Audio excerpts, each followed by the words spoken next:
Here we are for another episode of Live Navigating Patterns, because that's what we do. We navigate the patterns live. It's our Friday night thing, and we've got our nice new thumbnail, which I hope everybody enjoyed. Looks like it's pretty popular. Sally Joe, of course, my artist friend, did that for me, and I didn't notice. So the topic today is framing. That was on the thumbnail. For those of you who are paying attention, for those of you who were not paying attention, it's framing. So I actually took notes. It's been a busy week.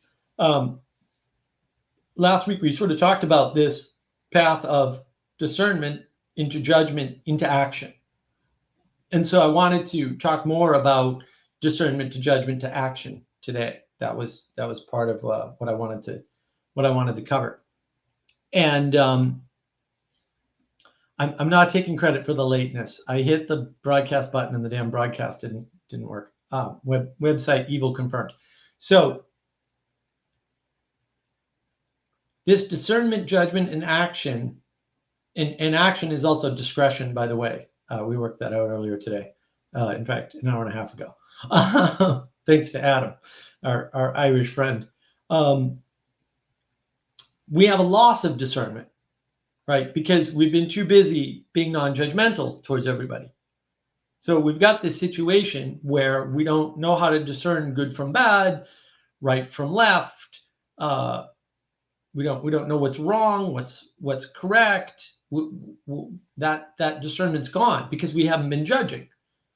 But we still take action in the world. And so people are taking action in the world. They're applying judgments using discernment and not admitting it to themselves, pretending they're not being judgmental. This idea of not being judgmental, of being this middle ground, is ridiculous. It's absurd. It's not entirely absurd, but for the most part, no.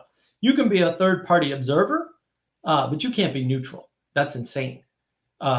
This neutrality doctrine is nuts. It doesn't work. And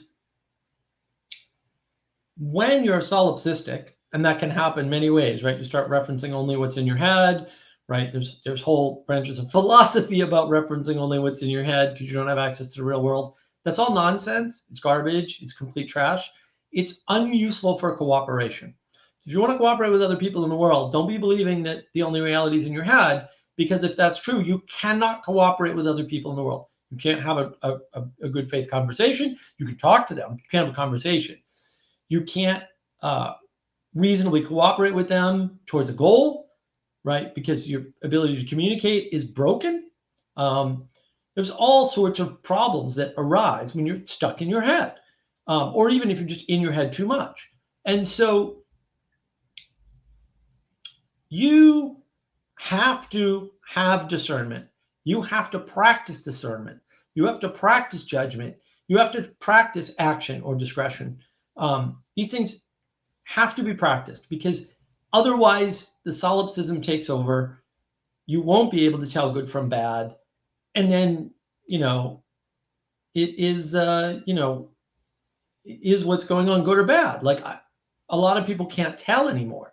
They just can't. They're like, oh yeah, so-and-so lied, but I don't think that's bad. It's like, no, I'm pretty sure that's bad all the time. But, if that's how you want to slice it, that's fine. You can slice it any way you want. So this is part of the danger, is that when you end up in this situation, you're no longer, able to judge. You don't have discernment. Your actions are not in alignment with principles, and you don't see the difference. That's a big, big problem. And I think part of this lack of ability to judge is because of the postmodern framing. So everything in your head is equal and equally possible or equally fixable. So that's where this equality thing comes. In my head, unicorns and horses are equal, so I can be equal with them, right? But that you don't have a sense of framing in your head, because everything in your head's kind of like equal. It doesn't work. So a lot of this inability to frame things is actually wrapped up in this, what are we calling it? The triumvirate of evil. And the three great evils of our time. I know this is going to make Ethan very happy. Porn, online large scale games like World of Warcraft, right? And anime. These things are just poison on society. And because of the Neoplatonism, the many into one and the one into many, the reductionism, because many into one is a reduction by definition. So Neoplatonism is all about reductionism or over reductionism. It demands that these three things be combined into the ultimate evil of anime wow porn. So that's what's happening. I know Sally Joe is going to be thrilled about this too. The problem with video games is that you enter a video game, okay? You have accepted a framing. Now you can say, oh, yeah, but I know what that framing is. Yeah, maybe. But when you're in the video game, does your brain understand that you've accepted a frame? Because once you get in the video game, you're doing a bunch of stuff. And one of the things you're doing is that in a video game, you can win any quest. So there are basically no problems within the video game world that you cannot solve for yourself, by yourself, or on your own terms. So yeah, I need to do some grinding. I probably need some help for that. I need at least a healer, but I get to pick which healer I want, right? And if I don't like them, I can disband with them at any time. It's very unconstrained. And the constraints that are there are very well known, but the constraints in a video game are all under the user's control, right? I mean, not all of them, because again, you've accepted some framing, but it looks to you once you're in the game, once you've accepted the framing, as though everything's under your control. And so any quest can be won. Like, oh, this quest is best won with a level 50 paladin, not my level 50 heavy. So I'm going to switch to my level 50 paladin. And you go, well, Mark, you had to build up those characters. Yeah, you had to grind to get them, but it's a procedure. Anybody can do it.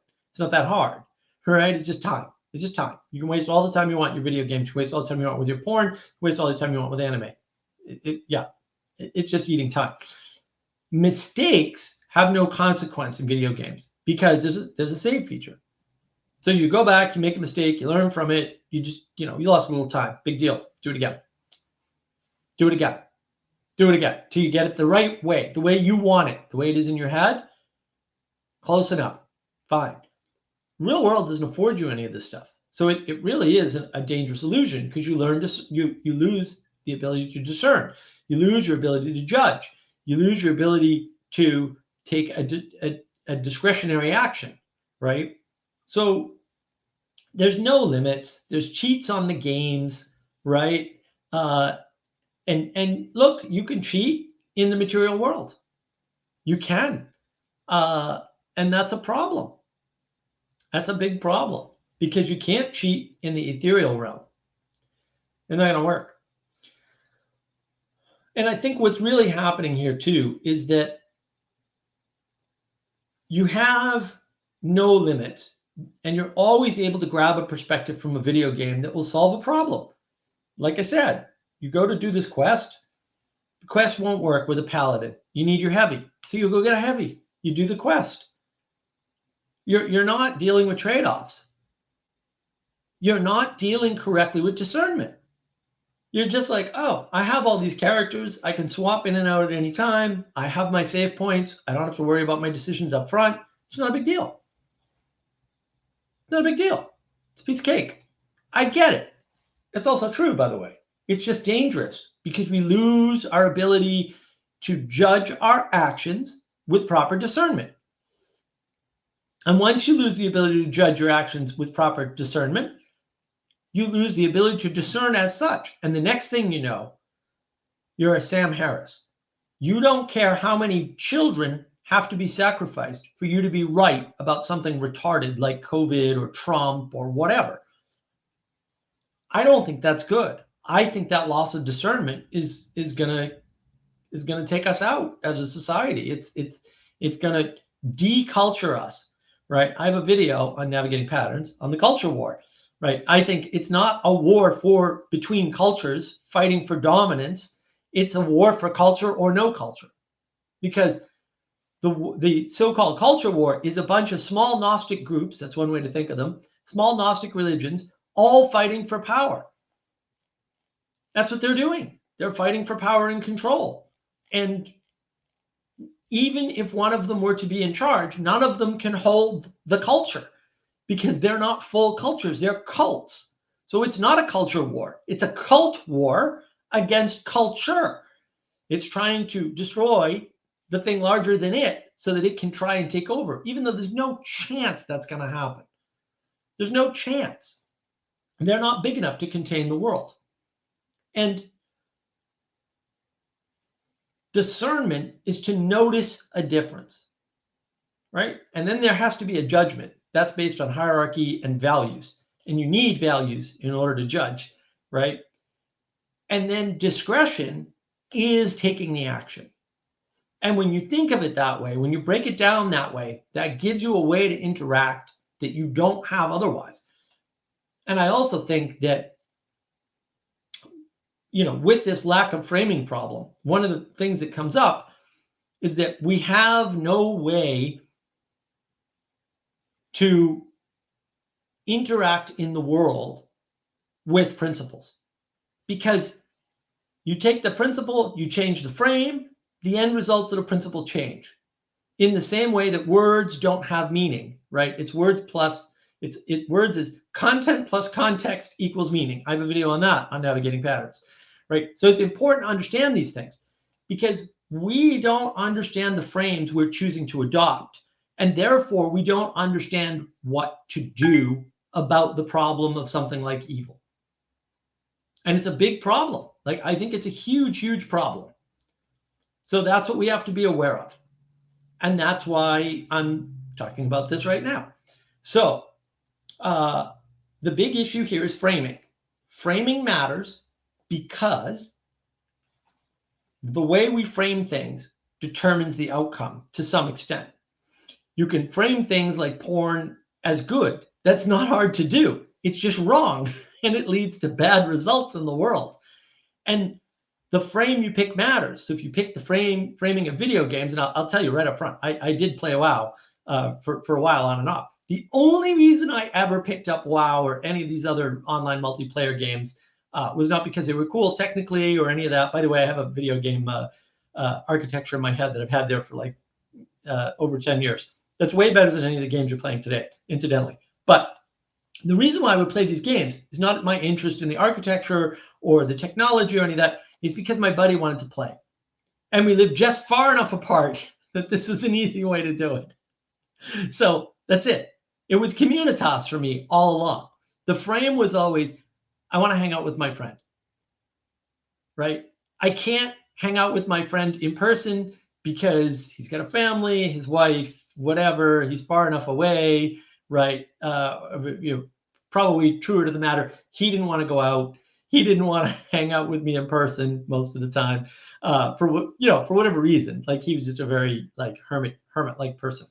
So whatever, fair enough. But if I wanted to do stuff with him and others, because we had a whole group of friends, obviously, that would get together on a regular basis, then I had to go play these games, and that was fine. And I was okay with that. And if that's the telos, if that's the reasoning behind you playing the game, then play the game, right? But if the frame of the game gets away from you and becomes an addiction, you're screwed. And then once you're in that frame, it's hard to know what's right and wrong. So I was gaming with people. I was gaming with a husband and wife couple for a while in WoW. You could hear the kids in the background playing, and they were arguing live in the game about who should go and take care of the kids for a little bit so the other person could game. This is not a healthy relationship with the game. That frame was missing for them. They were stuck in the frame of the game and not stuck in the frame of real life where they have 3 children and they need care, because it turns out children need care. I don't know, maybe nobody told them. This is years ago. Like, this has been a problem. And granted, maybe an isolated problem. This has been a problem for a long time. And people don't realize that. They don't understand how long this has actually been an issue. But our ability to discern allows us to discern good frames and bad frames, frames that are working versus frames that are not working. So if your frame is something like, well, look, I went to the bank, right? And there were a bunch of people who made me stand in a line, go up to a desk, and ask for assistance on something, okay? You can frame that very badly if you want. But actually, you engaged in the bank on your own. Like, the ability for you to do something voluntarily matters because it puts some of the responsibility on you. Not all the responsibility, but some. When you're stuck in your head, everything just works, and it works the way you want, and it works perfectly for you. Just that you can't impose your head on the outside world. That's called tyranny. So this is the way in which somebody who, I do my thing, and they're imposing a tyranny on the outside world. And it matters which frame you use. So I went over this before, but I'll mention again the show Severance, which is a brilliant show. It's on Apple TV. I don't know if they're continuing it or whatnot. I'd be interested to see. I know people who described where they were working as something like Severance. Severance is a horrific. I mean, it's a brilliant show. I really enjoyed it, but it's a horrific nightmare, dystopia. They get in an elevator at work, and when they get to the bottom of the elevator, their memory has been erased, and the only memory they have is memory of being at work. And then when they leave for the day, their memory of what they did at work is erased, and the only memory they have is right. So it's a bifurcation. I've heard people describe where they work as Severance. And there's a lot of other things going on visually in Severance that are really clever. But some of these people worked at companies that I worked at. Some of these people worked at companies where I have a good friend at. And some of them worked in the same building and in the same department. And they don't have the same description at all. No overlap. They're working in physically the same place at almost the same job in some cases. And their descriptions of these experiences are so far apart that they don't resemble one another. This is a problem. This is a problem of cooperation in communitas. You can't get into community with people. You can't cooperate with people if you're not willing to acquiesce to things like common definitions. That's why we have dictionaries. You can argue the dictionaries changed, sure, but I can go, all right, I'm only going to use dictionary definitions from before 2014 when everything went to hell, which, by the way, I would argue is a good marker. Anything before 2014 is less corrupt than anything since 2014. And the rate of change before 2014 is relatively reasonable. I would probably argue for maybe 2005, because that's when that or maybe 2008 is when things went nuts, right? Really nuts. That would be my argument. This framing matters because framing determines how much cooperation you can have, what goals you can accomplish, and how you can accomplish them. All of that is wrapped up in framing. And so I think that's, sort of important to realize.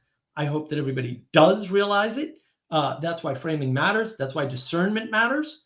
And I think that I'm going to go ahead and invite people in and paste the link here. And if you want to jump in and talk about framing, discernment, judgment, action, all of those things are sort of fair game. That's what I opened with. If you want to talk about something else, we can talk about something else because it's my live stream and I can talk about whatever I want. And I'm not going to guarantee you I'm going to, talk about whatever you want, but you're welcome to bring stuff up because this is a community and that's what it's about. And to keep a good community, you have to keep the crazy people out because there are crazy people. And one person can destroy something built by many people very easily. And look at this. All right. We have one of our favorite people, Nero, who did not change his name. He said he was gonna, so he wouldn't confuse Elizabeth. Well, everybody's calling me Boomy Shroomy now, and I'm like, I can't change it now. I've got a name. People are calling me something. It doesn't say Boomy Shroomy, so really it's deception all the way down. Well, it is the name of my channel, so if people want to hear me ramble on about stuff, go to Boom Shroom. Oh yeah, absolutely. No, your stuff is great. You're a wonderful thinker, and you're extremely well grounded, being from Appalachia and all. So yeah, Rebel Mountains. We've renamed them, I believe. Oh really? Rebel Mountains. I love it. Yes, the Rebel Mountains. That's what we were talking about last week or the week before. I remember now. I was like, I like that, and I told my friends about it, and they're like, "Let's just start calling them the Rebel Mountains." Yeah, let's. Yes. Do it. Yeah. Let's do it. Let's do it. So people understand. They gotta understand. That is true. I think Josh wants to come in, but his camera's not on, and I can't trust the StreamYard because you never know who you're going to get. You could get some guy like that pastor troll Vander Troll there, that crazy Sacramento pastor. You got to be careful who you let in. You right. Oh, here's Jesse. All right, there's Jesse. What's up, Josh, Jesse? get on the camera so I can verify that you're not some troll who's going to porn up my my channel. How's it going, Jesse? Pretty good. Pretty good. Didn't sleep well last night, but things happen. Oh, I'm sorry to hear that. That sucks. Have you tried those Ollie melatonin gummies? I got the extra strength ones, and I ate 2 of those things. And when I got to go to sleep and get up for work, and I'm on natural stuff. I'm not on natural stuff. I think it's a lot more than just natural stuff. Yeah. I'll get there. I think I go through seasons of okay, and then you gotta ride the wave. Warm milk, baby. Warm milk. Put you right to sleep. It's true. It's true. A little tea. Eat a little tea before bed. Well, it's 11 o'clock here, so in Australia, so in Sydney. Well, so yeah, I'm having coffee. now. It's for me. I'm the one that's going to need to sleep later, not you. You're fine. Oh, Ethan's all upset because I didn't mention that being is good, which, yeah, Ethan's right. I should have mentioned being. I should open every stream with remember, being is good, right? And then not emergence. Emergence is not good. By the way, that's what the board says today is. Yeah. It's really all about good at the top and emergence at the bottom and the neutral space in the middle. Yeah. And the other thing he wants, people don't have ideas. Ideas have people. You didn't call it the neutral zone, Mark? Missed opportunity. It's wait, what was missed opportunity, Boomy Shroomy? You should have called it a neutral zone, man. Neutral, yeah, the neutral zone. You're right. I should have. You've been watching too much Star Trek, my friend. Oh, dude, I know. I appreciate Anselman here. He's good, although he didn't rally to my defense against Nate Heil's slander and lies attack today. But that's okay. That's true. No. I gotta ask you. I had to get out of here real fast. What did Manuel think about that Star Trek episode? Because I heard him. He was like, "Wow, what was that?" Right when I had to go to lunch. What did he say? He didn't say much after that. I'm surprised he hasn't seen classic Star Trek. This is the problem. If you don't engage with modern philosophy, real modern philosophy, you're not going to be a good philosopher. Real modern philosophy, I'm telling you, I'm not joking, it's science fiction. It is. I've been saying that for a while. Classic Star Trek, DS9, some Next Gen. I mean, Next Gen's a good show. There you go. Blake 7. If you haven't seen Blake 7, you're just missing. Blake 7 is great. And Andromeda. Andromeda is fantastic. All these things are absolutely fantastic for real philosophy. And one of my favorites is the BBC's Hitchhiker's Guide to the Galaxy show. It was just 1 season. It was a miniseries. Yeah. Absolutely excellent. I loved it. I saw that too. That was great. You're right. Hitchhiker's Guide to the Galaxy, the original BBC program that was split up, not the movies, not any of that, but the original split up program. It was about 7 or 8 episodes or something. It was like that. And I loved it. I watch it every year with a towel around my neck without fail. I love it. Excellent. Yeah. Because I think there's a lot of wisdom in that. And the concept of 42 being the answer. Yes. I loved it. The just the arbitrariness of it. Let's start here. What is never leave home without your towel? What is the wisdom in that?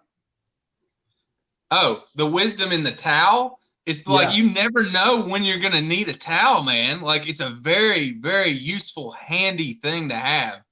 Like always.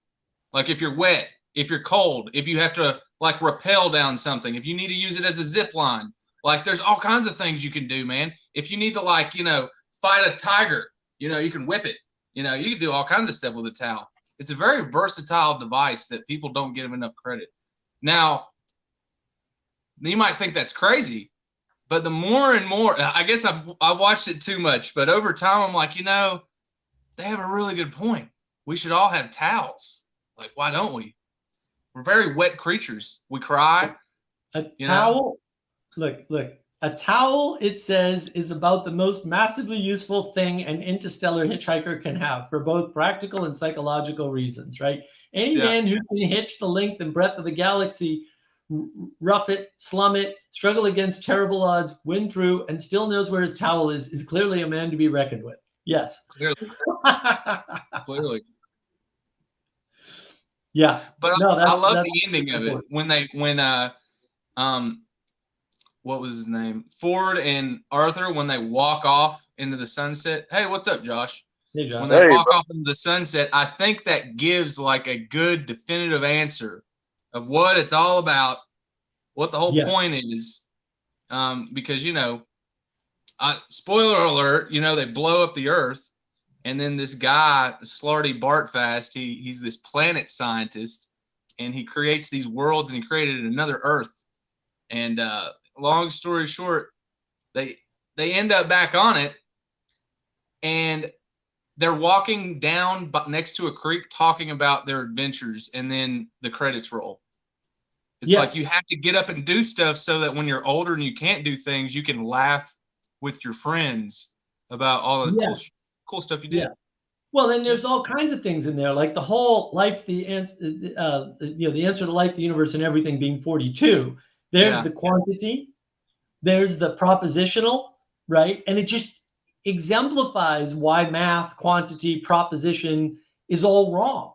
It doesn't, you can't, like, it's intentionally meant to be funny.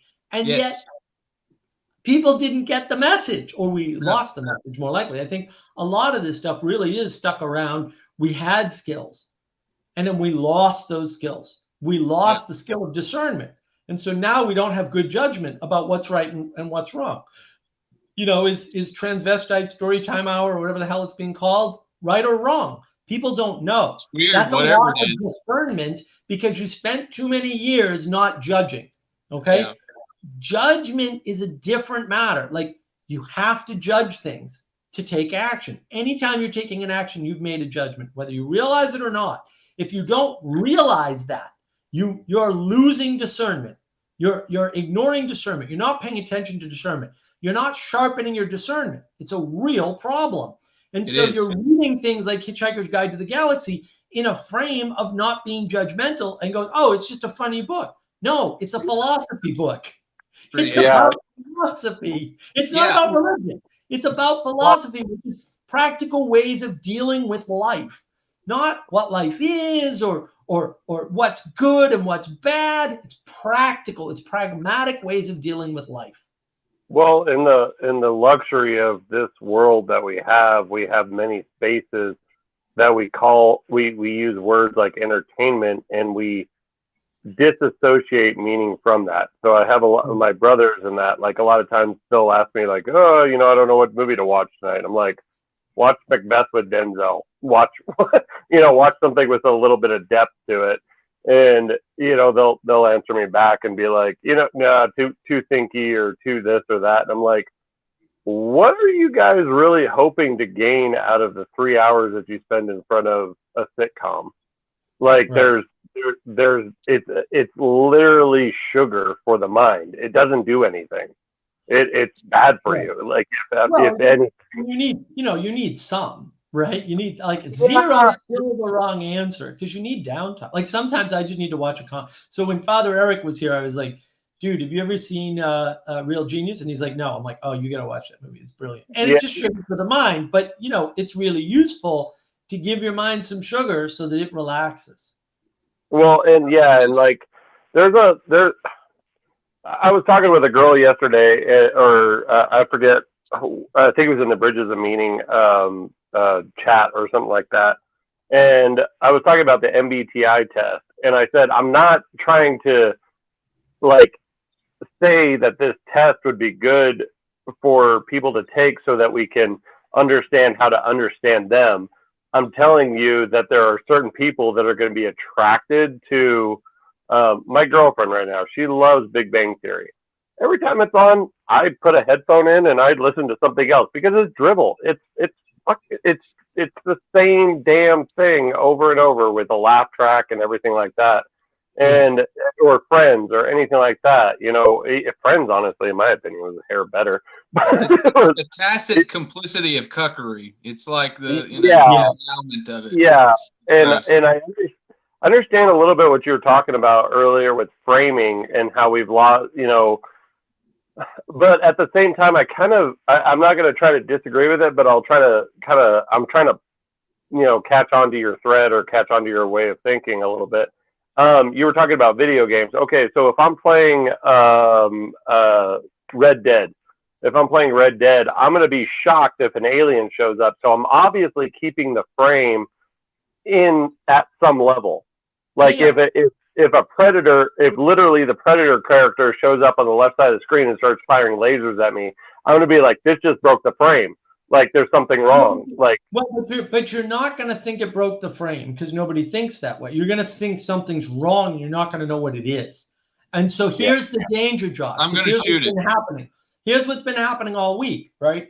People are seeing an emotional response from somebody, okay? And then they're associating that emotional response with somebody having done something wrong, right? So, oh, like somebody's crying, right? Or somebody's upset. So somebody must have done something wrong, okay? That's incorrect. People can cry all alone by themselves. Well, because somebody crying is an emotional response. There's a lot of things that can make somebody cry. They could have stubbed their damn toe. Right. They could have. And they do well, but this is the important part. Those things don't have to be external to you. They can be disconnected from everything going on outside of you. This should be obvious, right? Like babies cry all the time. They don't cry for external reasons. They cry for internal reasons. Like when you're hungry, that's not an external. But even in your example, a child as a baby, all of your inputs come from external, meaning you can't get food for yourself. So it's an external source that feeds into you. No, so it's not an external force. It's an internal force of hunger. Yeah, the impetus is the hunger, but the satisfaction of it. Josh, hold on. Your inability to manipulate the world is not the world manipulating you. Those are fundamentally different ways of thinking about it. So in other words, I am responsible for my hunger. Okay? You're not responsible for my hunger. If you get hungry, you can't blame me. You can't blame the world. You can't blame Boomy Shroomy. You can't even blame Elizabeth. Not that anybody should blame Elizabeth. You can blame Jesse, though, because he's not here. So it's his fault. Correct. So you always blame the person who's not able to fight back. That's an important I was just talking about the example that you gave of a child. Children can't get things for themselves. Right. But their hunger is not the fault of the parent. Okay. I got you. If Jesse gets upset, for example, that could just be because he didn't sleep well last night. It might have nothing to do with anybody here or the fact that he's on a live stream. So, and this is the problem with intent, right? People are going, someone's upset or someone's had a break or someone's crying. Therefore, somebody mean must have done something. It's like, are you sure? Not necessarily. Option? Yeah, and that's why I was saying that the people should probably MBTI themselves a little bit, just to give What does that mean? I've been meaning to ask. Myers-Briggs personality test. The only reason I bring that up. Now we're abbreviating it. We're this far into the culture where we're abbreviating that now. Okay. Yeah, it's MBTI or whatever people call it. But the only reason I bring that up is because people interpret reality differently. Like Mark is never going to be able to offend me. Boom Shroom, you're not going to be able to offend me because I've interacted with you enough to know, like, if you did try, I'd be like, okay, well, that's kind of funny, whatever. But are you giving me a Are you challenging? Exactly. You interpreted my sentence as a challenge. Another personality would interpret it as, oh, he's giving me a free invite to be my real self. But do you see how you interpret it as a challenge? Exactly. So certain personalities, honestly, are going to be not toxic, but they're going to be abrasive to other personalities. And if we Okay, so Grizz and you had an interaction just the other day that kind of got cut short. I think a few people saw that. So, and what you had there was, I don't know Grizz hardly ever very well at all. Like I've never interacted with him or anything like that. But in my short time and watching that little thing, he seems to have a protector mode. He seems to have a, like, I'm an older brother, I'm going to stick up, like, like when he responded to you, the fuck do you think? Like, you know what it's the fucking about. I was like, that's aggressive as hell. Like, if he had said that in real life, I probably would have squared my shoulders a little bit. Like if he had announced that to me. But that's a good example of framing, Josh, because here's actually what happened. Because I found out later in DMs after that interaction, right? Because Grimm, and he since admitted this in a quote apology video. Yeah, that was a bullshit apology. I love Grimm and everything, but that was a bullshit. That was not an apology. No, I know, but here's what happened. So apparently David, who was in the stream last week, has a name on YouTube, which I cannot remember because I've never known him by that name. He went on to Grimm's video, one of Grimm's videos, 3 days before I did the stream with Grimm, or 4 days, something like that, and made a bunch of statements, most of which were complete fantasy and didn't actually happen. And then unbeknownst to me, so let's assume that I read any of that, which I didn't, because I don't normally watch all of Grimm's. I keep an eye on his channel. Sometimes I watch his videos. I can't understand what the dude's up to half the time. I'm like, I don't even know what the hell you're talking about. I like him, but he's weird. I'm like, I don't know what's going on. Well, he's got some great videos. Like his interview with John was excellent. I mean, he really put the screws together. Yeah, it really was. But even if I had read that thread, I wasn't mentioned in it, and his real name wasn't in that thread. So I have no way to know that that thread is aimed at me at all. Now, Grimm knew, and how Grimm knew, I mean, he knows, maybe he knows David in real life, right? I don't know, right? And so Grimm assumed, honest, I believe him, he assumed that I knew. I could not have known that. There's physically no way that my frame could have had that information.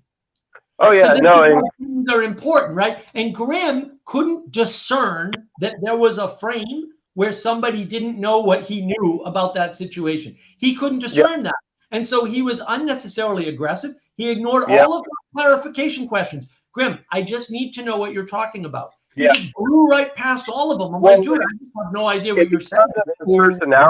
Because of his personality type, I would guess, which I haven't typed him or anything like that. I'm just guessing because of his response, it was such an authentic, real response. But at the same time, I was like, I'm watching two people who aren't speaking the same language. And it was like, that's exactly what I was witnessing. And I was like, that's why I mentioned about the MBTI. It isn't for balancing yourself out. It's for knowing who you're going to communicate with the best. Like it's for building teams. Some people have to be the center of attention is all I was going to say, you know. Well, like, I've been accused of that. I'm an ENTP, and it's often associated with what they call like the showman or the big tent. Like imagine like a big tent, like a circus announcer. You know, like but Trump. You can work well with others. Like all of us here, we can work well with others. Oh, but some people like you can't share the limelight. Yeah, no, and that's what you call like there's levels to your personality type. It's like a knife. Everybody has a knife, but it has to be honed, otherwise it's not sharp. And if it's not sharp, it's ineffectual. Right. And well, but there's more important issues here, right? So the framing comes into factor like this. Imagine I'm going to talk about community, okay? And the fact that I preserved the community by getting rid of a disruptive member is somehow makes me a bad person or makes me not know about community. I mean, this is what Grimm was indicating to me in the DM after that whole blow up, right? Because, you know, I mean, I just DM'd him to say, hey, you know, I'm sorry that didn't go better, right? But I actually got a lot out of that stream, even if Grimm seemed to get nothing, you know. No, if Grimm sees this or whatever. I like Grimm, I really do. But I did see that was like, something is going on here. Right. Well, and I didn't, you know, and he said in his apology video that I should have known all along that was going to be a battle. And the problem for me is I just wouldn't have done it. Or I would have dropped out the minute. Why should people assume conversations are going to be a battle? That's kind of lame. What he said in his apology video, there was this indication and this indication and this indication. And I'm like, dude, we planned this like a month and a half ago. I thought you were being sincere. And now because of an incident that happened 3 or 4 days before, you've decided to make this a grand royal battle out of a nothing issue that I didn't have any framing for and couldn't have had any framing. No way that I could have associated David with this commenter on his videos. There's no way I could do it. Especially because I'm sitting there saying I got doxxed. He didn't get doxxed. What is it? That's insane. And then at one point, it sort of seemed like he was saying he doxed himself. Well, you can't dox yourself. Like, that's not a thing that you can do. So it was just crazy. It was just crazy time. And me preserving the community, because this is, you guys are part of my community, from this interloper who is just not, look, he's having a bad day, whatever, he's drunk, I don't know, it doesn't matter. But me preserving the community is a good thing. I mean, it's the kind of thing that's not going on. And also giving him a strong signal that your behavior is not okay. The way you're interacting and trying to cooperate is not okay, is really important. And that's why if Grim had made it clear that he wanted to battle with me, either I would have taken a different tack in the conversation from the beginning, or I would have bowed out and said, this is not okay. If you you don't content, get somebody else to do it. Well, and it's bad form to walk up to somebody acting like you're going to shake their hand, get within 2 feet of them, and smack them in the face. Like, it's bad form. You swung a white flag and then kind of switched it up at the last minute. And like I said, I gotta say, like, I mean, it didn't come off smooth. It didn't come off anything. It came off very it just came off like, okay, you're trying to do a call out all of a sudden. Like, you're trying to do, like, you had when you guys started the stream and that, like, you had an idea or a set, But then, it turned into an accusation time. Right. I was there in good faith from the beginning. Grim turned into a bad faith actor in the middle, which is fine. It's his stream. He can do what he wants. Like, I'm not. But that's entirely.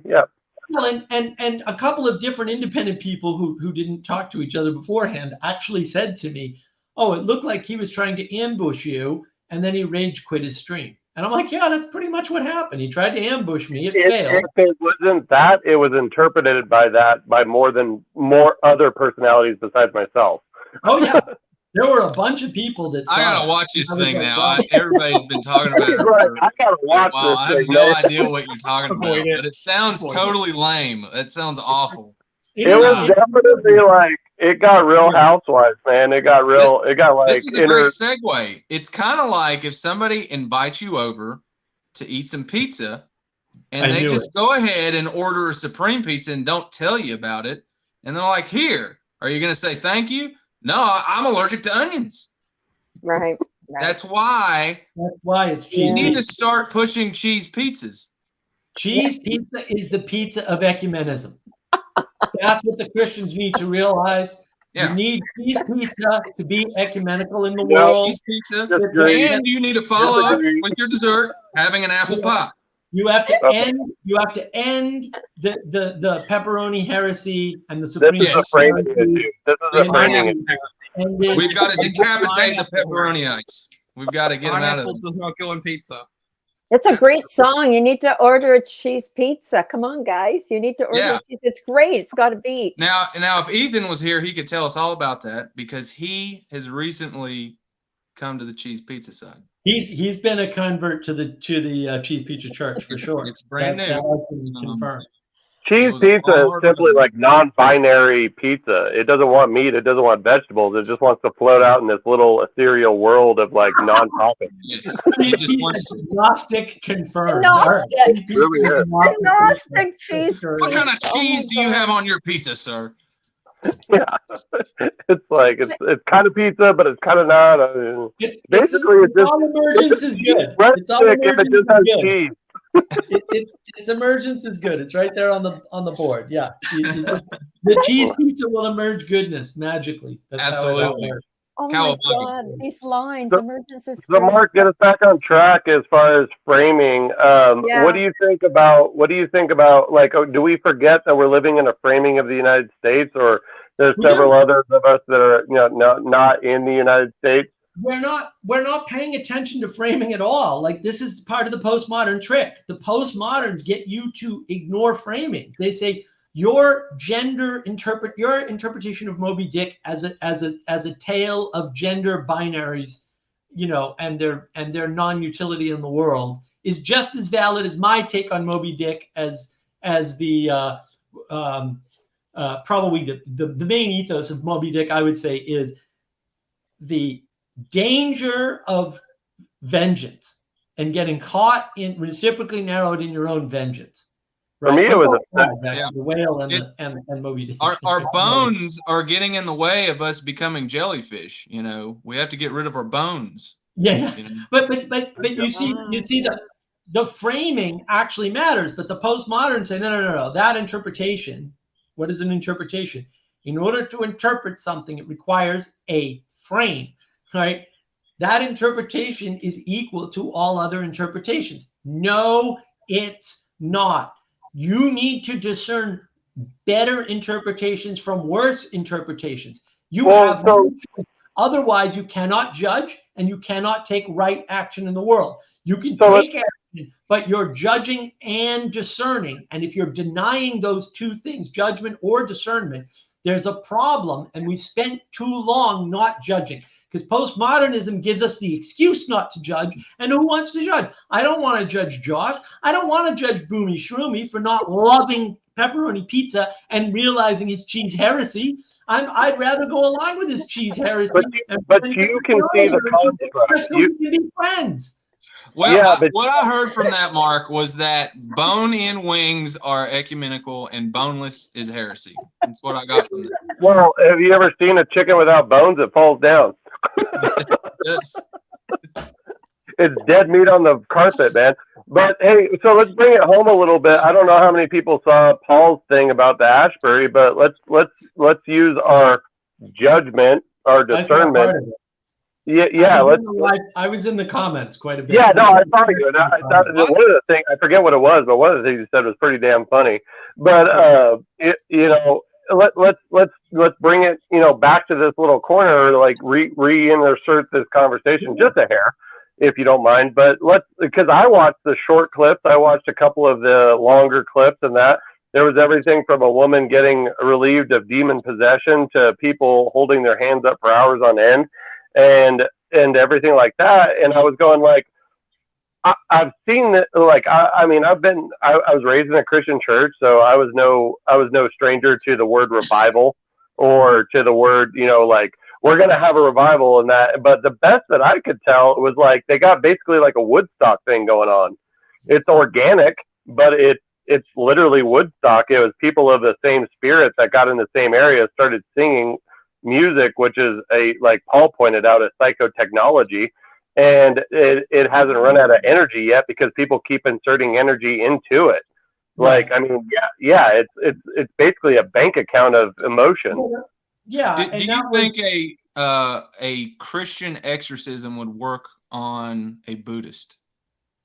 Well, it depends on what the Buddhist is afflicted with. Is he afflicted with a Buddhist demon, like a Hindu Buddhist demon, or is he afflicted with mental illness? It depends on what he believes in, I guess. Oh, they're both the same, man. They're both different. Well, and they're spiritual. Okay, if we're calling mental illness spiritual illness, then that means we're equating your mental with your spiritual. Now, if those two aren't the same, then Jung was right. You see what I'm saying there? They're not the same. The point of the mind is where they overlap, and this is what people don't like. I would agree with that. Yeah. Right. But at the same time, to be discrete, right? They want things to be discrete and separate. But we are the thing in the middle between emanation and emergence. But agreed. However, schizophrenia can be helped with therapies and medicine, whereas demon possession doesn't seem to actually respond to those. No, yeah, I agree, but I don't think we know. I mean, that all depends. The classification, the judgment has already occurred, right? And this is one of the problems I have with, say, the Catholic Church that says, well, before we were going to do an exorcism on you, we're going to send you to a shrink. It's like, why? Do the exorcism and the shrink at the same time. Very, very few people, I would say, like when you get to the level of, you have to have a level of openness and a level of engrossing yourself in things that take advantage of openness to become. I would assume I've never been demon possessed. I've never met a demon. I've never met a demon possessed person. But I would assume that you need a level of openness, and you need a level of openness to. How do you know you haven't been demon possessed? Okay, well, in the traditional sense of the word, meaning that, like, yes, I okay, like I have a hard time putting down alcohol. How I'll many be completely assertions you're honest. making? I'm just What's trying that? to get you to be clearer, because you're making a fair few assertions. So in the traditional sense, what do you mean by that? Well, Are you because saying okay, so when pre-modern sense? Because when we look talking up about parties and energies. Sorry. in the traditional sense, what I mean is in Americana, if you will, or we have YouTube, and we can go on there when we type in demon possession. The first 500 videos are going to be if somebody. That's modernism. That's crazy Well, modernism. yeah, I agree. However, it gets attributed that way over time. In the past, I can give you within some. the past 70 years, people with alcoholism would get exercised to get the alcohol demon out of them, like that. Yeah. I can tell you spirits for a something that I've reason. seen in person in real life. I have seen people that do believe in the Christian God and the devil, and I have seen them act out being possessed by a demon. And yeah, where they're writhing around on the floor, they're flipping. I have never been possessed by alcoholism like that. Yeah. Well, good. It hasn't been very many people I've seen in my life, but it's been a few for me to be like, whoa, demons are real. Like, but what are they really? I'm not sure. Yeah, exactly. I think it's parent brain program. Well, it doesn't matter to some extent, right, what they are. This is when people get caught up, like, well, what is it? Yeah. You don't need to understand. I don't know, but there it is. Right. And it's you scary. Don't need to understand it to fight it. But to get back to let me get us back into the framing problem, right? Well, so that's what I'm talking about. The framing problem is really simple in this case. When you're talking about Asbury and whatever it is going on there, and I know absolutely nothing about it because the first time I heard about it was on Paul's live stream. Me too. And I went on to the live stream and I said in the live text, what on God's green earth are you actually talking about? Because Vanderklay, and I love Pastor Paul, did not begin with what he was talking about. And somebody said, oh, there's a revival going on. And then my follow-up to that was, can we please define revival? And my reasoning for that, and this came up later in his stream, was that he thinks Peterson is a slow revival.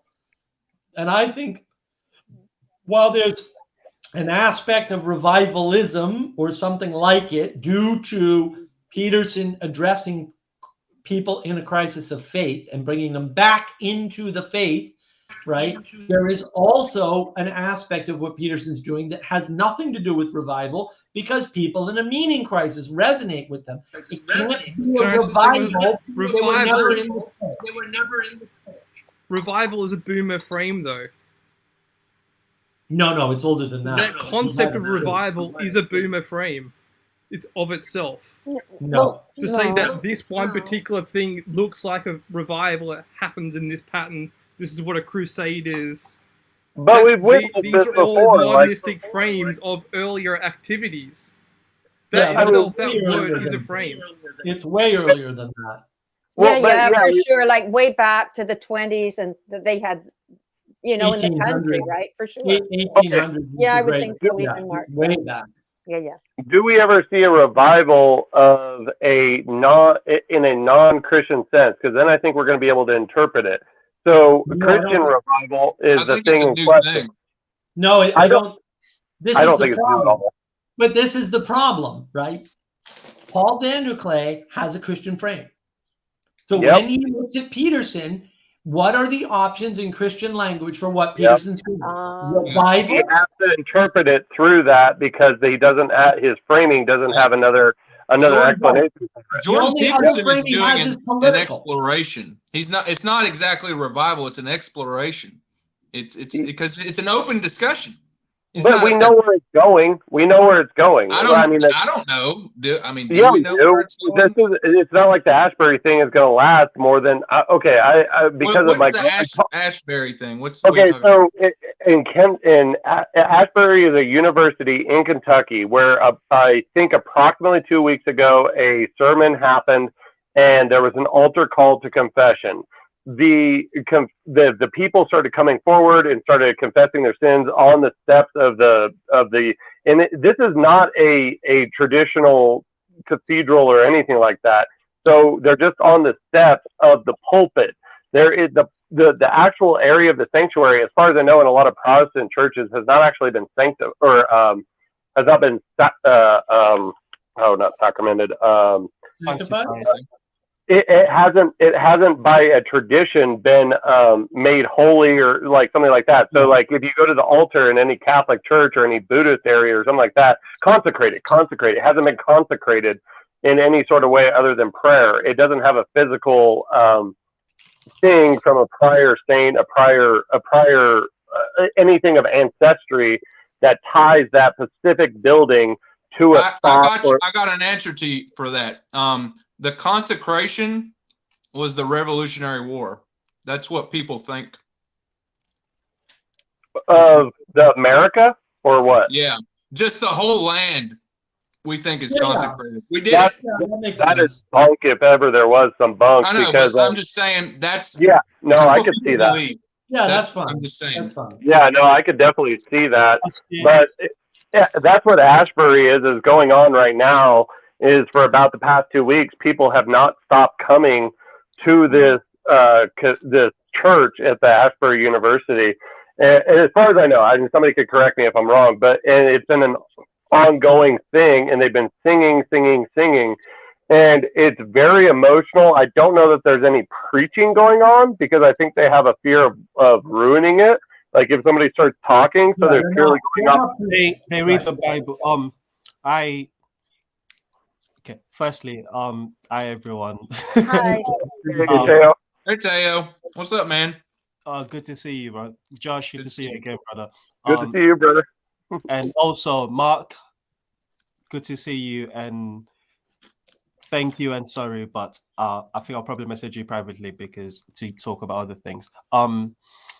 As far as the Ashbury revival is concerned, I watched the sermon that and sort of incited this revival in full, and because I saw it on Twitter and then I thought, okay, let me do some investigation, and I found this sermon, and it's, I don't know if I agree with you, Josh, that it's not going to last. I think that's a big statement to make. I get the reason that you gave, the consecration of the altar. These are all important things, but I think talking about framing, the evangelical frame for revival allows for the Ashbury event to be called a revival. Is it a genuine revival? Time will tell. And that was Vanderklay and a bunch of other people have said no, it's definitely genuine, and here's how we know. And like, fair enough. Like I don't have a problem with that. The problem that I have, and this is what I was saying in the live stream, what I was typing in the text was define revival. So that we need to frame it. Understand what you're talking about and relate back to Peterson, because that really is the issue. Like, what is the difference between a revival in a Christian frame and Peterson, who doesn't fit in a Christian frame, a political frame, or an economic frame? Like, it just doesn't, it's not going to work. So you need a different frame. And that's where the confusion is what is a revival in terms of pattern, say a pattern that you can navigate in relation to non-Christian framing, because that's really important to understand.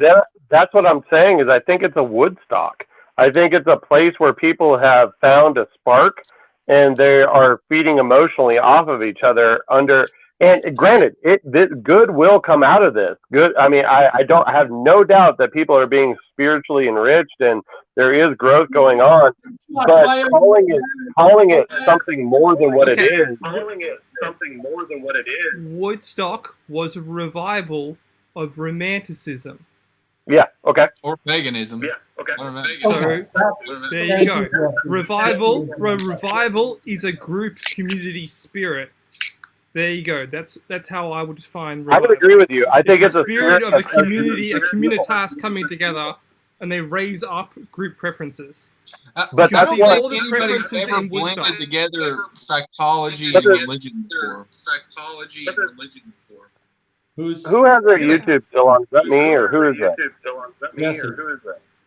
Jesse. What? Jesse's the one echoing. I'm fairly sure. Yes. Sorry, Jesse. Oh.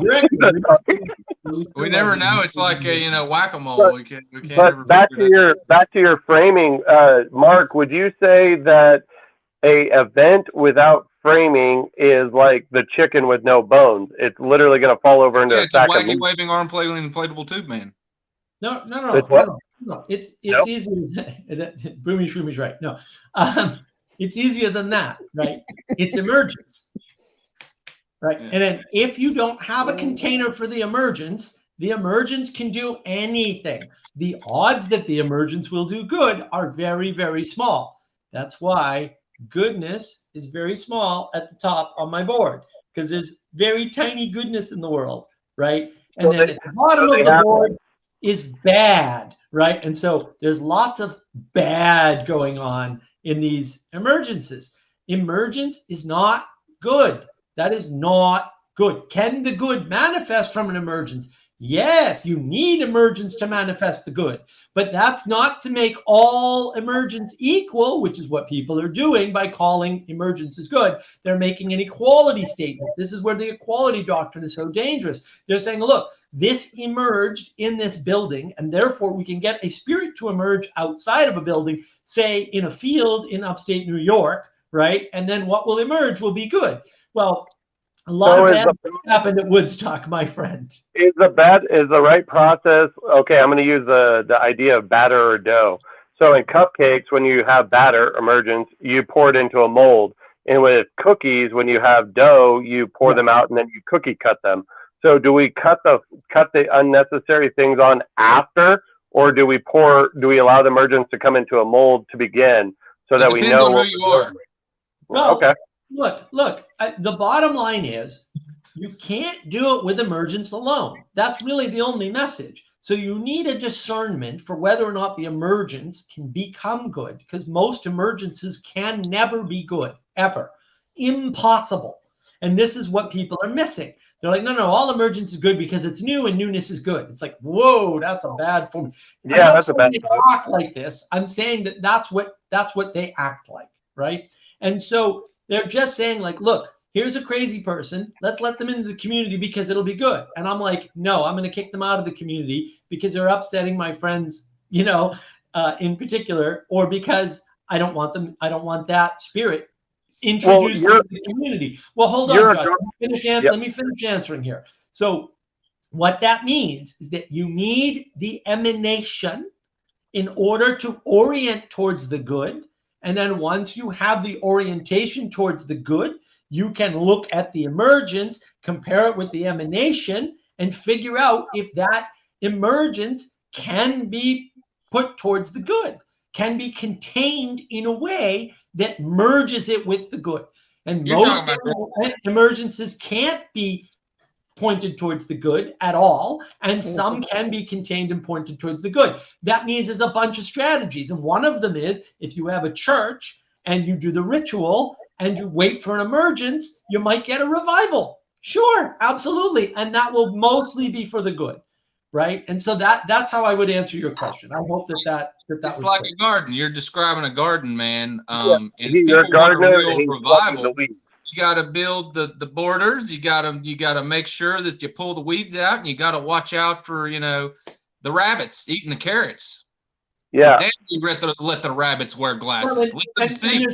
But there's more than that, right? Because there's a way in which, in order to plant a garden, you have to cultivate.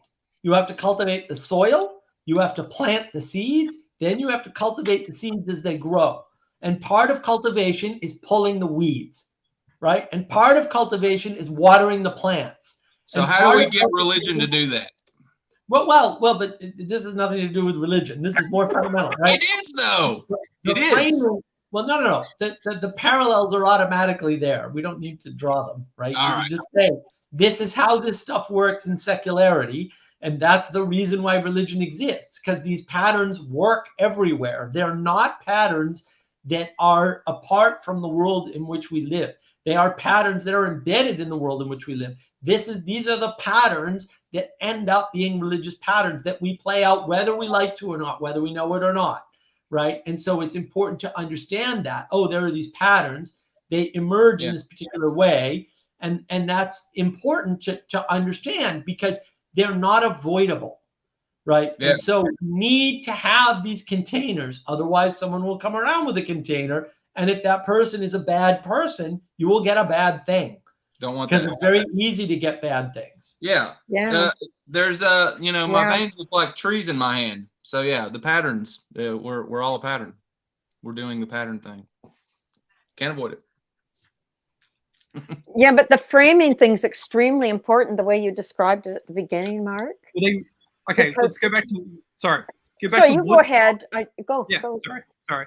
So if you go back to Woodstock, no one knew what Woodstock was. We didn't have a frame for Woodstock.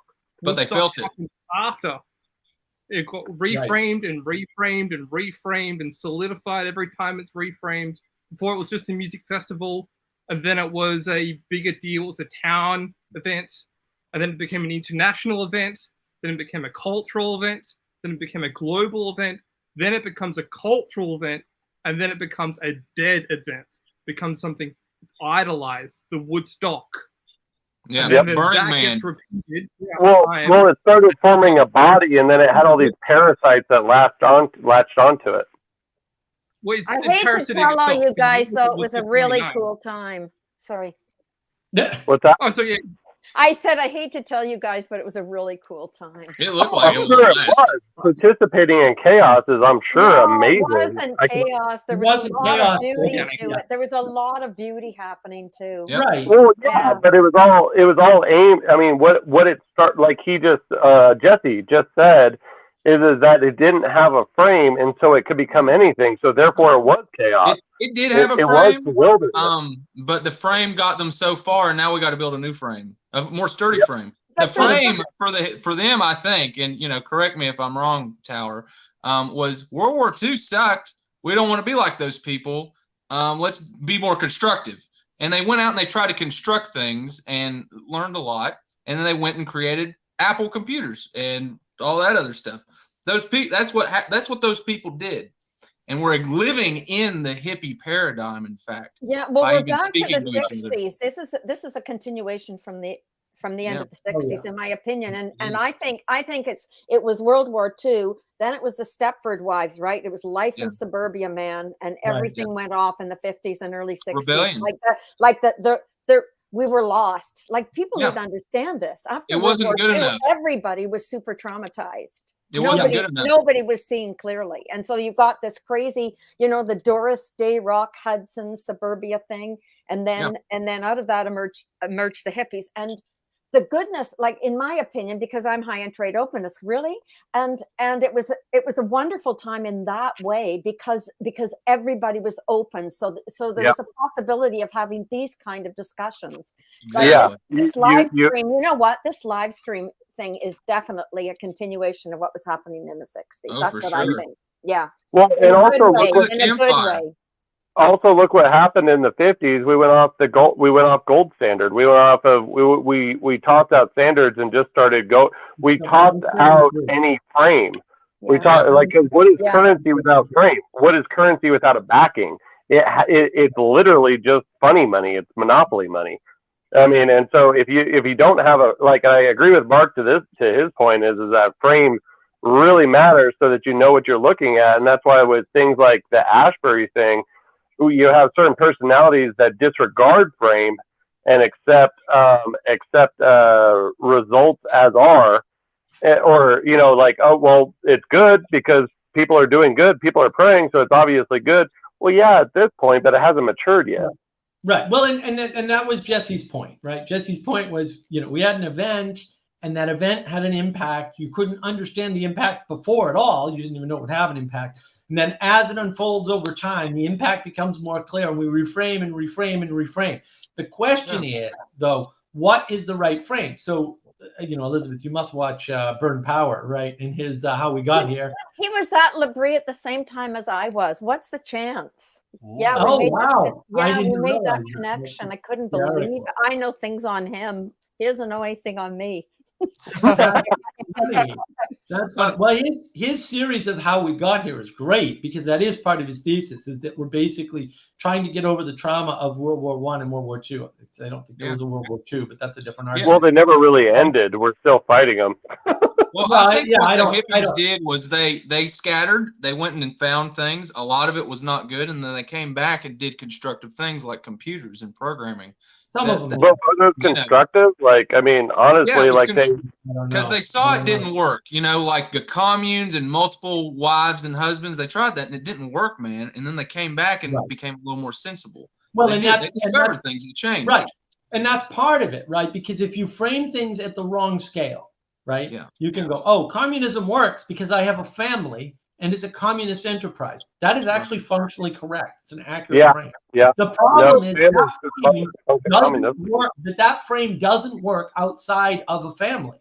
Right. So if you try to apply the principles that work in the frame of family to a larger frame, they fail. This is the problem of scaling, where people don't understand. Go, you know what?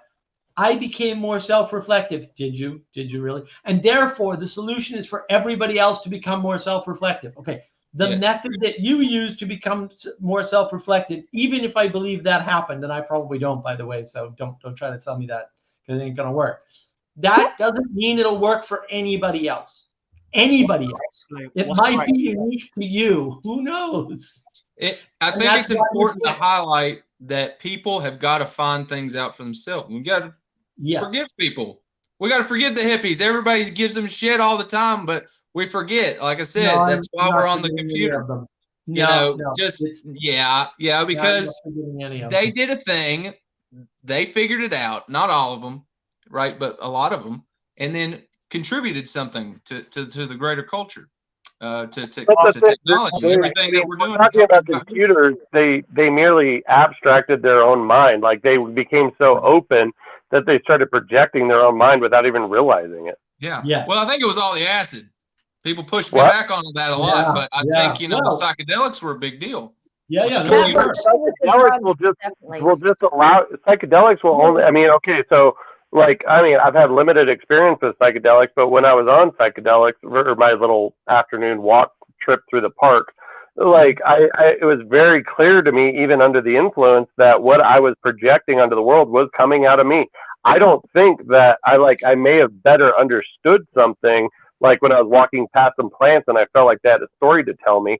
Like I didn't think that those plants were being audibly vocal, or that they were being mentally or spiritually vocal or anything like that. I simply knew that I was open enough to finally recognize that if you pay attention, things have a way to tell you a story.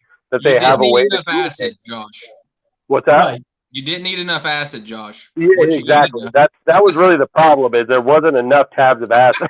Well, but you see, that's the fundamental issue, right? This is why the Gnostics love drugs, because they say, look at these psychedelics break your frame. And what we need is frame. Listen to Vervaeke, the 9-dot problem. What is it? You're thinking outside of the box. What does that mean? You're breaking the frame. It's like, well, yeah, maybe to some extent, breaking your frame is good. But also, it's a frame test. A lot of people, but a lot of people break their frame and jump out a window. Like that's not an unusual outcome. And the real problem is, on average, taking psychedelics is bad for people. It's bad for you. On average, most people are going to have a problem, or they're going to have a neutral experience and get angry and resentful that they didn't have a profound experience. And even if they have a profound experience, the odds that that'll go well are not good. And even if it goes well, and this is all direct experience with people who've done drugs. I've been there. Yeah, but just real quick, who's all taking psychedelics in this group? Just as a random. Psychedelics? Shrooms, acid, marijuana, anything like that. Okay, all you heathens. But that's important. That's important because this is one of those things that's really hard to actually, like a lot of people, like Vanderklay and several other people, they have this, in a lot of ways, a bit of a misunderstood understanding, or a misunderstood understanding. No, I don't think so. I don't think so. I think they're sending the right message.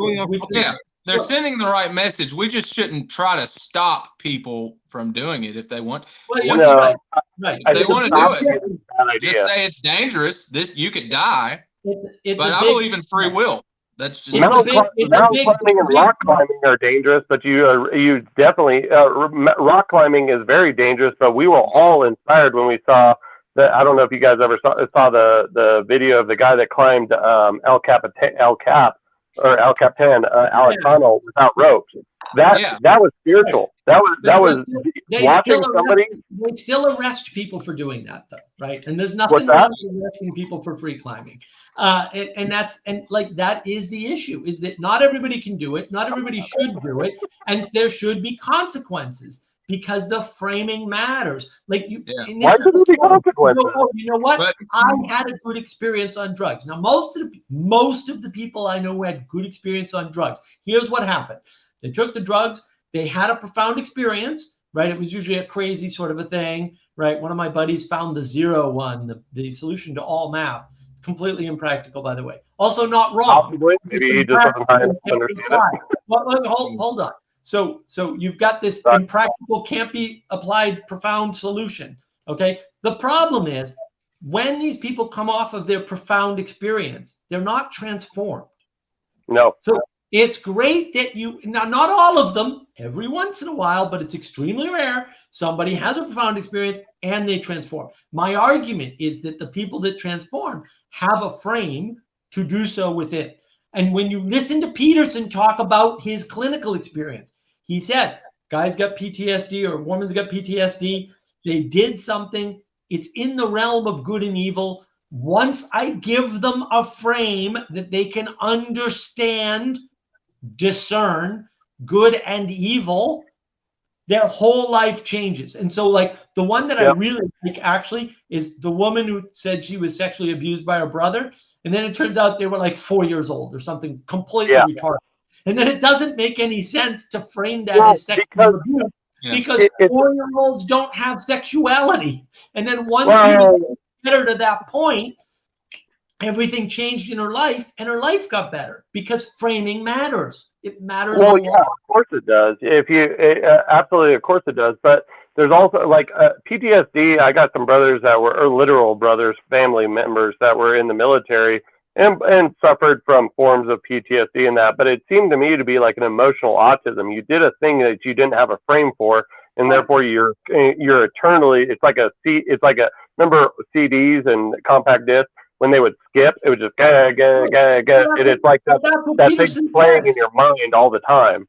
That's exactly what Peterson says. He says you give them a frame that makes sense of what happened, and the dysregulation goes away. So part of this is bad framing causes sanity to break down.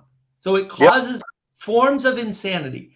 And that means that you can misread things, right? So one of the things that gets misread all the time, and you'll see this in Grimm's video, or you'll see it in the live stream from last week, somebody interrupting somebody else and swearing with the claim that they were not allowed to finish their sentence. Now, clearly, the opposite of that is happening, right? They're interrupting somebody else who's talking. They weren't interrupted at all, and they're claiming that they're the oppressed, even though they're the oppressing in the way that they're accusing somebody. That's psychological projection. It's classic psychological projection. Everybody wants these complicated, no offense, Josh, psychological methods. Well, he's a Myers-Briggs blah, and you're it's just psychological projection, guys. It's a really simple way to understand what's going on, and that's all the tools you need in some cases. You don't need to get sophisticated about it. And so the question is, why is that happening? And I say it's bad framing. Yeah, no, I agree with you that this whole sphere, everything that's going on right now can probably be interpreted, like you said, as bad framing, that you don't understand the frame, you don't have a frame of reference for what you're encountering.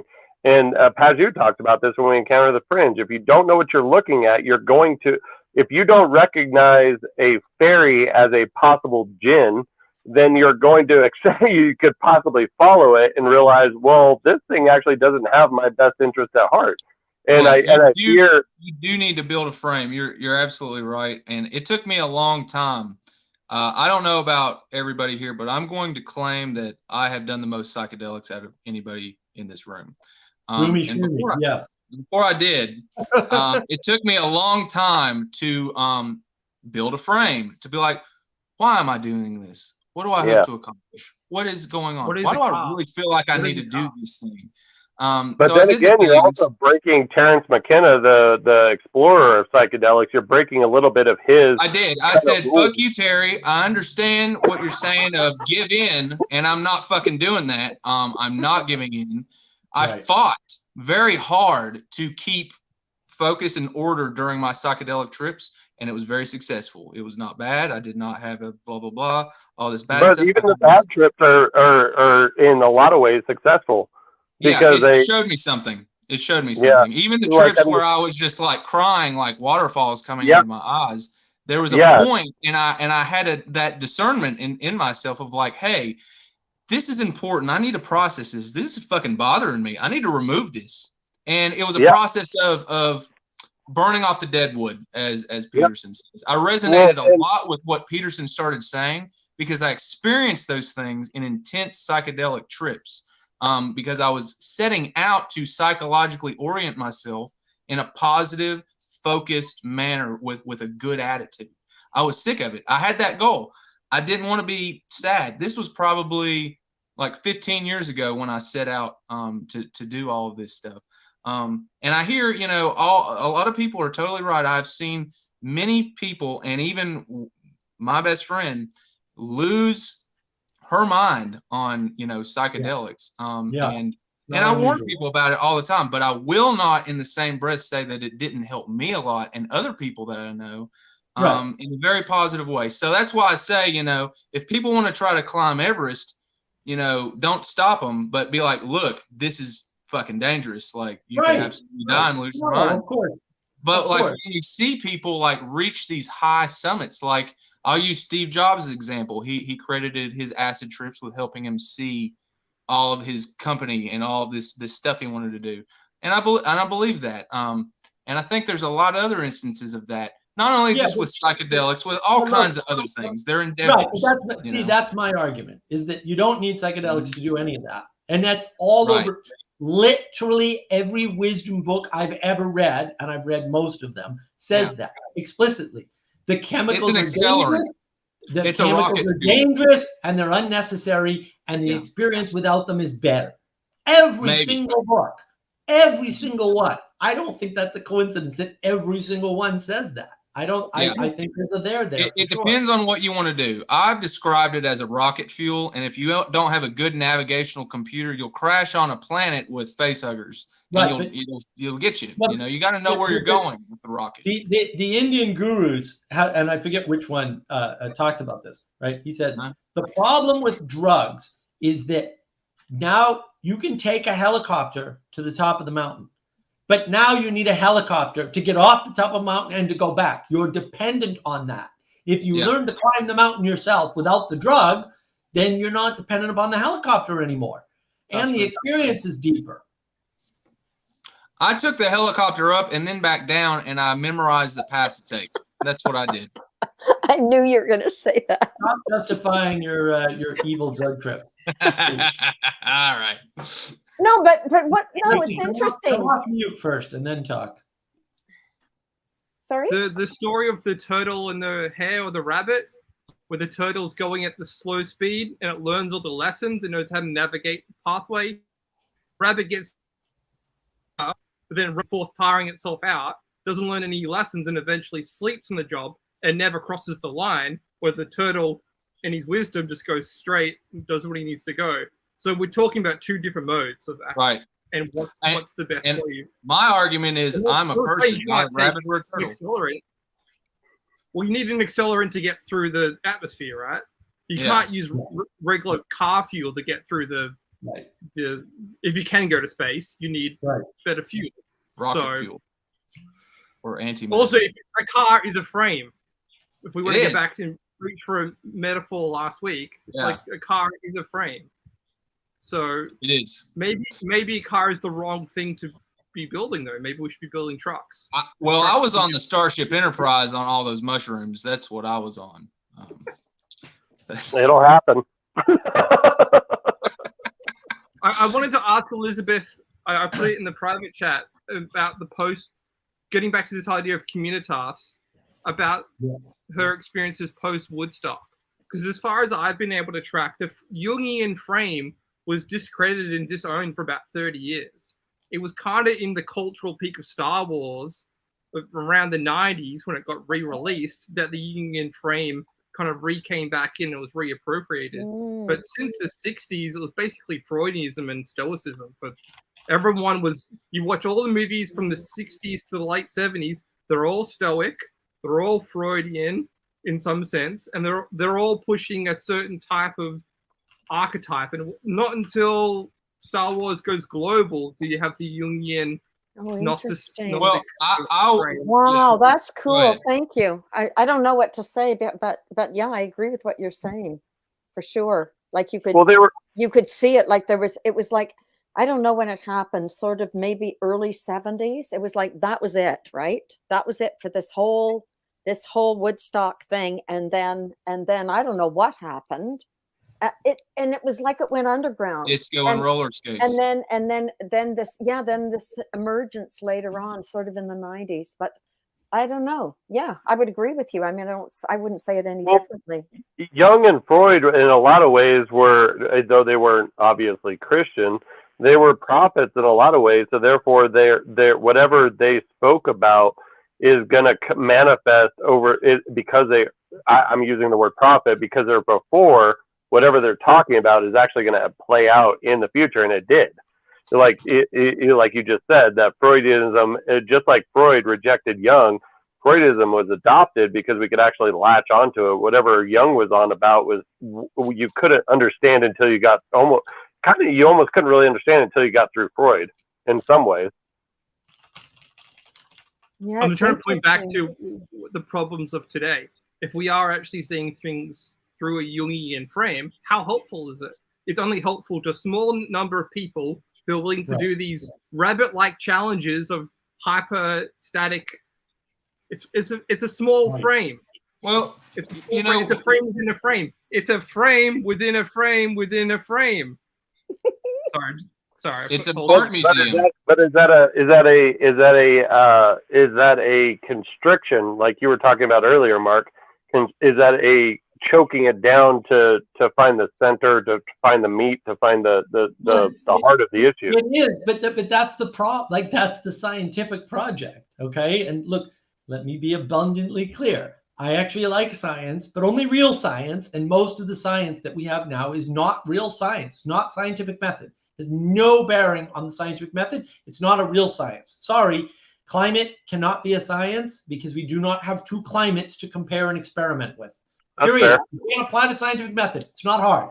Can't apply the scientific method. Not a science. Okay. So when we talk about the project of science, we're talking about, and this is why I think guys like Vervaeke like Neoplatonism, even though I don't think Neoplatonism even exists. I think it's a ridiculous concept. They want everything to be one. They want to take the many and put it into the one so that they can control it, so they can have it. Neoplatonism is a fundamental having mode problem of philosophy, and it is a problem of philosophy. It is created by philosophy. It is created by our egoic will to control. Okay, it's a bad frame for understanding anything at all, because the fact that any object can be broken down into parts is not helpful for you to understand anything in the world. What is helpful is to understand and discern the proper frame and when that frame needs to change. That's all discernment in order to do something towards the telos that you're aimed at. That telos can change. The frame can change irrespective of the telos, because maybe you're not moving towards the good, or you're not moving towards whatever your aim is in the moment. I don't know. Discerning, oh, I did a live stream. It didn't go well for me because I rage quit and everybody told me I looked bad, would be really important, right? I do a live stream. One person tells me I did a horrible thing to somebody in my live stream. They didn't watch the live stream, right? This is not a good thing. This is, oh, I need to discern that my frame about what happened in the live stream I didn't watch was a bad frame. Yeah, it was a bad frame. Listening to random comments on the internet is not likely to get you close enough to reality to be useful for you in your life. There are some notable exceptions. I would argue that almost every comment on all my videos on navigating patterns, which you should check out, you should watch all the damn videos, they're awesome, right, are really helpful for me getting better, if nothing else. And for me, that means by extension, and I could be wrong about this, but for me, that means by extension that it will improve my ability to communicate to a larger audience at the same time. So if I get better, for me, that means I improve my ability to get to a larger audience, for them to understand what's going on. And I think that is good. I think that was my disappointment I was sent a clip of your conversation with Grizz and in my estuary group chat actually, and they said the guy basically skipped to the last 10 minutes because most of it isn't worth watching because you were talking past each other. Even in the last 10 minutes, it was clear that I saw in your eyes the moment that the subtle, not so subtle jabs from Grizz just swore you, and you were like, okay, this is not conversation. But it was after that moment that Grizz said something that I thought, if you were still engaged, would have been helpful. What he said was, again, I didn't watch the 8 hours live stream that you did, and I don't have the right frame from this. So I'm framing this in the context of that 10-minute section that I watched. So what he said was, it's not that he's saying, I'm not saying that, Mark, you abused someone, but I'm saying that you're smart enough to recognize why a lot of people are saying that this person was abused, or why this person said they feel abused. And I was like, if that was the frame that if that was the spirit that he entered the conversation with, the conversation would have been different. But because he came in there, like he admitted, for a battle, which is very not useful, especially in this little corner. Well, and I wasn't, but Tail, I wasn't told what he was talking about. And when I asked him several times, what are you talking about? There's not one live stream. The only live stream he referenced before that was the one with Jacob that he jumped in on. He said, I jumped in on a live stream right when you jumped in a live stream with Jacob.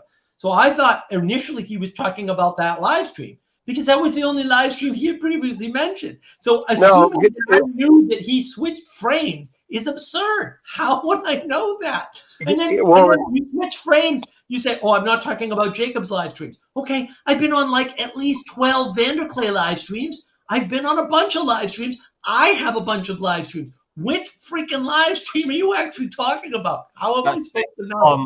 I said in my estuary that watching that conversation felt like watching a lot of Christian YouTube, because that's what most of it is, especially when it devotes into arguing about doctrines and whatnot. It's two people with, in my opinion, good intent talking past each other because they're not recognizing the good intent in the other. And it was you're very, like, it's anyone that speaks to you for more than 5 minutes will recognize that you're very not anxious about bad intent people infiltrating your space, which I think it's a good thing. Obviously, you don't want bad people infiltrating your space, and whereas Grizz was seemingly just fighting for the rights of everyone to be included. Yeah, he got in protective mode. He dropped into like Big Brother mode or something like that, and it was like White Knight mode. Yeah, White Knight Protector or something like that, because you could see it. It was a total shift in his demeanor and the words he used. I mean, anybody who replays that, you can see it right away. Like, he even got closer to the camera. He got like, there was a sense of pride in that. You should know the things that I'm thinking of in my brain, despite me not saying. Well, and there was even an underlying threat. Like, if that conversation had taken place face to face, the way that he said that, there would have, like Jordan talks about with the men, there's an underlying threat of violence. that conversation definitely had that tone. Like if I had heard somebody say that, like I said, I would have squared my shoulders a little bit because I'm like, is this guy about ready to punch me? Like it definitely felt. I think that's why the frame that we're speaking for, literally this corner, is very important, because it recognizing that the way you come across online is different to the way you come across in person. Yep. Will humble you a little bit to be like, okay, this, like, let me treat this person as a person rather than through the image on my screen. Mm-hmm. You know, sometimes our society is so, well, we're horrible up here in Canada. We're so horribly nice. I literally can barely breathe up here. It's just horribly nice, everybody. And no, there's a place for exclusion. I mean, I'm going back to L'Abri community when I was there with Burn Power. When was that now? So it was like in sort of late 70s. Anyway, and you know what? They practiced exclusion. Like they were serious. When people came there, well, their prayer was, this is really cool. And they didn't, I think I told you already. I can't remember because I tell everybody because I think it's so cool, but they practiced exclusion. They prayed that the right people would come to L'Abri and that the people who were not meant to come would not come. And then they would always tell us, you know, it's not because we think this is the way this is a pattern for everyone, but this is the way we choose to run our community. Because they took people very seriously. And they figured if you got all the way up the mountain there in L'Abri, it was really, these places are always hard to find, right? They're hard to get to. They figured if you managed to get up the hill to L'Abri, you know, with the funny little bus and that you were meant to be there. And they weren't fooling around. They weren't fooling around. Like they were strict. There's a bunch of rules. So someone I know who's on my Discord server, actually, the Mark of Wisdom Discord server, she was saying, I'm upset that I could never be at L'Abri because I have a child and that just doesn't work for them. Like they can't let children in because you have to contribute to the community to be there. And there's no room for a child. There's no childcare. She's already excluded. So she talked about that. She said, she's on the one hand, she's upset. And on the other hand, she totally understands and believes that's the right answer. Even though she was excluded, she's willing to say, I had a kid. Wow. I was therefore excluded from being able to do this L'Abri thing. And I have to live with that because keeping L'Abri is more important than my needs. That's what's missing. People don't want to accept that. There are trade-offs. This is serious.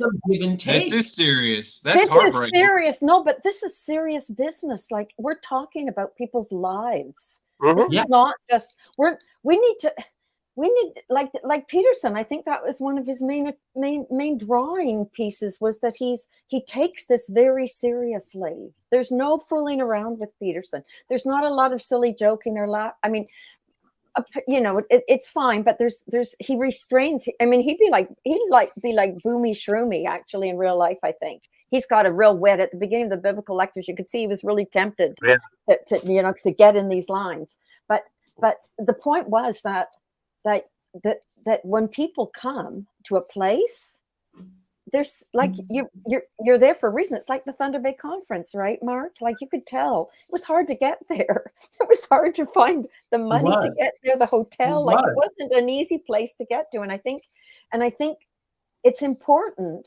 that people see there's a frame, Mark. If nobody, if you don't put a frame on it, you know, I didn't think the whole thing went perfectly well last week.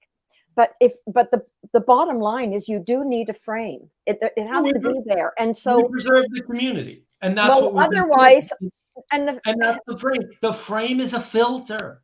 Like everybody's talking, but the frame is a filter. It does other things too, right? It allows you to let people in and then test them out and see if they fit, and if they don't, then you can kick them out because Are there some personalities that are good for upholding the frame and reinforcing the filter and maintaining the filter and maintaining the frame? Are there certain personalities that are going to be more accustomed to that, and other personalities that are going to be absolutely going to crap at it? I wouldn't talk about personalities. Like I really like it. People have a disposition. Well, it just depends. It's kind of like we're constructing a tongue and we're tasting it. And if we don't like it, we spit it out. It's a filter. Right. It's important. Right. But look, so that's why we need to eat cheese pizza. Disposition is not important. okay, disposition is actually not important. Okay, it's a determining factor. It's a helpful thing to understand.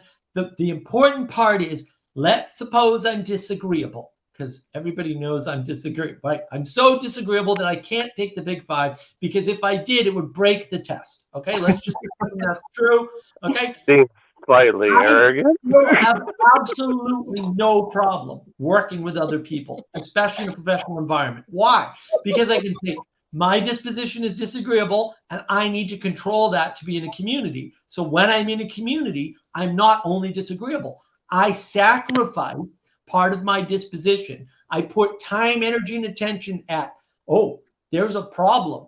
There's a problem with you and community because you're disagreeable. You need to use that disagreeableness wisely. I can't just be disagreeable randomly like I can here, because this is my stream, and screw all y'all. Right, but I can't do that when I'm working. Otherwise, I won't have. I don't think you'd enjoy that very much.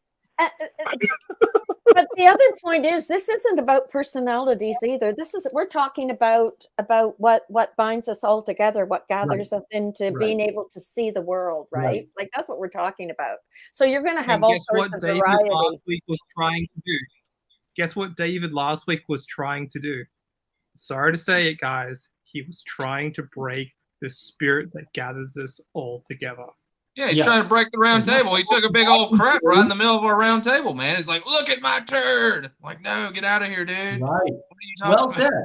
Right. And that's the thing. Some people, in fact, most people don't like success. And Peterson goes over this. Why? They don't want to be judged. Why? Because they're not living up to their own standards. Yeah. And they certainly don't want to live up to your standards, because you're being successful and they feel they should be able to be successful. And so they want to be equal. So the only way to make things equal in most cases is to bring everything down to the lowest common denominator. So they want your community to be no better, no bigger on any front, on any way of qualia, any kind of decision, any kind of quality than theirs is. So if hammer down the tallest nails.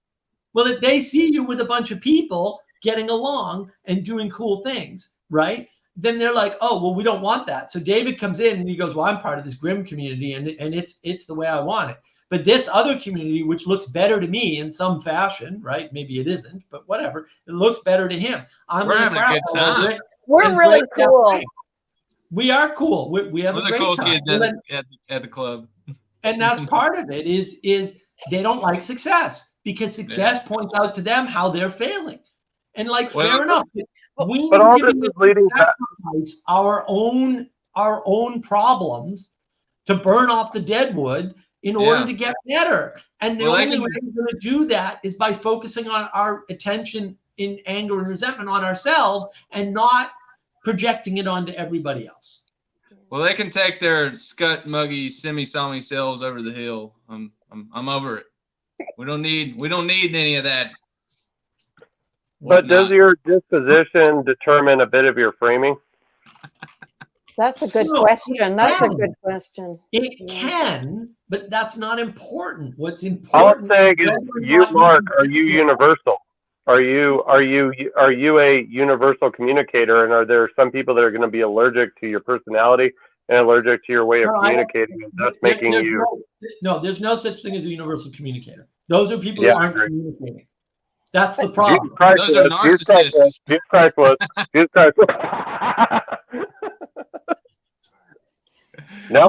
I'm still not sold that disposition is not important to your framing. Can you? Yeah, I agree.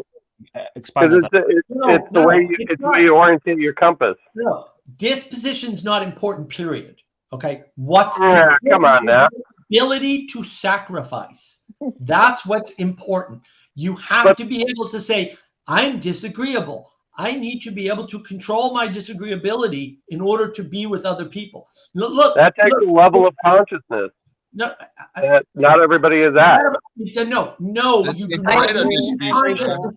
to sacrifice. No, you don't. You just need to say, you know what? I'm a Muppet.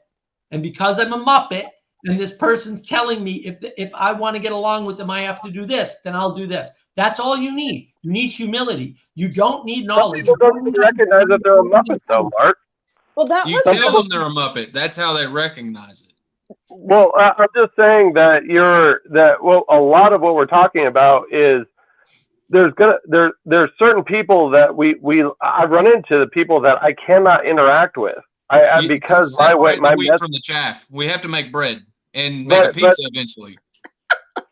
But yeah, exactly. Well, agreed. That sounds good. But I'm just saying that your entire method of framing is not going to be acceptable to all types. And that, like I said, I'm on this thing recently about getting the MBTI involved in this little corner, because I think that it will. I'm not trying to make certain people. I'm not trying to make groups or anything like that. But in a lot of ways, I guess I am. No, but why is this important? Because my argument is the following. Yeah, you can't be part of all groups. Oh, well. For the efficiency of communication. Does everyone have a place? No. Do you think everybody has like a place? I think they could if the efficiency of communication was communication. What if instead of that, everybody, not everybody. What? It can't be everybody.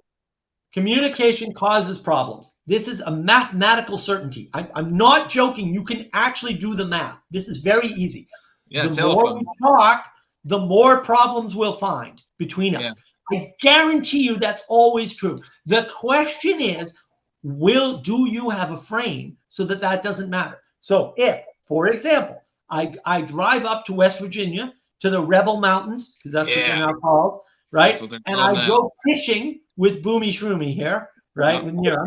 I go fishing with him. Shroomy is hilarious. We have a way of interacting so that when we get into an argument about whether or not his ridiculous rebellion and I want to do drugs nonsense framing has any relevance in the world, pizza.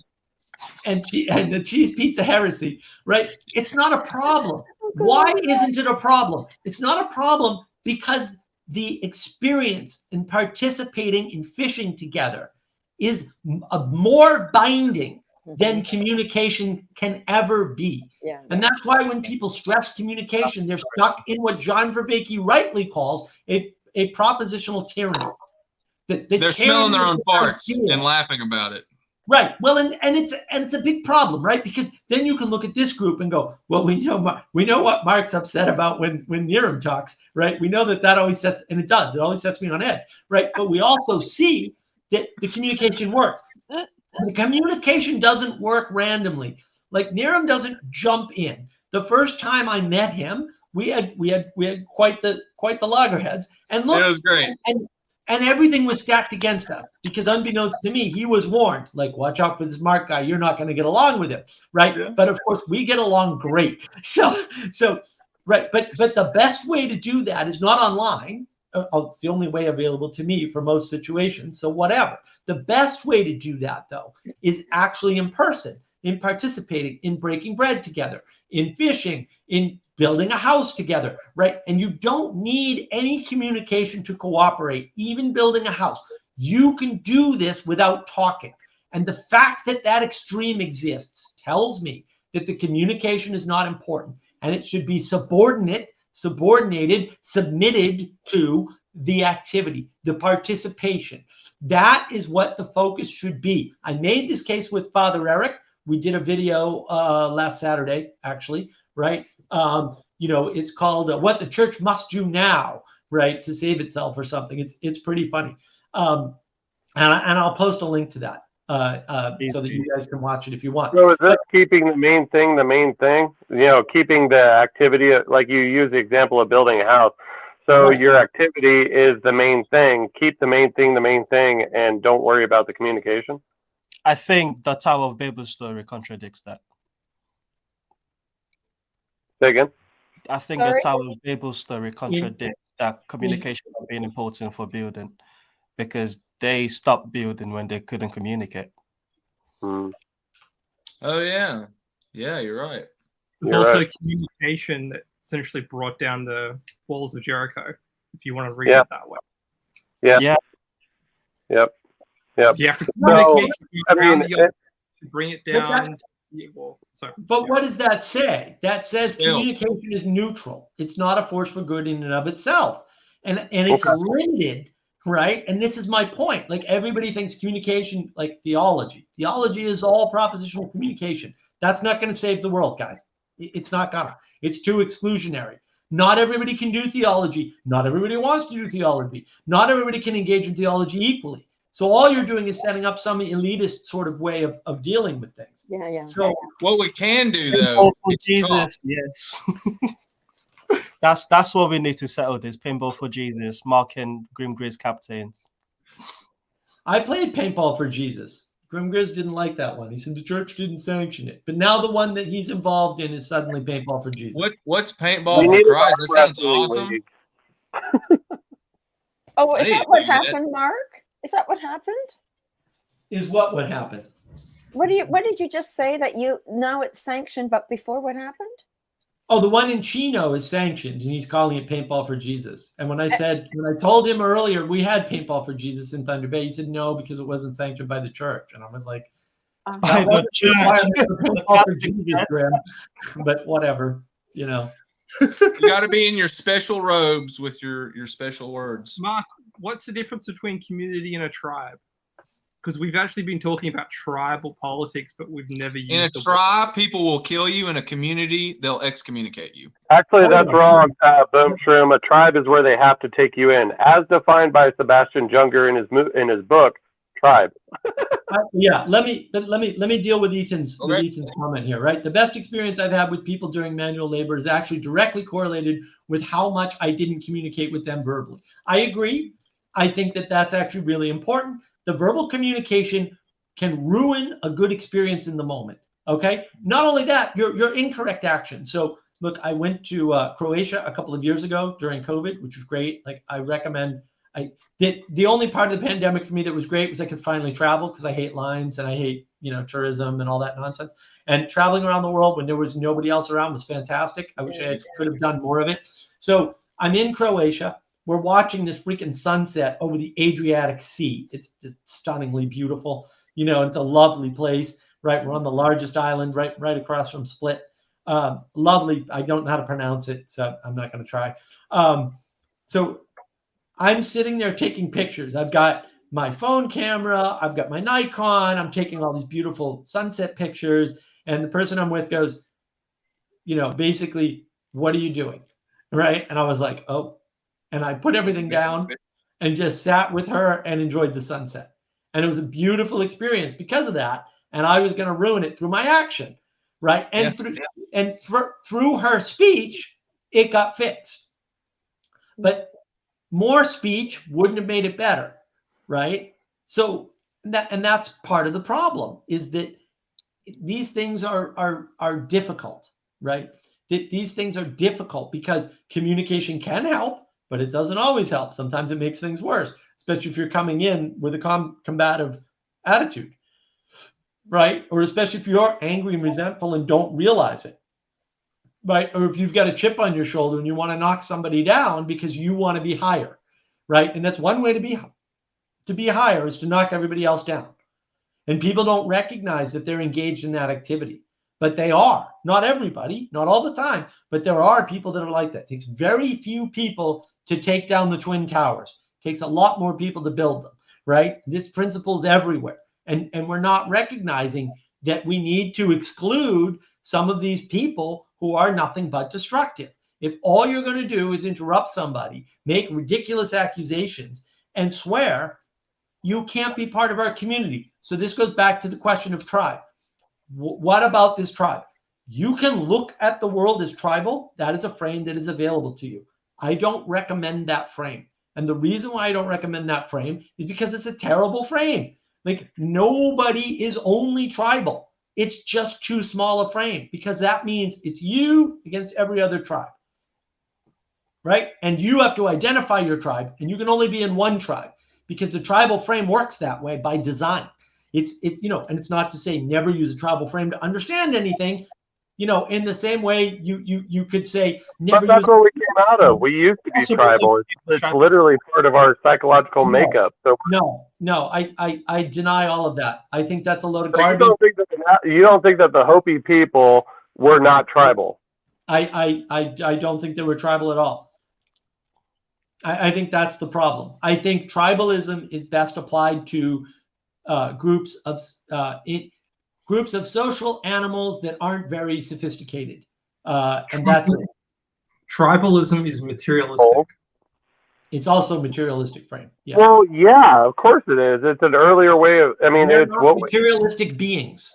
That's the problem. We are not material primary beings. The primary of being is ethereal, not material. Being Can you have a big family? Ethereal concept. Can you have family members that you're not, related to? Of course you can. Right. But what I'm saying is that what some people think a tribe is? I'm just trying to see where you're coming at. What a tribe is what at least, okay, so Sebastian Junger did a book called Tribe, and the only reason I'm drawing on that is because it's the best book I ever came across that was about what it actually means to be in a tribe. Tribe is usually a group of people that come under a suffering together and have to band together, and they actually become quite happy. He used the people of the Balkans, I think it was, and how they talked about during their time of war, they were actually happier than they were in their time of peace because they had a purpose. The purpose was to survive. And doing that, they banded together and they made family out of family members that were not family. It was like literally the women cooked, the men fought, the children, did the best they could to help the adults. It was this it became like this. Okay. But Josh, that's one way to understand that. Another way to understand that is to say that they extended the family archetype to a larger group, right? Yeah, that's kind of what I was trying to say. Well, right. This is what Niram was getting at, was what's your definition of tribe? Now, what I would say is there's a much better frame to understand that in, and it's not tribal, because it's not, you can put a group of people like that in a tribe. That's fine. That's fine framing, right? But there's only one tribe in that story. And therefore, it's not a tribal frame, because if you tried to apply it outside of that group of people, you wouldn't find tribes anymore. There's a question I was going to ask earlier, but this brings it back. What do you make of the claim that the story of Christ is a frame big enough to fit in all other frames? Right. So, well, that's the claim by the crazy Christians, and they're all crazy. But they might be right. Like, it's certainly possible, right? I think that what's missing from him a lot is him coming back in Revelation with a sword and an army. I don't hear anybody talking about that Jesus. He came back in 70 AD. That's called preterism. So just saying, it is a theory that's out. Well, there's an image. There's this beautiful picture of him up in heaven with a sword and an army of angels coming down here to kick ass. And nobody talks about that Jesus. That doesn't. They don't talk about that Jesus. That may have took place in 70 AD. Yeah, but don't worry about that. That's irrelevant. The story. Don't worry about that. That's all. I want to see it. He's not talking about what happened and what didn't happen. He's talking about the story, right? Yeah. So the story could happen. It might still happen. We don't know. It might have already happened. It doesn't matter. Stories aren't placed in time in that way. Stories might be placed in time in the way that the specific instance of the story happens at a particular point in time. But a good story is timeless. If it's not timeless, it's not a good story. Right? There are other factors too, but that's one of them. So the question is there a frame that allows you to understand all the smaller frames that you might need to understand all the things in the world?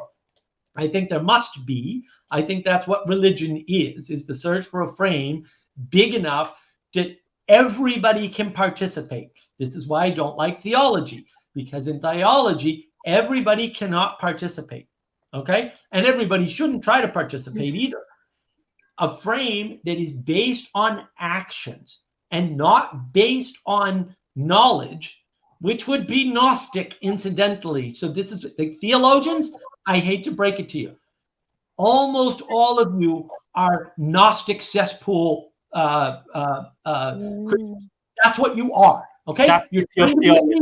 And you're creating a Gnostic cesspool in your elitism, and I want you to stop, because it is exclusive to other people who can't play that game. In the same way that Sam Harris got got reamed out by Jordan Peterson at the end of the fourth debate, where he said, Sam, this is all well and good for you, but you're accused like 130. What about all the other people? And you can hear, if you listen closely, the laughter in the crowd, because they were delighted about this fact. And I would say, if your religion is exclusive, or if your method of implementing religion is exclusive, or if your method of understanding religion is exclusive, it's not a religion. You have a cult.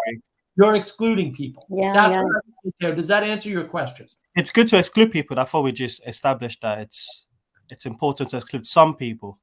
From a community, yes. It's important to print Bibles and translate them into all languages. Well, because we're stuck in time and space, right? We're stuck in time and space right now. We're stuck in context. So that's how it works. Like, we need some acid. We mustn't get all.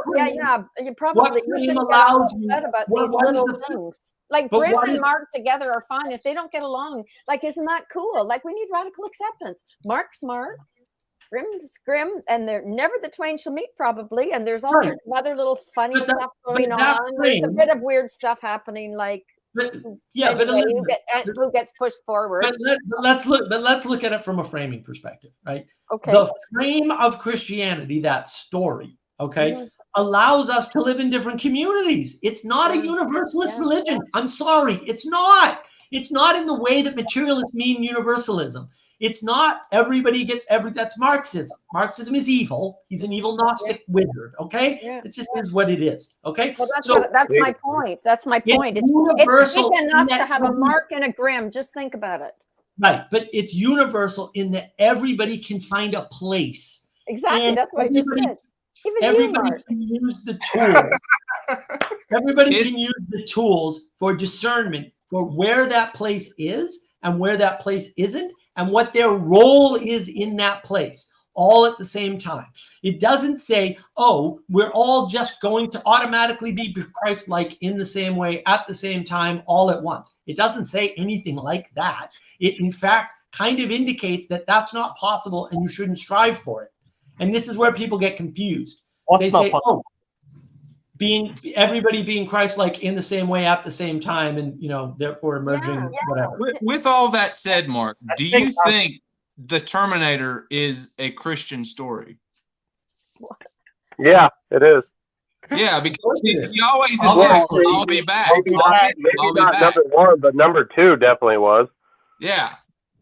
I was just thinking. No, number two is not Christian. Number two is not. How is it not Christian? Well, he does this. He does the thumbs up and he goes down. No. Number two. Number two is not Jesse's correct. There was a recognition of self. There was a recognition of a task to be completed, and he sacrificed himself at the end for a child. Okay, so do we want to go down Terminator 2? Let's go. I've got the skull out like Hamlet and everything. Yeah. Yeah, come on. Let's get real with this. Enough with the framing. Let's do Terminator. Just kidding. Frankenstein rises again. That's what you need to think of Terminator 2. It's Frankenstein rises again. Well, yeah. Frankenstein was the Garden of Eden, bro. And then is like the Old Testament. And then Terminator 2 is like the New Testament, man. I need you to expand on that. Frankenstein was the Garden of Eden. Was that what you said? Yeah, because it's this person that wakes up and has no idea what it is, and it goes ape crazy, like right off the bat, and then gets cast away from the maker. Does it not? There's this most of Frankenstein, and who created Frankenstein? What was his name? Mary Shelley. Well, that was the author, but the character in the book. The guy who Victor Frankenstein. Frankenstein is not the name of the monster, it's the name of the doctor. Yeah, sorry. So Victor creates the monster. The monster, wakes up and flips out and has to be cast out of the creator's presence because he's obviously dangerous. And so he goes off into the wilderness. He ends up in like Antarctica or something like that, all over the freaking world. And then story. Yeah. So story. How's it related to Terminator 2? Because that's just crazy. Frankenstein. You brought up Frankenstein. I'm simply explaining Frankenstein as the origin story to Terminator. So I was trying to bring up a concept of Gnosticism. 18th century, Mary Shelley, Gnosticism, feminist, by the way. Important to Terminator 2 because Terminator 2 is not a masculine message. Terminator 1 is a masculine message. Masculine. I'm not using male. I'm using female, feminine. All right? Okay? Just so no one knows something about that. So the monster rises again. That's what happens in Terminator 2. It's embodied by a principle not of itself, of someone else. It's under the will of someone else. It's not under its own will.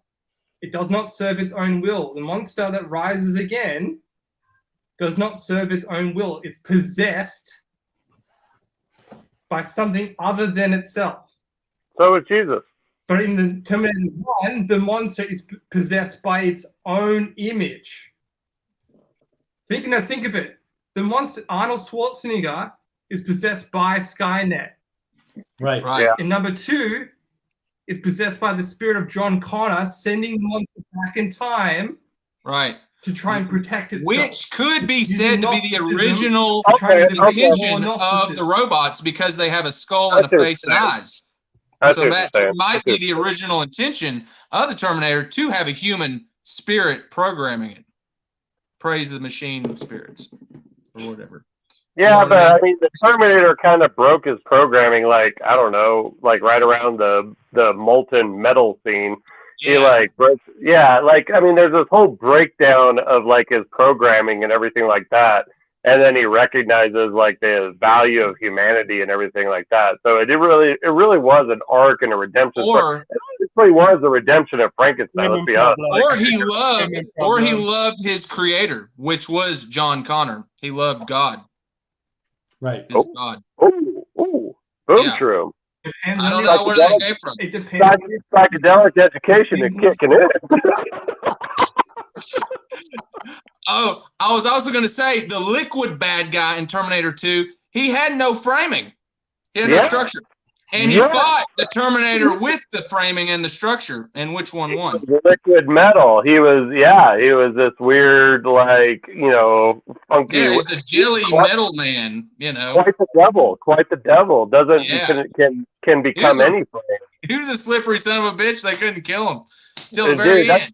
Go figure. That guy was like a turd that wouldn't flush, man. That guy would not go away.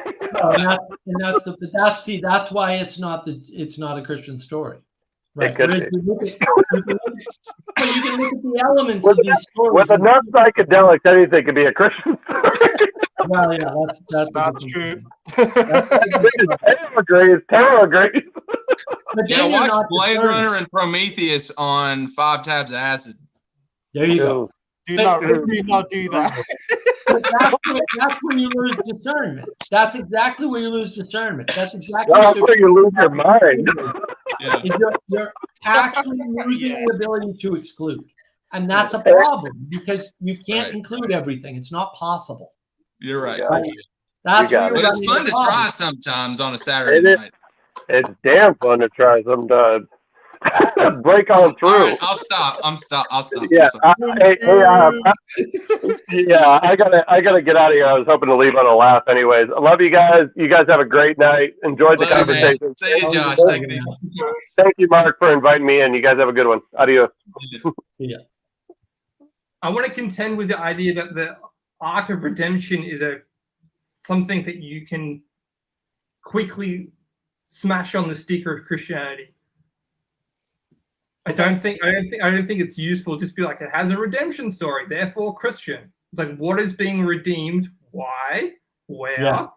To what telos does it? And that's I remember reading a book about the Matrix and Gnosticism very, very early on. People were pointing out, hey, second, because I was in the evangelical community, you evangelicals jumping onto the Matrix being like, great, he embodies the spirit, he overcomes the material reality, therefore it's Neo's Christ. I was like, okay. Yeah, it's like saying Simba is Christ in The Lion King too. By the way, or Harry Potter is Christ. It's like okay, well, you're trying to whack them all the goodness out of things, and rather than saying what has the goodness. Well, I think that's the problem with the people want a single solution, and I here I can snipe it at my good friend Jonathan Peugeot and say he seems to think that beauty is going to solve the problem. And it's like, no, because beauty alone is not, you need the true, the good, and the beautiful. It's just, you need all three. You can't reduce past that. It doesn't work. And that's the problem, is that people are not taking this seriously enough. They're not really understanding that your options are not the true, the good, or the beautiful, and anyone will get you the other two. Your options are, you need to go after all three, or you're going to have an actual problem in the actual world. Yeah, it's like the quest for the unified field theory. Are they ever going to do it? Right. Is it an endeavor worth doing? They think it's required, and I think it's bullshit, and it's not required, and who cares? It's just not important. And the more they look, the harder it is for them to find out where quantum ends and Newtonian begins. But it definitely does, because they don't mix all the way up the stack. There's an overlap, and science has a hard time with overlap because it wants discreteness. It wants to draw a sharp, clear line so that it can do its thing. Because science doesn't work with fuzzy lines. It just doesn't work. There are other things that work, but they're not science. Well, science has kind of drifted from communal knowledge to tribal knowledge, if you want to know it. Probably since the 70s, since the breakdown of the universities, science was a communal. People overlapped in disciplines. They could talk across one another. Now we have tribal. Physics is higher than biology. For sure. Well, because it wasn't unified anymore. Like, a lot of people don't understand. When Einstein was alive, and they used to do these polls, 80% of the people in the general population were Christians and identified as Christian and identified as God-fearing, basically. Okay, you know how many physicists identified as God-fearing? 80%. It's the same ratio. That ratio changed at some point, probably in the 60s or 70s, to your point, Jesse. And then all of a sudden, this endeavor of science is no longer unified in a larger frame. That you need that larger frame. That larger frame, the frame is universal. The things in the frame are not universal. The fact that the frame's universal means, again, you can discern your proper place within that frame, and then whether or not you belong there, and then what your role is once you're there, right? And maybe your role can change over time, and maybe you're part of more than one frame or more than one community within the larger frame. All of that is possible. But what's not possible is to just pick random frames at random times and see how it all works out. Because you have a limited amount of time on Earth, and you have to submit to something. And you're always submitting to something to get something done outside of yourself. Otherwise, go live in a cave. Okay, then I won't have to listen to you, and you'll be happy living out the life you think you're supposed to live out. At the risk of getting sounding very evangelical, I'll go back to the question of why it is the story of Christ. If that story does, like Ethan says, allows participation of all being in its multiplicity, I think why is the Ashbury, let's say, like, why is revival not a good thing? Because in your frame, Mark, from my understanding, you're saying Paul is misreading Jordan by tacking on the revival thing to him. Well, it's not that revival's not a good thing. Okay, I'm not stating that revival's not a good thing. What I'm stating is that what Peterson's doing is not a revival. Now, there's a caveat to that, because there's an overlap. This is where people get crazy. The overlap is that the meaning crisis people and the crisis of faith people have an overlap, because some crisis of faith people fall into the meaning crisis, right? But the meaning crisis people never rise high enough up the well to be faith crisis people, because these crisis of faith people have had church. They have symbolism. Yeah. So you can add beauty to the life of a crisis of faith person, and that could be enough to lift them out, because they can interface with beauty. The people that I talk to, every person that was in trouble on the Awakening server back in the day, could not appreciate poetry, would not read poetry. That is a significant thing in our model. And if you need the model, there's a model on the Navigating Patterns channel, the knowledge engine model, that's very important to understanding this. And maybe I do a poor job of explaining it, so please leave comments and tell me if you don't get it. But every single person didn't understand poetry or wouldn't read it. Not that they hadn't ever, because there was a time when they read poetry. They just stopped at some point, and then they lost the skill of relating to poetry. And to be fair to John Vervaeke, it was his work and his framing that got them back into that whole participation, mode of participation. And so that's what was really important. Can I push this a little bit more? So the 18th century printing press comes out. With the printing press, you have the rise of theology. Yes. At the same time in the 18th century, you have the decline of the Romantics, aka poetry. So you have the increase of knowledge and the Enlightenment and the lack of poetry. So poetry is a way of interpreting a story, the poetics, romantic. Yes. It's not romance, it's romantic. That's why people equivalate the Notebook as being romantic rather than saying something like Dr. Zhivago, and that's a romantic story. One's romance, one's romantic. And that sort of materialistic definition they don't have because they essentially in this theology, empiricism would have to define the propositions in order to get to the logical outcome rather than the communal embodied outcome. Because before the 19th century, if you said you were Christian, you didn't have to know to embody the Christian principles. And therefore, once we've gone more and more into the written text, more and more into you have to have all your ducks in a row in order to be a Christian. So you have the decline of poetry as well, because you could read a poem and half get it, but you only need to half get it in order to kind of enjoy it, appreciate it. It's the same thing with Christianity. You only need to appreciate part of it to get it. You don't need to know all the theology behind it, because maybe some of it's made up. Maybe most of it's made. Who knows? Calvinism could be a complete set of poetics that just doesn't make sense to some people. And maybe that just voids its purpose, because if it's not poetic, symbolic, embodied enough, how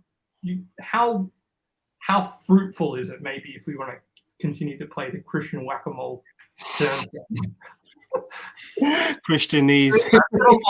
Someone wants to jump in on my critique of poetry, but poetry is missing. People look for poetry in things that aren't poetic. Tinder is not poetic. Right. Yeah. And it's not romantic. It's the same thing, really. And there's no romance. Yeah, of course. Right. It's the materialists trying to solve a discrete problem of not having somebody to mate with. It's like, really? That's the problem? Oh, I had no idea that was the problem. They want to embody. It's all embodiment, but it's a false embodiment. Like, I don't know, probably me and Teo are probably more like, okay, the incarnational model is probably higher up on our preference set. Like, you have to embody the spirits that you believe in. But you could, this is the thing where it gets, as to Mark's point about Gnosticism and Christianity, it's like, well, what principles are you trying to embody? Maybe the false ones. And you kind of have to discern which frame, which principles, which standards you want to embody or in order to be poetic in the world. It's like you can't. Good art is poetic. Good art is not empirical. Like that's why I'm kind of dismissive of this AI art problem. It's like it's all by the numbers. Nothing's going to shock you. I think Scott Adams has brought up that point this week.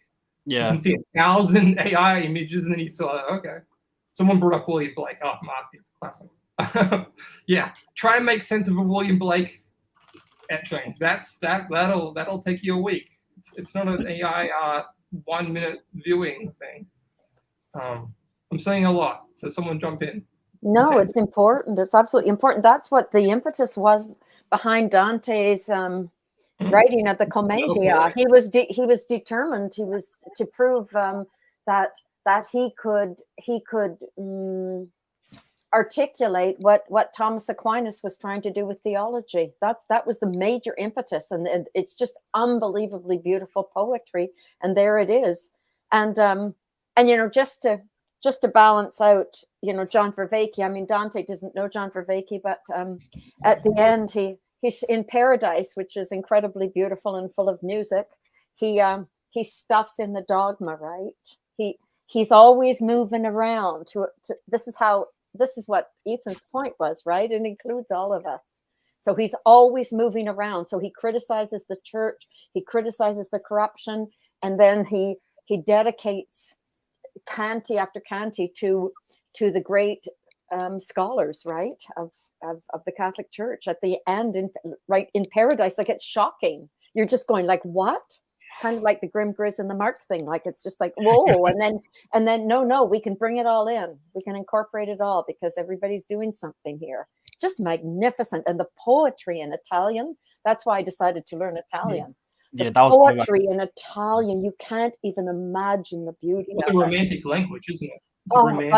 I used to speak French, but once I discovered Italian, that was that, because it's just whoa. No, but there's something about the musicality of that language that's just exquisite. Like, if you read the poetry out loud, which people don't do much anymore, right?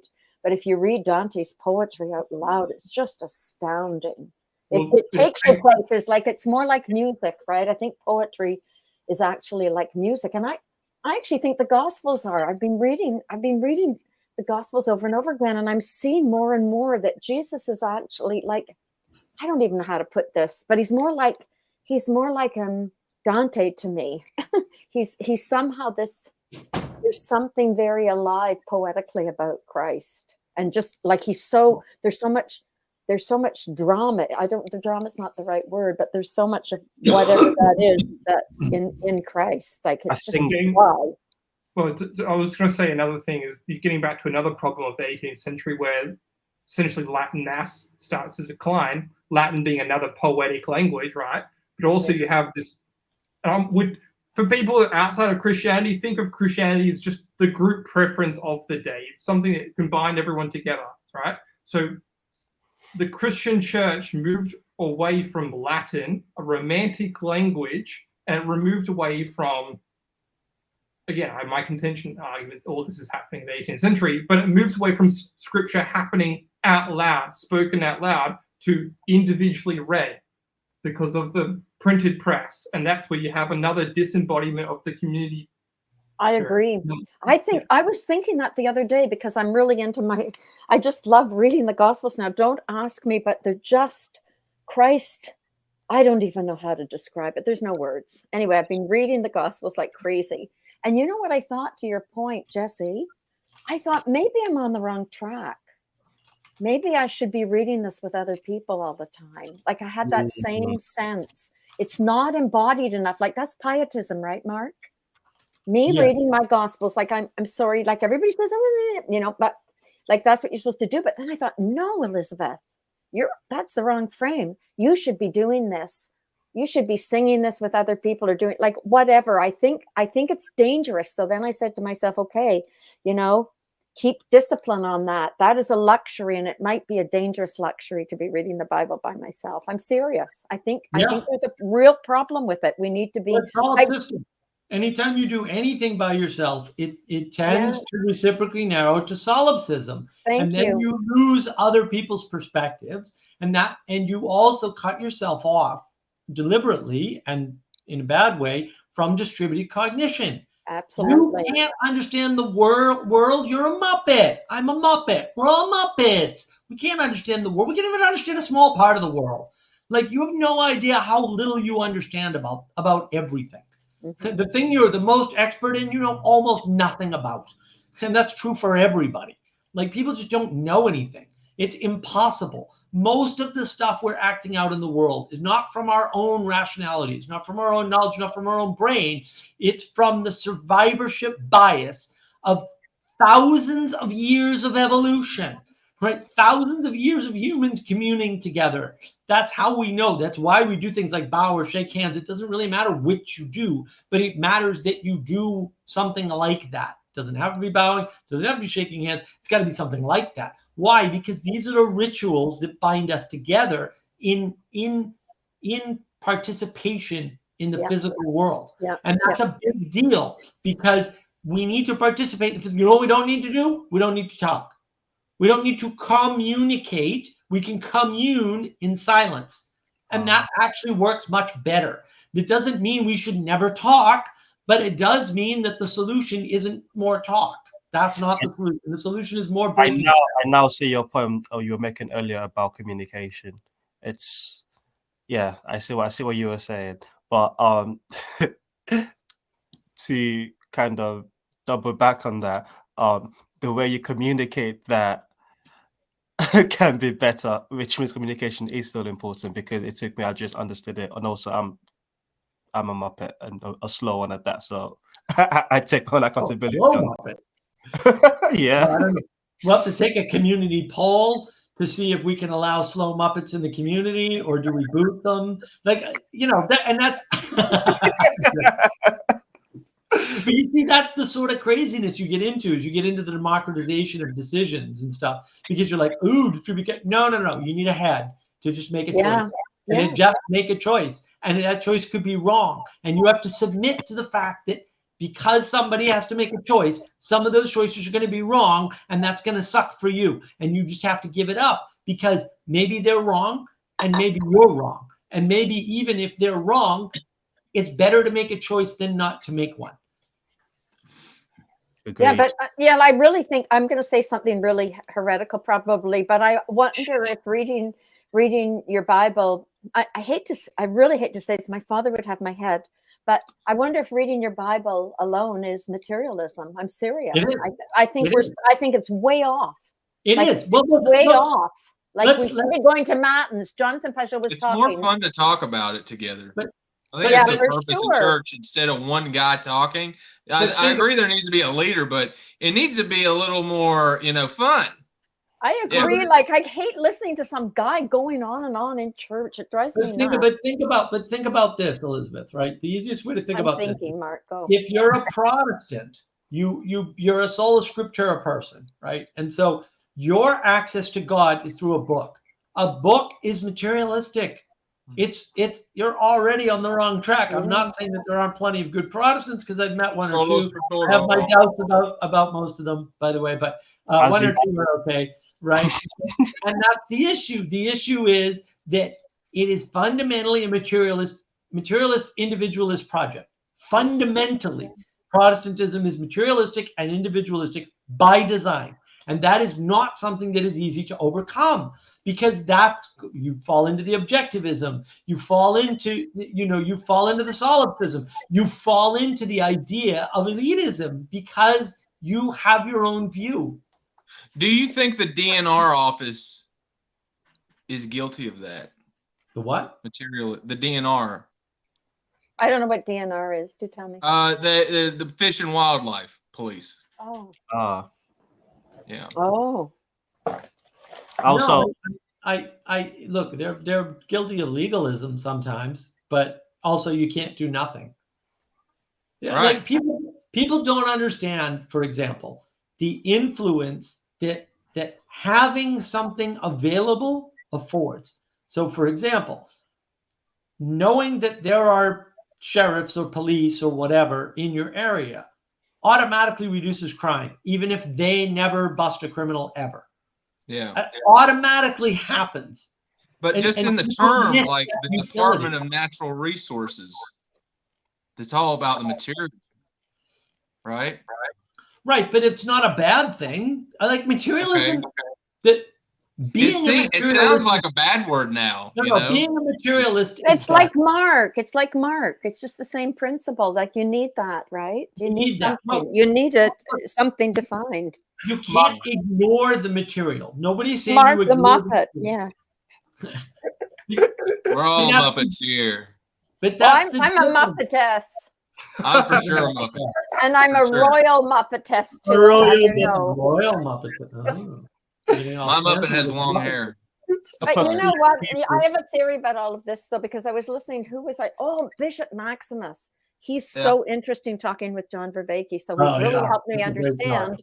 But it's really interesting because he's talking about how the Eastern Orthodox Church worked with Neoplatonism, and how the Western Church, scholasticism, Thomas Aquinas worked with it. And because Francis Schaeffer wrote about this 60 years ago, and I've been following this historical line, I'm fascinated always. And I wonder if, because he was saying, actually, he made a very bold statement in his second conversation, Bishop Maximus.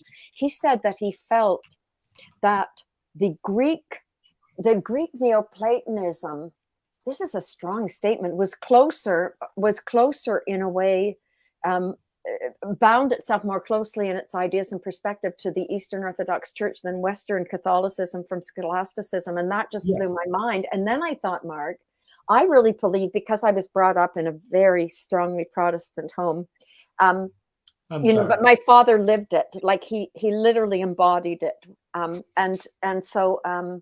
So he was kind of Catholic at the same time. But I thought with the Protestantism, I think, and Francis Schaeffer, this was his thesis, that it was a reaction against Thomas Aquinas and the scholastics' mistake, that they separated, they did this separation between heaven and earth. They didn't mean, like Thomas Aquinas did not mean to, but he got stuck in the propositional, right? And so what we're dealing with over the last 700 years is trying to correct that little tiny mistake that opened us up into where we I don't disagree, but and the problem with Protestantism, and Vervaeke actually points to this, is that it immediately got hijacked.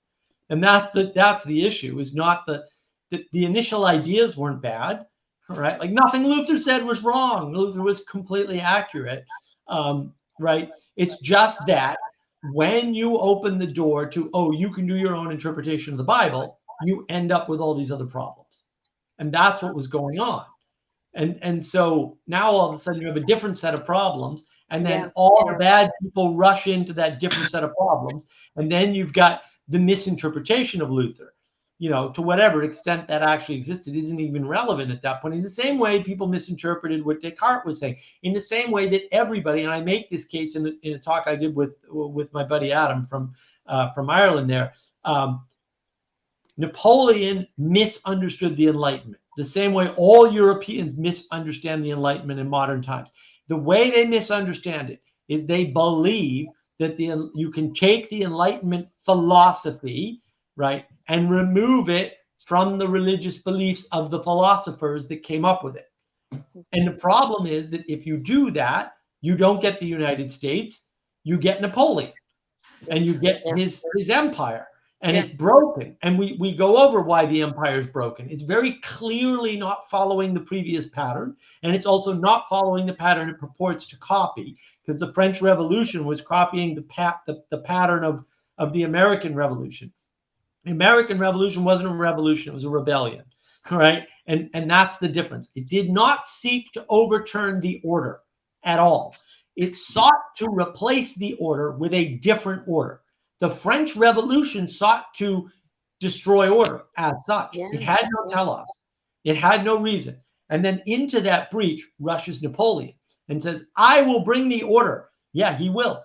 But then he doesn't copy the pattern of the United States, because, of course, that's already off the table, because, again, they thought the revolution was a revolution, but it wasn't. It was a rebellion in our case.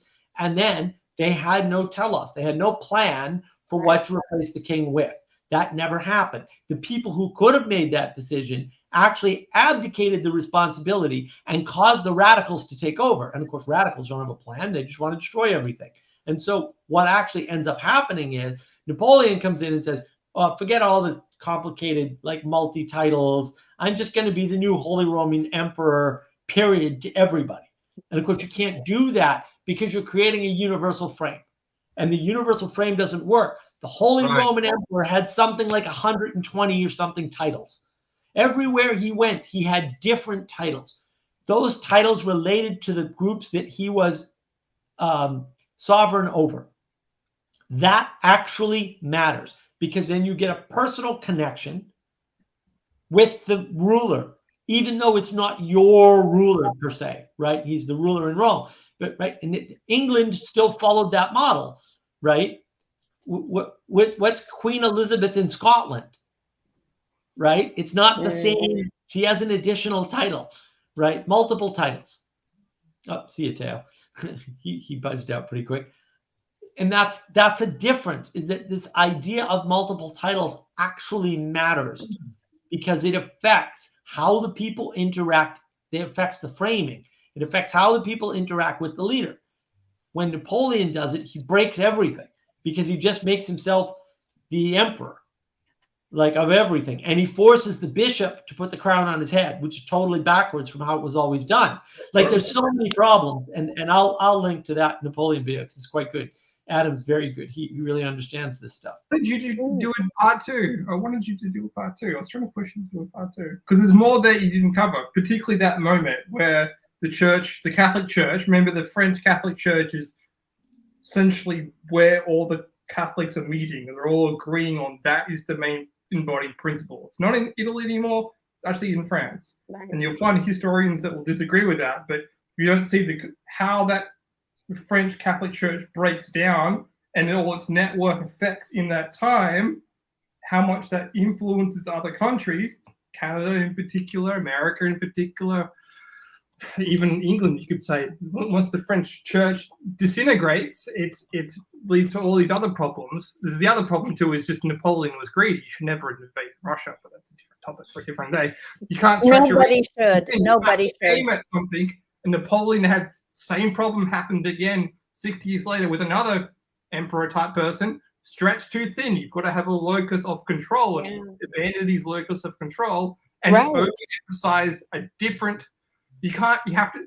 What's the axiom? Big trucks turn slowly. You can't turn a whole empire overnight, over 20 years, which is overnight in empire scale, from the Enlightenment, from the Catholic Church into the Enlightenment. And they tried to put it. It's crazy. It's crazy talk. It's happening again right now too. I remember seeing this painting of a man running, and then he was on a horse.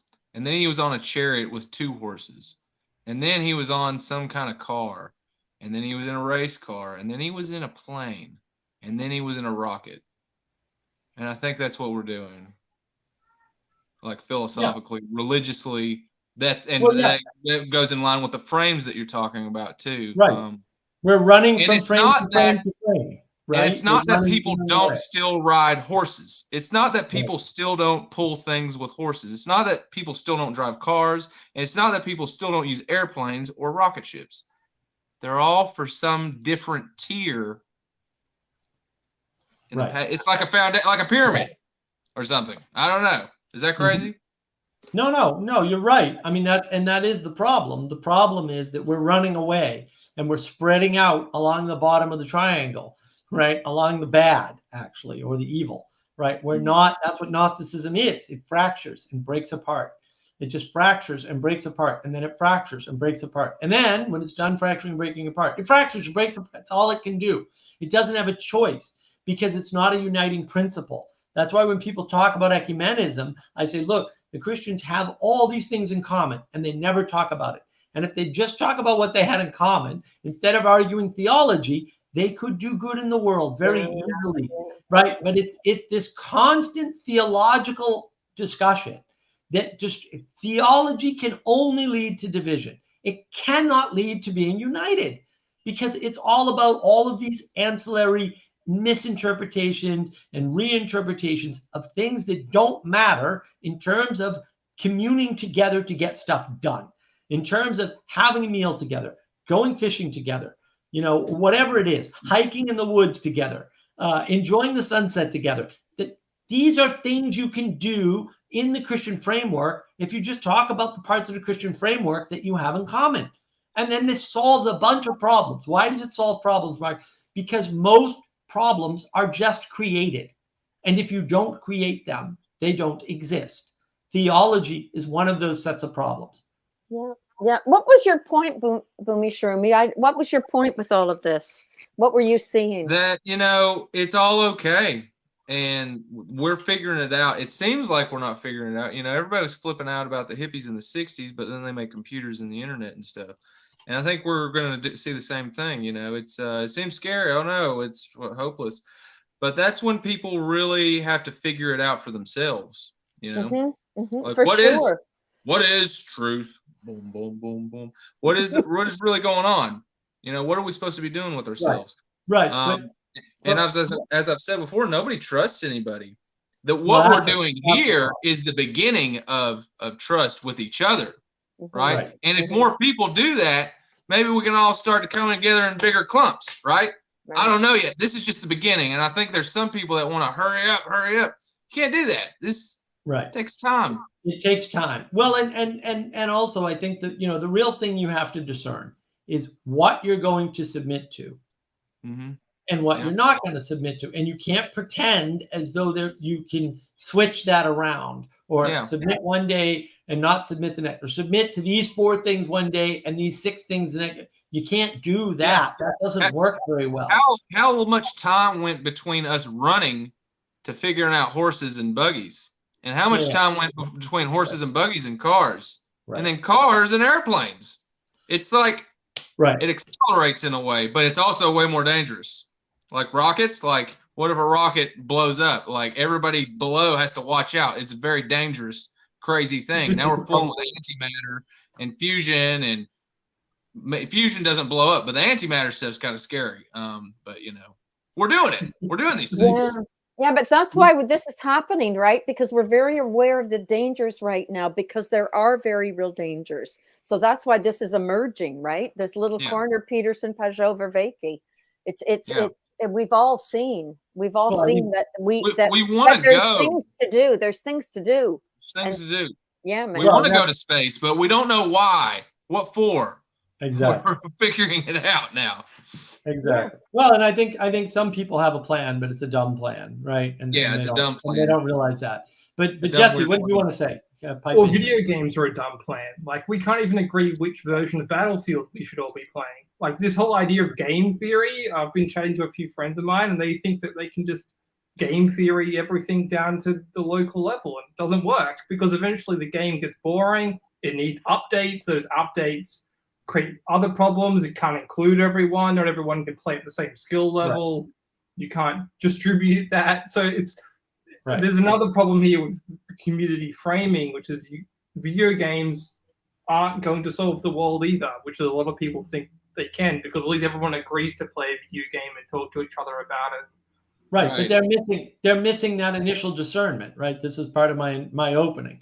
You don't realize you've already submitted to the frame of the game that you're in, but there's more than one game. And so it's not a universalist project anymore. And by the way, while you're busy playing, someone's got to keep those servers up and running. Someone's got to keep the network going. Someone's got to keep the electricity. What about those people, right? So it's fundamentally an elitist project. And not that I'm necessarily against elitist projects, but we need to be honest about the elitist project. Because otherwise, to your point, Elizabeth, what we get trapped in is this sense that we're enslaving people. And if you're using Uber Eats, for example, you're enslaving somebody. They're driving around in a car so you don't have to. That's a form of slavery. It's not chattel slavery, right, like we think of in the U.S., but chattel slavery is rare and unique and only happens from time to time. But that sounds like a nice job, though, too. Well, to some people it does. And that's the problem with this framing, right? You can't look, some people, the only thing that they're going to be able to do physically and mentally is to direct traffic. That's the best they can do in life. They need a job, though. You can argue that it's a small number of people, but they still need a job. And if that's the job, right? Or the people at the grocery store, where the grocery stores hire people who, all they can do is bag groceries. That's all they can do. Or all they can do is grab carts. Look, what is wrong with that? This is good work. And I think too, I'll make another sort of outrageous statement, because it is an outrageous statement. Part of the reason why we have so much freaking anxiety is because we won't do boring work. Boring work. We won't bloom where we're planted. It calms your freaking nervous system. Yeah. I have a tactic called Zen sweeping, where what you do is, if you have an anxiety attack, you go sweeping. Literally, you sweep something. Why? And you can do it with doing the dishes. You can do it with sewing. There's tons of things that you can do. The reason why it works, and we know why it works. We know this. I knew this years ago. I solved this for myself when I was a child, basically, when I was like 15.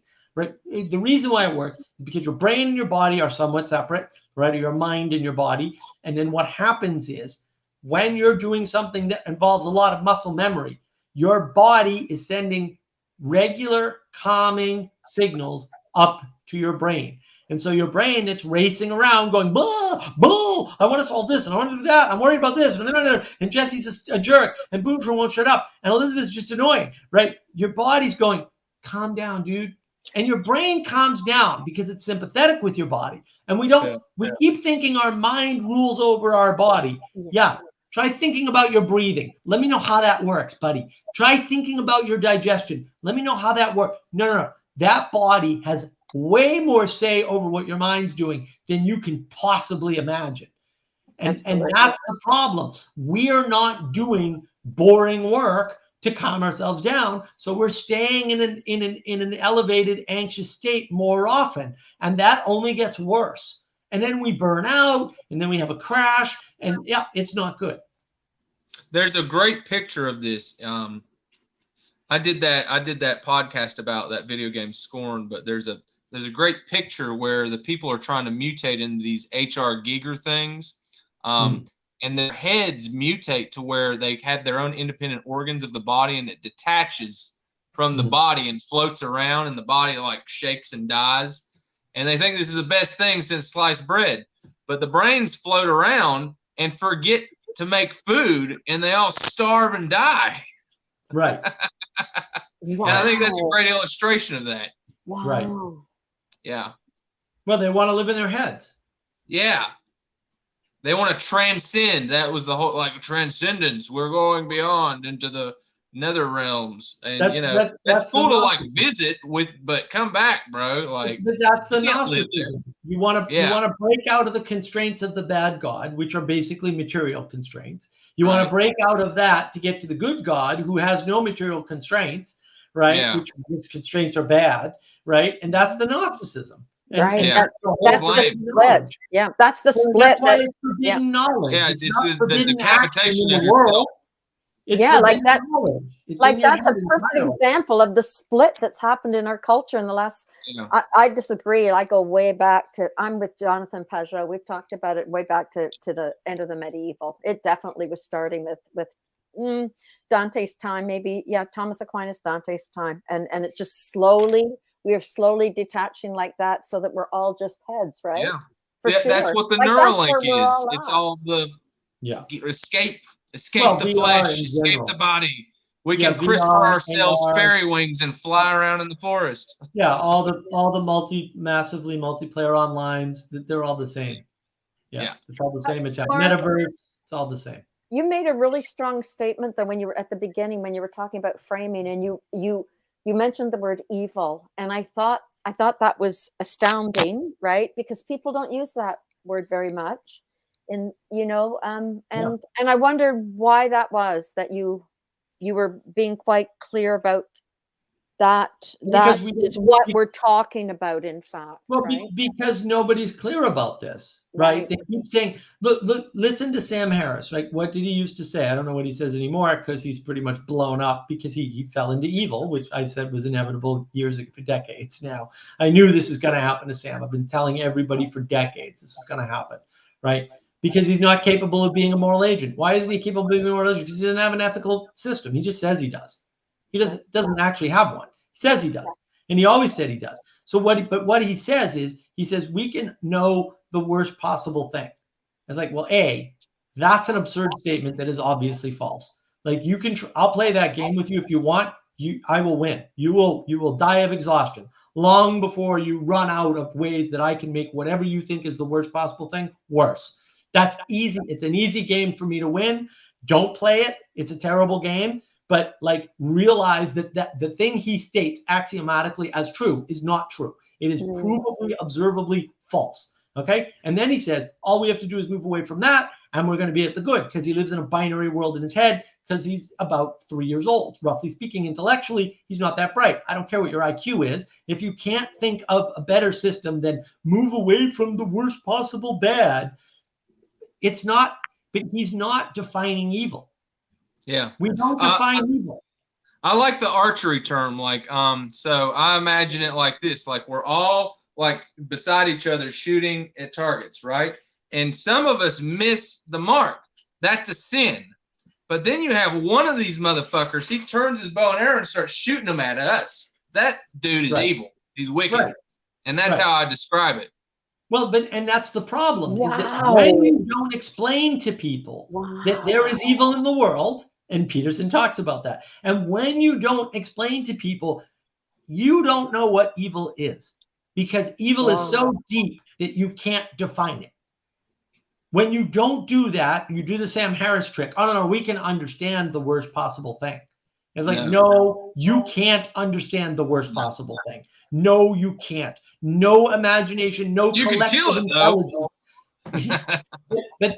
But you need, what I'm doing is I'm calling attention to the fact that A, there is evil, and B, you can't possibly understand it.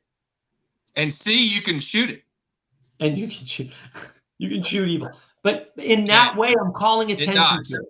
And because you're calling attention to it, people start thinking, wait, do I actually know anything about evil? Is evil really just Hitler and that's it? No, it's not. Right. And that's why I do that. It's called calling out evil and doing it poorly. This is Chris Peckhow's lovely project. If you haven't seen Chris Peckhow's channel, go to his channel. He's got some of this calling out evil and doing it poorly. Why? It matters so much that it doesn't make a difference if you do it wrong, but you have to try. You have to try, right? It doesn't matter if you can't embody Jesus. You have to be Christ-like. Like, it doesn't matter that you can't be perfect, but you have to do it. Like, it's the same. It's the other side of the register. You have to call out evil and do it poorly because you have to call out evil. It's vitally important that we do that. Yeah. But that archery image, Boomy Shroomy, that was brilliant. Absolutely a brilliant picture for me of what evil, just the preciseness of it, right? The preciseness of the aim, like deliberate, right? It's deliberate. Yes. It's maliciousness. Yeah, Peterson. Yeah, maliciousness. Yeah, and what would happen if, somebody turned their arrows on us while we're all trying to get better and help each other? It's like that thing that happened with David last week. He was shooting arrows at us when we're all like, dude, the target's downrange, man. No. But what is truth, man? And it's like, dude, if you shoot over there, then maybe we can help each other aim better and spot for each other. Yeah, at that point, you're not shooting at truth, not truth. You're shooting at person. And the only way you're going to solve the truth, not truth issue is with persons. So you're killing your own distributed cognition rather than being in community. And that's why the community had to protect itself, right? Community isn't everybody gets to come in and do what they want. Community is common aim. And if you don't have a common aim and that aim isn't downrange of the target, then you can't be with us because you'll kill the group. And that it's that simple. So the analogy as always is great. We all have to agree on what direction to shoot in. Exactly. Where is the shooting range? Right. That's right. And that's why, even though Boomy Shroomy is from the Rebel Mountains, we allow him in our group because he still has that downrange most of the time aim. And that's good enough. I'm not saying he's perfect. Right, he's got this cheese pizza heresy thing going on, but we'll allow it. But I also have a bazooka, and I don't shoot it at people unless they deserve it. Yeah, I also said to him, I don't have to fully agree to your terms in order to have a conversation with you, which he didn't like. Yeah, it's like, well, you have to. And I reminded him later on, which is what broke him, because I said, you have to make compromises in order to have a conversation, in order to agree with people, in order to get somewhere. Everything is how big is the compromise? That's the question.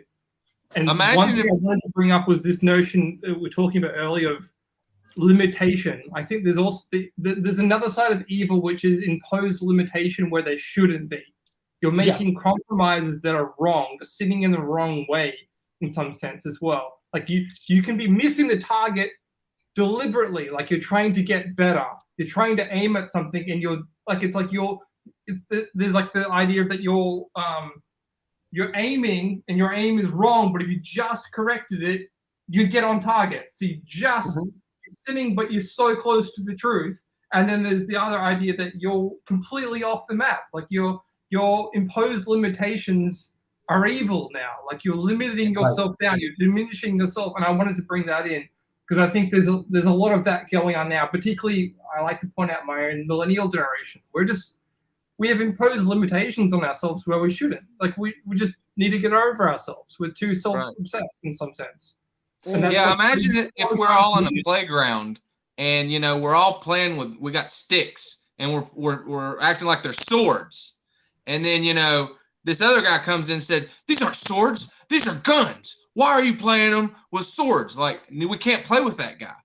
You know, maybe we could say, well, maybe it can be a gun sword. No, they're either guns or they're swords. Like, dude, we're just playing here. We're just trying to, like, yeah, that's the play a rat nice story. game. It's the rat story. If the rats don't, you know, if the big rat doesn't play the 40% of the time with the little rats in an appropriate way, then that's the little rat's going to scuttle off. But I do think one point that I don't know. To me, though, David was stuck in propositional tyranny. He was stuck in his head totally. He literally. I think that's why it seems so cruel, because he was so like your character there. He was totally up here. And so. And when you're up there, it's actually is a painful. If you've ever been up and if you've only had a head, it's not a fun place to be. Actually, if you're disembodied, right? Like he was totally disembodied. But so that was the sad part about it. But it was also an emotional only response, right? He couldn't. Well, that's what happens. Argument. Right, because all you have is emotions. You don't. The thing. Well, you've only got head emotions. You don't even have your gut emotions. You don't have your body emotions, right? You can't kind of, dance. But I would say the thing that gives you limitation and an understanding for constraint is your body. Like that's what gives you the understanding of constraint as such. And without an understanding of constraint as such, without embodiment, you can't be an ethical actor in the world. Like I think that's actually the problem. You can't understand good and evil. Because there's no good and evil in your head because everything's perfect in your head. And that's part of the problem. Yeah, it's a Gnostic nightmare, man. I don't know, have you guys ever been in a Gnostic nightmare? It's not a fun place to be. I read all these. Everybody else in one. I've watched Fantasia. I've seen a Gnostic nightmare. Yes, can confirm. Yeah, I read The French Existentialist when I was in university studying French, and it just ruined my brain and my being. It created a real crisis, right? It wasn't going anywhere. That postmodern stuff is extremely dangerous. You can understand why these people turn out to be so weird. They do become mentally unhealthy for sure. Just from if you're not in your body, you're in trouble, man. We were talking about the Greek paradoxes at some point as a tool to demonstrate the limits of human consciousness. It's kind of like we're on a plateau, and the paradoxes demonstrate where the cliff is. Right. And I think a lot of this kind of Gnosticism or whatever is they're trying to build a scaffold out into that, and convince everybody to build a city out there. And a lot of people have. Yes. You know, and it's not a good idea. It's not. We're not quite sure what this plateau is we're on of consciousness, but we know it's solid.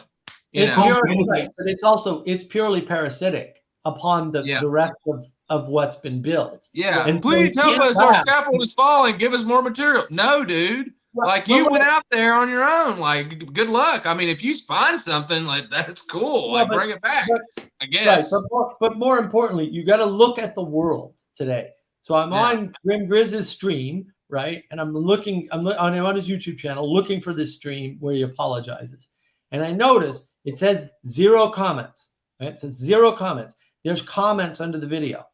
And I'm like, does anybody understand at Google that YouTube doesn't work? It's actually fundamentally broken right now. And it's been that way for a while. In the meantime, I'm on my channel. I get a comment from somebody. I forget how I saw it.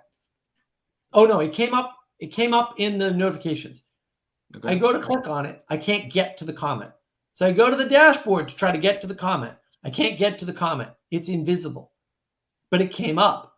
The software is not working, guys. It's not functioning correctly. It's been broken for a while. This thing, forget about it. For like a month, I had a reasonable number of updates. 2 days, 14 updates. 14! I'm like, what are you guys doing? You can't do that. A change rate. It's funny. The number these people who allege that to know math don't understand.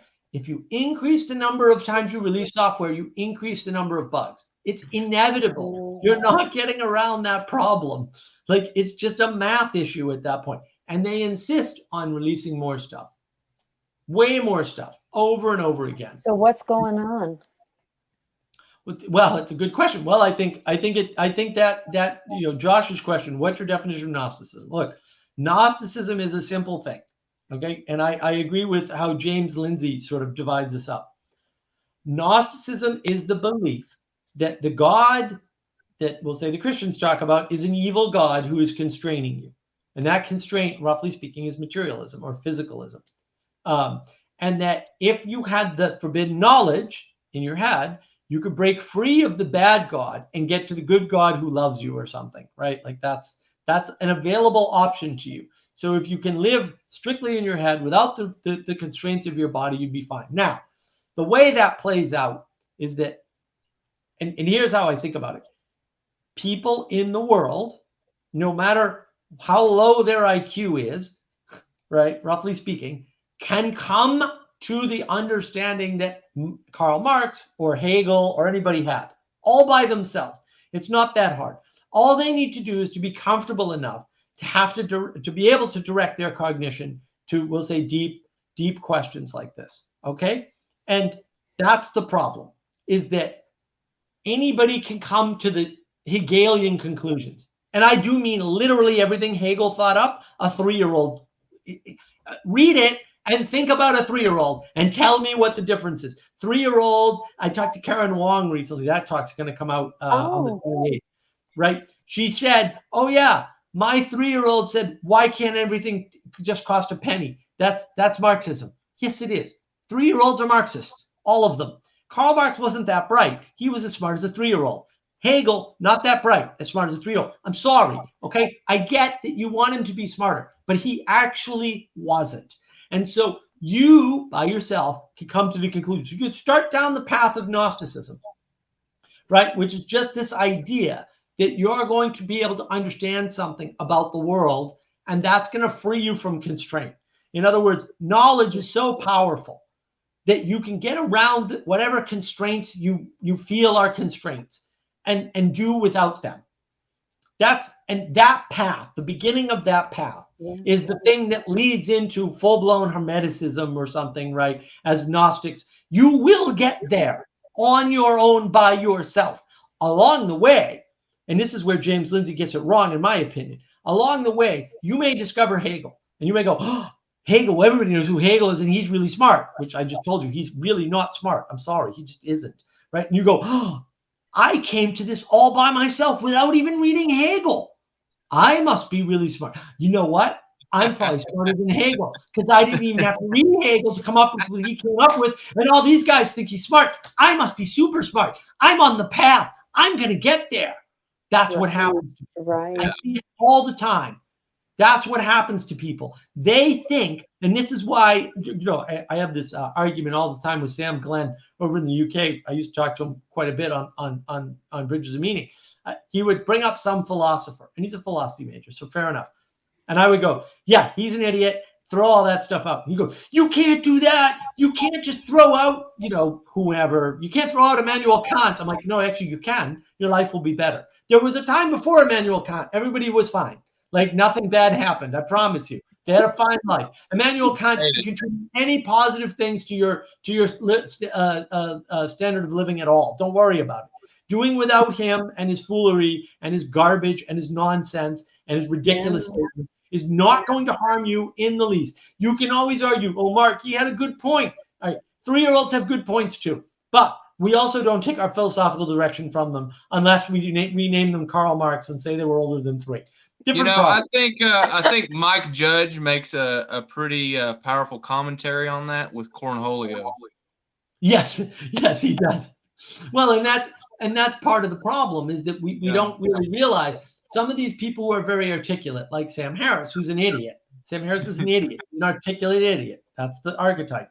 They sound smart, and so you say, oh, I don't understand what he's saying, but a lot of people are listening, so it must be me, and he must be smart. But actually, he's not smart.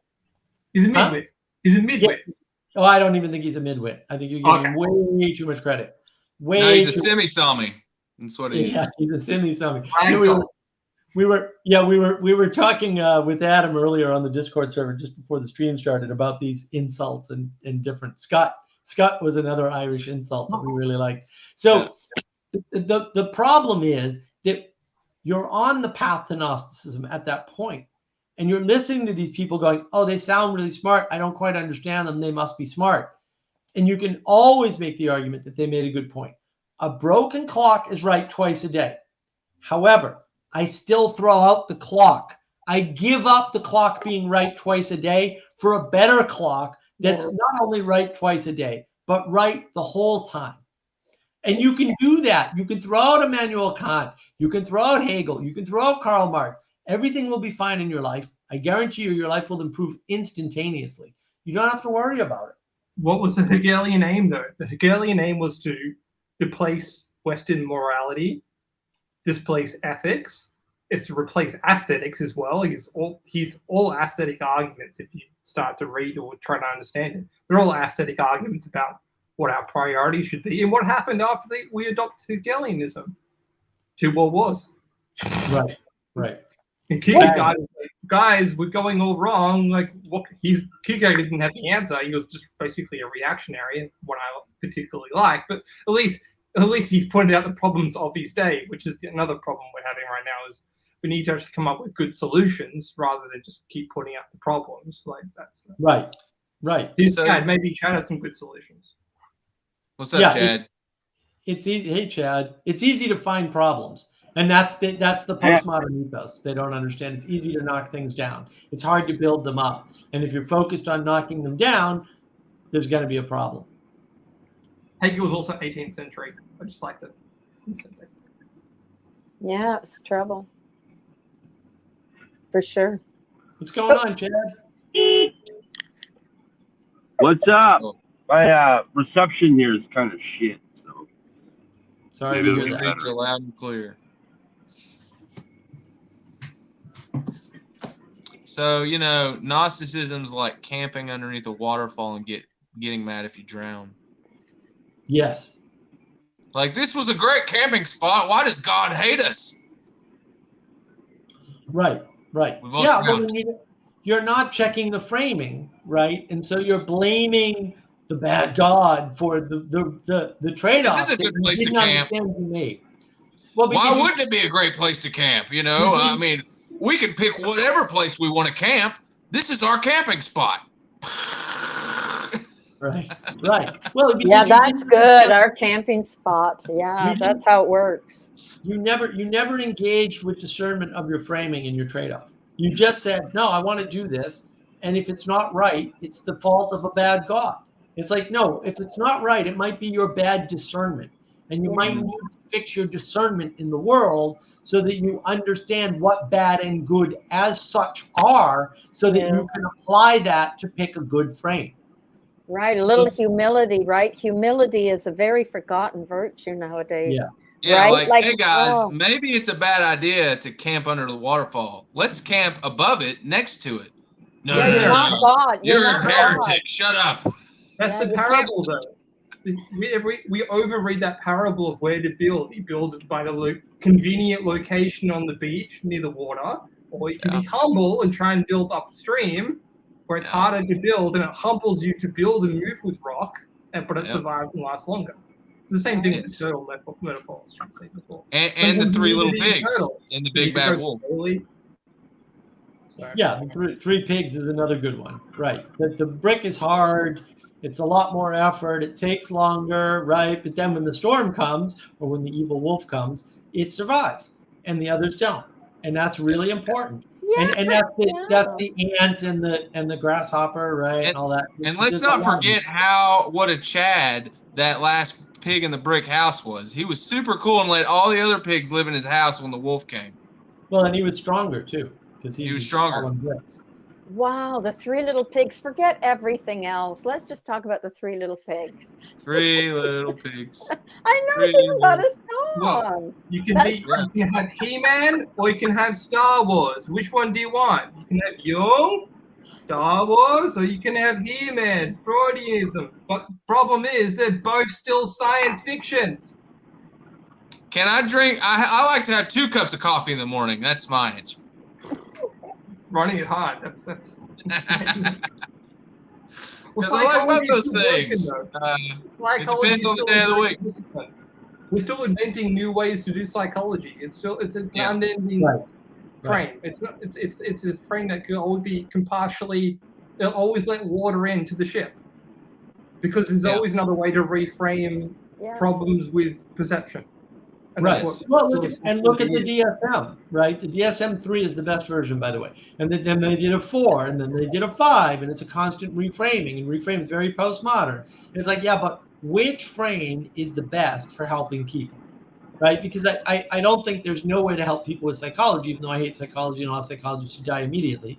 That's a different problem, right? There is something to psychology which can be helpful for understanding the world. Like I said, psychological projection just explains huge chunks of the universe. Like right away, human behavior is explained so well just by psychological projection. Absolutely, like it's a critical concept, right? Well, and understand look, that. Yeah, and the problem is that, you know, if your solution is everybody has to be more self-reflective, that's a bad solution. That's a bad solution. You can't make people do that. No. So why? I've been on so many of these debates on YouTube lately. It is ridiculous. Like, what a stupid stance to be at. I don't know. Well, you need to start somewhere, though. You do need to start somewhere. If you don't have a bit of self-reflection, you can't start it. Well, yeah. Well, think about this. I agree with you, but think about this. If you think you're talking to somebody that can't do that, telling them they need to do that is never going to work. Never going to work. Right. Never. Well, because number one, you're insulting them. And then number two, you know, if it's true, you're not going to get through to them. So that makes that person look retarded.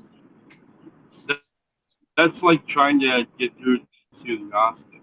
I mean, I was just at a Bible study. Excellent. I think he said he's got back from the Bible study, is what he said. Yeah, I think so. His connection's probably bad as mine. Where should people start? By playing and having fun. Yeah, it starts as being a child, and some people miss out on it, and maybe that's why people are still playing with dolls and going. You know, we're a generation obsessed with play, though. But they're not changing their model. They're not really playing with each other. They're playing like alone. Okay, it's fine. I'm trying to differentiate. They're all individually playing games. Right. It could just be OnlyFans. It could be video games. It could be whatever. Right. But this is why. But this is why it matters. So I posted a link to another video on navigating patterns, and I answered to a we question, right? And this is the confusion. Again, I have a personal solution to a problem that worked for me, and then I go, the solution for everybody who has this problem is whatever worked for me. That can never be correct, ever. No. It's a wrong formulation of the world because it's not at scale. Scale of me doesn't work outside of set me. Like it only applies to me. Now it might also apply to other people, but you can't make them do it, and you don't know if they have the skills, and you don't know if it's going to work for them, even if they do have the skills and they apply it. Yeah. And that's the problem. You cannot come up with these ridiculous ways of relating to the world and then apply them universally. It's not a universalist project. It doesn't work. Yeah.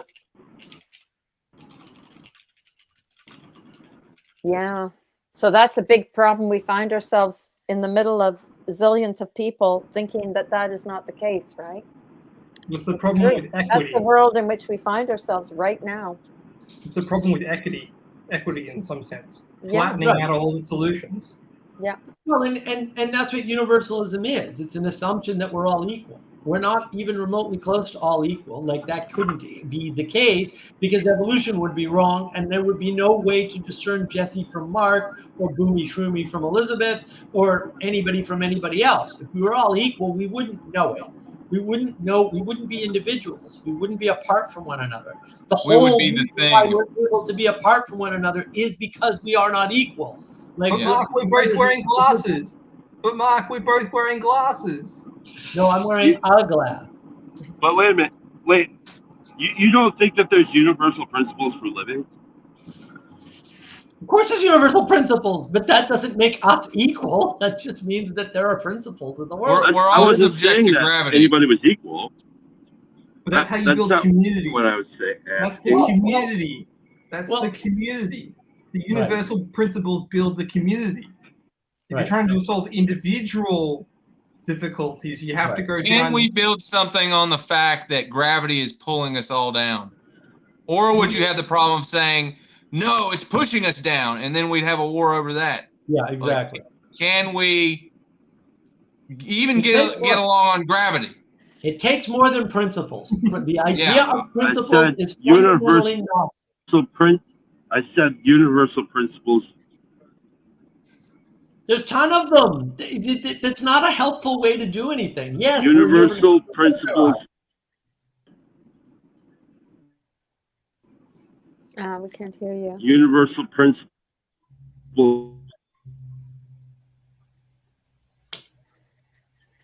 for living. Yeah, there are plenty of universal principles for living, but there's plenty of them. So what? They conflict, some of them. That's the problem.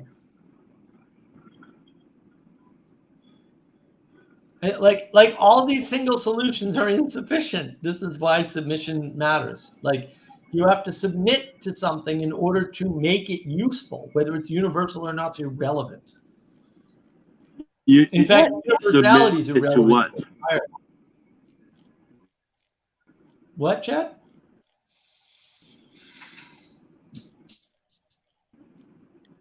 I think he was trying to say, what are we submit to what? Yeah. Submit to what is what he said. Oh, I see. Yeah, well, look, I mean, that's what you need to discern, what you need to submit to. Should we submit to gravity or are airplanes heresy? Yeah, like exactly. That's one way to submit. You have to figure out what you need to submit to, and it's not going to be the same for everybody because people are starting in different places. No more pineapple on pizza. I think we can all agree on that. No more pineapple. Oh God, no! This is going to start World War III, sir. I'm kicking him off the stream. He's not welcome back. This is my argument I will make for pineapple on pizza. Pineapple on pizza is only good if you replace the tomato-based sauce with a barbecue sauce. You put the cheese on. You don't have pepperoni. You have chicken, black olives with pineapple because it's sweet and savory, all in one. And the barbecue sauce gives it a little kick. You can keep the tomato sauce. If you're gonna have pineapple, you have to have ham. That's the only rule. I can get on board. It's perfectly good. Can we compromise on bacon? What I've done here, though, is snuck in a proposition. We all agree that we like pizza. Yes. So but some people make their crust of their pizza out of cauliflower. If we're all going to make pizzas, great. We'll all make pizzas. We know we need a base and we need cheese. That's it.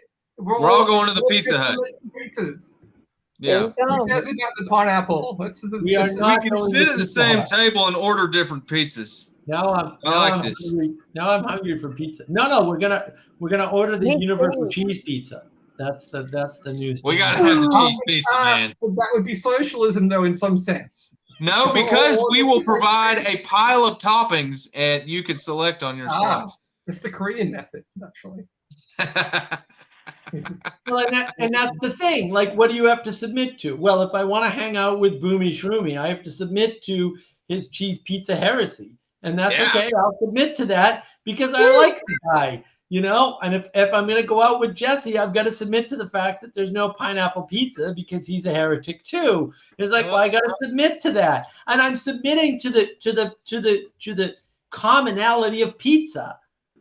Yeah. While submitting to these other things. It's like, it's not a pick and choose. Like, you know, look, if you submit to a religion, any religion, you're buying into a bunch of things you don't want. At the same time, you're getting a bunch of things that you do want.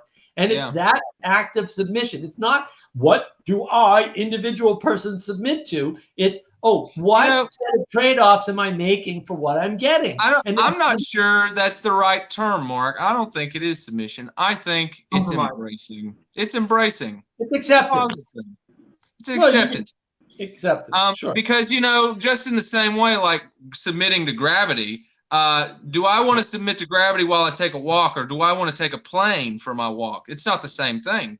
So I embrace that I'm walking, and then I'm not taking a flight down by the creekside to collect my thoughts. Exactly. Well, and right, but it's not any, we get into this binary thing, right? People keep thinking, oh, I think in binary. That's what I decide between two things. No, you don't. There's a bunch of stuff that happens way before you get down to two items, right? Because any decision is a decision for something and against a bunch of other things. And we don't like to think of it that way, but that's actually what's happening. That's actually what's important, is that that's what's going on.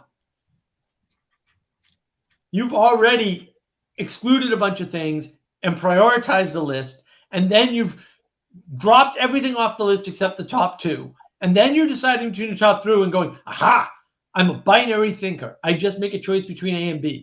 But that isn't what happened. That's only the very end of what happened. It's the least important part in some sense. Has anybody wrote the whole Bible in binary? 1001100001? Oh, I'm sure somebody did.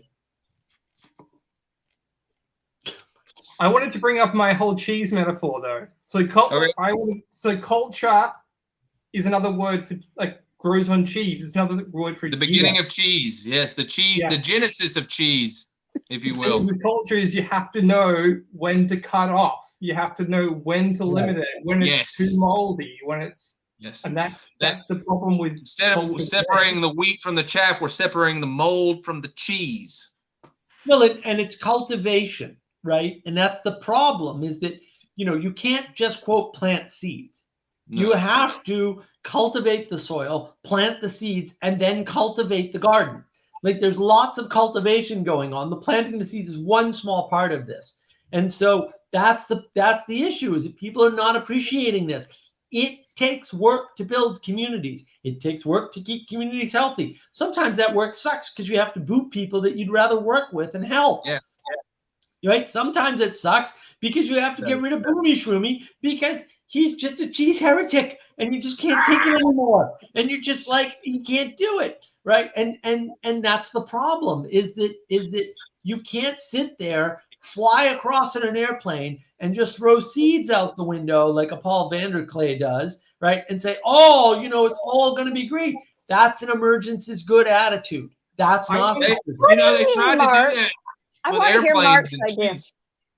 They tried to find something that we all disagree on, but we all agree, like we all have different disagreements on, but we'd still carry the conversation. That would be very interesting. Poop smells bad. We all agree on that, I think. Yes. Wait, but it's good for your garden. That's true. It's really good for your garden. Mark, I want to know what you mean by Vanderklay doing this.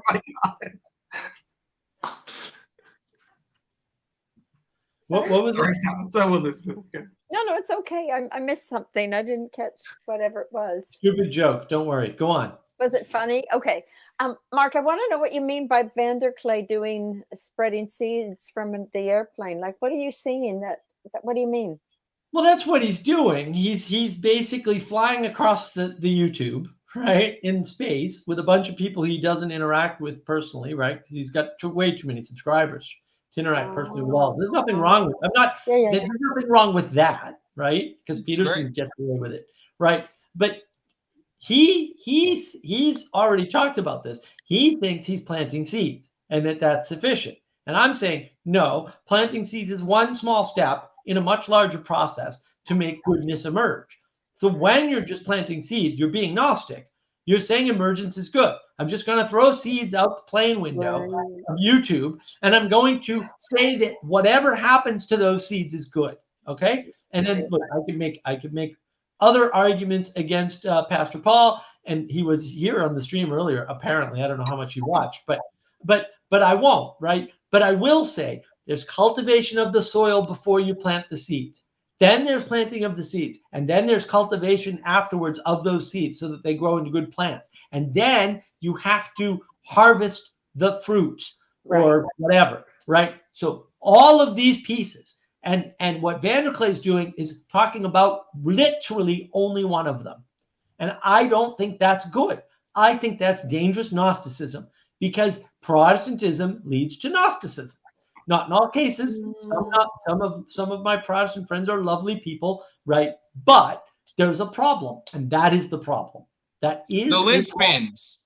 Yeah, People want to get that's rid of the really linchpins too easily, and we've Well, that talked happened. about this. We talked Yeah. about that's what happened on BOM. They got rid of the linchpin. That's what happened on Awakening from the Meaning Crisis. They got rid of the linchpins. What were the immediately the linchpins? place blows up. Yeah. It What was were Joey. Joey was great. He started the whole thing. Joey now was the linchpin of BOM. Joey's gone, and I miss Joey. Joey left. He probably doesn't care, but Joey left Joey. for very good reasons, right? Because the people there hate success and they hate structure. They're anti-structuralists, even though they're Christians. And that was the end of the server. And then they've been arguing and blaming Jacob for ending the server, and Jacob didn't end the server. Joey leaving ended the server, and they caused Joey to leave. And that's why when Jacob left BOM and started his project, nobody paid any attention to him. When Joey left BOM and it was clear that BOM had blown up, they started to pay attention to Jacob and yell at him. That's a shame. I didn't know that because I was out of it. But no, that's fine. No, it's better not to know about it. And in Awakening from the Meaning Crisis, they took away Mark Emanuel's organizer privileges and then announced it for some reason, which was just dumb. And in the announcement, they lied about a bunch of things. They just made up a total story about what was happening. And then because they did that, everybody piled on. They also made a thread named removing of Mark Emanuel's organizer rights, right? And so now all of a sudden the server, and somebody had the specs. They said, no, this server posts about 12 new posts a week in all the text channels. Now you've got like 100 posts in a day, and none of them are about John Vervaeke's work. None of them. And so they basically annihilated the server while at the same time saying, well, we want to talk more about John Vervaeke's work. The only person using John Vervaeke's terms in all of the attacks that were levied against him and accusations which were incorrect that were made against him was me. I was using Vervaekean terms. They weren't. And I was like, and I did that on purpose because A, I can get away with it. B, I know Vervaeke's work better than anybody on that server by far, right? Except maybe Manuel. And C, I did it to prove a point. The point was, you aren't using Vervaeke's work. I am. You're saying I'm not, but it's you who aren't. It's psychological projection. All the crazy people jump into this thread and they go, oh, Mark Emanuel hurt me once because I voluntarily went into a voice chat and stayed there. Okay, did we make you go into the, I don't understand the argument. Were you forced to go into the voice chat? Were you forced to stay in the voice chat? Were you forced to listen to us? Like, you could have disengaged at any time and saved yourself the trouble. One guy actually went so far as he's telling this wacky tale, right? He's like, oh, I went into the listening party. So he went into our active listening party. I didn't realize they were stopping the video and making comments on it. And my heart began to race. This is like some of the words he's using. And I was sweating. And it's like, okay, so you came into a new situation you've never been into before, and it caused you some anxiety because you didn't know what was up. That's a powerful statement of like everybody's experience with the new thing. What's happening is, this is tribal to communal. And then it was a community, and then the tribalism of different factions caused a tribal-like behavior. That's what but it's scapegoating. It's scapegoating, right? Yeah, well, there was a lot of scapegoating, and then all the different tribes get together and rip apart the scapegoat. But the interesting thing is, the part he leaves out of that story is that the next week when we had another listening party, he came back, and the week after that he came back, and I'm like, why are you focusing on this? And he didn't say anything bad. He just said, I came into listening party and I didn't know what to expect, and they were stopping the video, as though any of these things are bad or have anything to do with anything, right? And then they were arguing about and fighting with the people in the video. Well, yeah, that's kind of the purpose of our listening parties. Maybe it's not everybody's listening party, but he's making it out to be bad without claiming that it's bad. So it's a passive aggressive attack, right? It's a passive aggressive accusation, and then he's leaving out the part that he came back twice and stayed for the whole listening party both times. Like, Why is it wasn't that bad if you came back, dude? If you're implying it was bad and you came back, that's on you. That's not on me. It's crazy. Wow, like And then- group and then projection. other people can't see, they can't discern. The frame that he's providing you is obviously self-contradictory and observably wrong. It's wrong. What he's saying is wrong. It's wrong morally, it's wrong ethically, it's wrong in actual materiality. Being passive aggressive is wrong behavior. The principles he's pointing to are wrong relative to the words he's using. Everything about what happened was wrong, and they can't tell the difference. So what happens is all the mentally ill people who are a scapegoat for our behavior jump in and come up with equally absurd stories where they're like, you called somebody retarded once. And I'm like, yeah, probably. So what? Are they retarded? Because that actually matters, because I care about truth and I don't care about your emotions at all. Sorry. I don't have access to your emotions. I don't care about your emotions. If I had access to your emotions, I probably wouldn't change a damn thing I do. I'd say, yeah, maybe you're not right to talk to me. Go away. Like, honestly, like and they can't deal with that because they want me to be like, oh, you poor, I don't feel sorry for you. You're in a voluntary environment, voluntarily engaging. Okay. That means you have to take some responsibility for that interaction, no matter which way it goes. And you're not putting it all on me. That's not going to happen because that's not true. And I care about the truth. Wow. How long were you there, you and Manuel? Almost 3 years. We were doing daily meditations and they took all that away. Now, all they didn't kick us off the server. This is the funny part. They took away our organizer's rights and said, you guys aren't in line with Vervaeke's work. I'm like, the only thing we do with our organizer privileges is organize practices based on John's work. They stuck you in the stockades and everybody threw rotten cabbage at you. That's right. But that's the only thing we had the organizer rights for, and that was the only thing we could use them for. And they took that away and then said, because you're not doing this, and they basically implied that we were leaving the server. And I was like, I'm not leaving the server. What are you, high? You want me to leave someplace? You have a pair of balls and you ban me. That's fine. I won't even be mad. I don't care. It's your server. You can do what you want. But don't lie. Don't make up a story. Don't imply that somehow this is voluntary and I'm leaving. That's a lie. I'm not putting up with that bullshit. You're slandering and lying against me. This is insane. Yeah, lies. You got to nail those lies, man. As soon as you see them, right? You just nail them. Well, and I do. Yeah. I nail those lies right away. I go right after them immediately. Well, otherwise you're not going to survive, man. You're going to get nailed. Right. You're going to get nailed by any wackadoodle that comes along. You're either the hammer or the nail. Take very many wackadoodles to destroy everything. And that's why you need to look. They don't know their wackadoodle. They need the feedback. By being nice to them, you are denying them important feedback for their personal growth. That is not right. You should not be doing that. Bad you. Do not enable people. Enabling is bad. It's bad for them. It's bad for you. And it's bad for everybody else. It's just bad. There's no frame where enablement People aren't used to this, though. People have no idea. People are not used to this. They're shocked when somebody actually calls out a lie.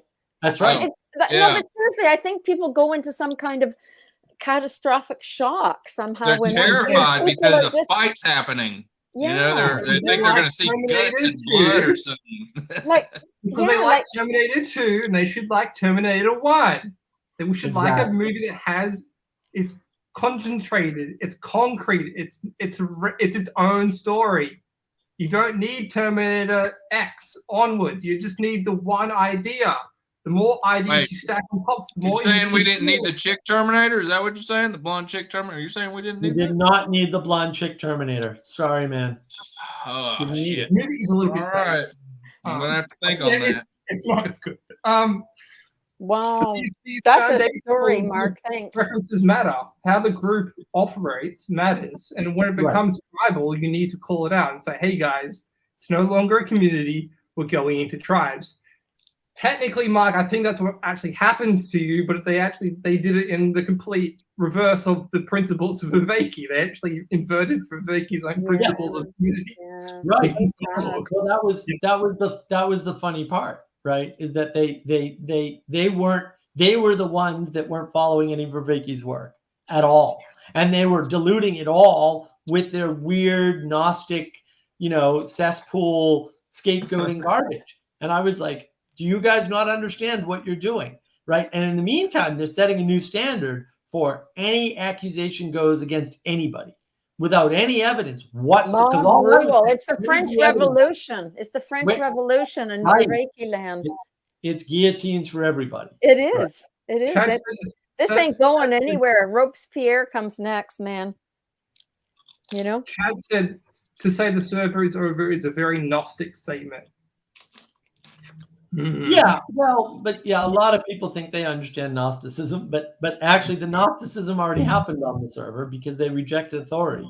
And when you reject authority, you end up in Gnosticism land because you can't cohere anymore, right? And you there's no reason for anybody to be on it. Look, okay, I'll just have to put it out there. Okay, BOM, AftMC, Mark of Wisdom. Mark of Wisdom has more people than any of those other servers, barring special events.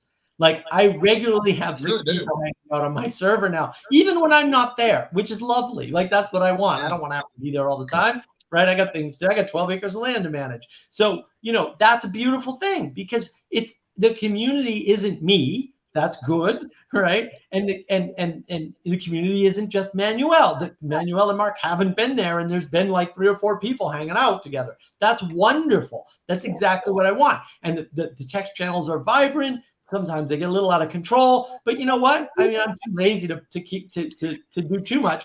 I've done a couple things and said like, stop ruining my heretical memes channel with text, and things like that. But by and large, we have a nice, tight. It's small, right? But it's vibrant community where we're actually working on real projects like Sally Joe's virtue cards and things like that. And she does most of my artwork. The only thing she can do is my animation on my actual channel. But all the artwork you see here is all Sally Joe's work because she's really good at it, right? What do you mean all your artwork? What are you talking about? Like what artwork is it? The little thing in the corner, the NP. In the corner, oh. So let me see. I love it. Good job, Sally. Yeah. See the background, the map? She did that. Oh. Yeah, she did the background map.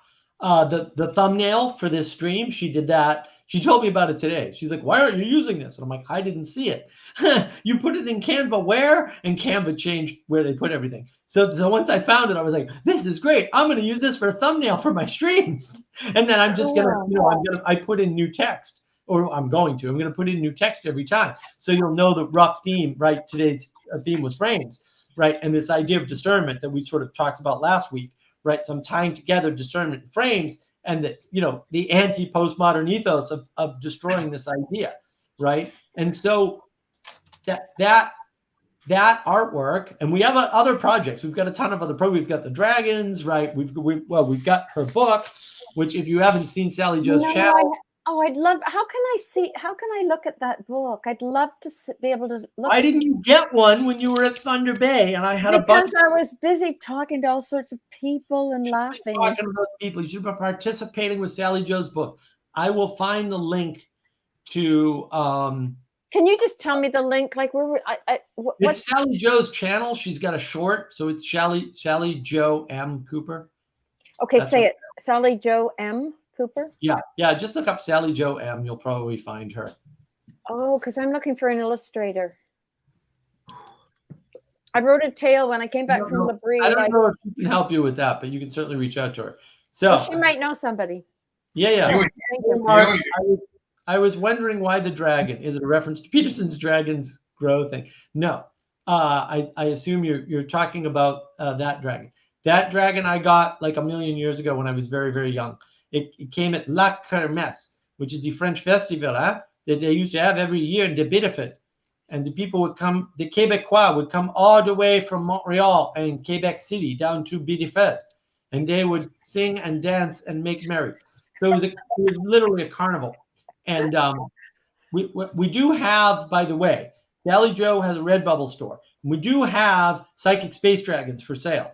So you should buy Psychic Space Dragons from Sally Joe. I used them in one of my videos, incidentally. Maybe I'll link to that video. But, Yeah, Sally Joe does all kinds of artwork, including psychic space dragons. And here's the psychic space dragon video on capitalism. If you haven't seen my video on capitalism, it's excellent. Yeah, no one's seen it. 94 views. What the hell, guys? I'll leave a comment. Leave a comment. Again, I'll try and rip it apart. Psychic space dragons. And you need to psychic space dragons. There we go. Okay. So yeah, what it's actually about Ultron. What do I think about Ultron, Benjamin Franklin? Inferior to Gundam. Can you wait? All right, I brought it up. Jesse, please answer the question. What do you think about Ultron? Man, you people. Okay. Well, you've got Transformers, you've got Evangelion, you've got Gundam, you've got all the Gundam verse, you've got Ultron. What else have you got in that frame? All the mechas. Ultron and the Power Rangers is a metaphor for what Carl Jung was trying to say. You got the blue Power Ranger, you got the yellow Power Ranger, you got the red Power Ranger. They got to all come together to make this one big thing to fight evil. Yeah, it's like a team. Like teamwork makes the dream work. Benjamin Franklin, I need you to rephrase the question. What part of the think do you want me to answer? I think that's how I'd say, because I can't really comment on just a blanket statement. What do I think about X? I can just be like, I prefer other X. What do you think about giant robots, Jesse? Are they cool? I think they're inevitable. Mech Warrior already solved this back in the 90s. Mech Warrior, man. Oh, I miss Mech. Shit. Oh yeah, yeah. Well, did you ever play Heavy Gear? Heavy Gear was a good game. Heavy Gear was big. Yeah, it wasn't big as Mech Warrior though.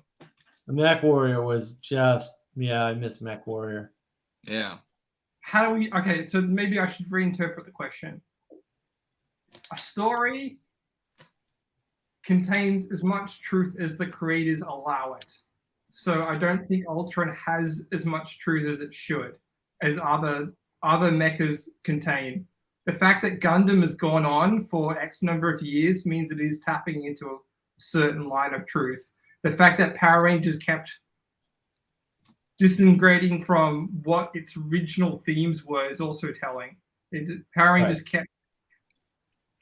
Right, that's the limit of the frame. It tried to become more mature when it was already immature from the beginning. So if it stays immature, it keeps its own locus of attention. Okay, Ultron from Event. What? Ultron is the creature that gets built from the AI and it builds itself and does all that nonsense. What? Oh, you mean the James Spader character, a robot? Yeah. James Spader did the voice. Under the Skin with Scarlett Johansson. There you go. That's if you want to know the cyborg that is controlled. Go watch Under the Skin with Scarlett Johansson. That'll freak you out. Oh no, we're gonna get stuck in this. Hold on. Whoops, I got the wrong one. How does Ultron's character relate to his father, Tony Stark? Tony Stark is not really his father. He has more than one father. This is ridiculousness. This is where people get stuck in loops. Yeah, it's not the same as the Terminator and John Connor. Also, it's not a project of one person. Right. And it doesn't have a mother, which is why it corrupts, because it has no mothering. Age of Ultron is the least appreciated or least talked about Marvel biggest. It's one of the ones that they've spent the most amount of money on. It's the ones that talk about the least, which should tell you something about the story. Exactly. It's a crappy story. People talk about the failure of X films, but they'll talk about the success of other films. But the ones in the middle, there's your answer. Well, like Star Wars. Why was Star Wars so big? You were talking about it earlier. You know, let's get some more. Let's get some more. How does Ultron's character relate to his father, Tony Stark? Like this is all crazy talk, right? Is the characteristics of Ultron somehow of a reflection from Tony Stark? Of course, it's always that way, but that's not relevant to anything. The relevant part about Ultron is that you can't use males to build and have a good result. It will always corrupt because things need a mother, and they need mothering or female cultivation is one way to look at it after they're born, period. Otherwise, they become evil. That's the message from Ultron. It's not that hard.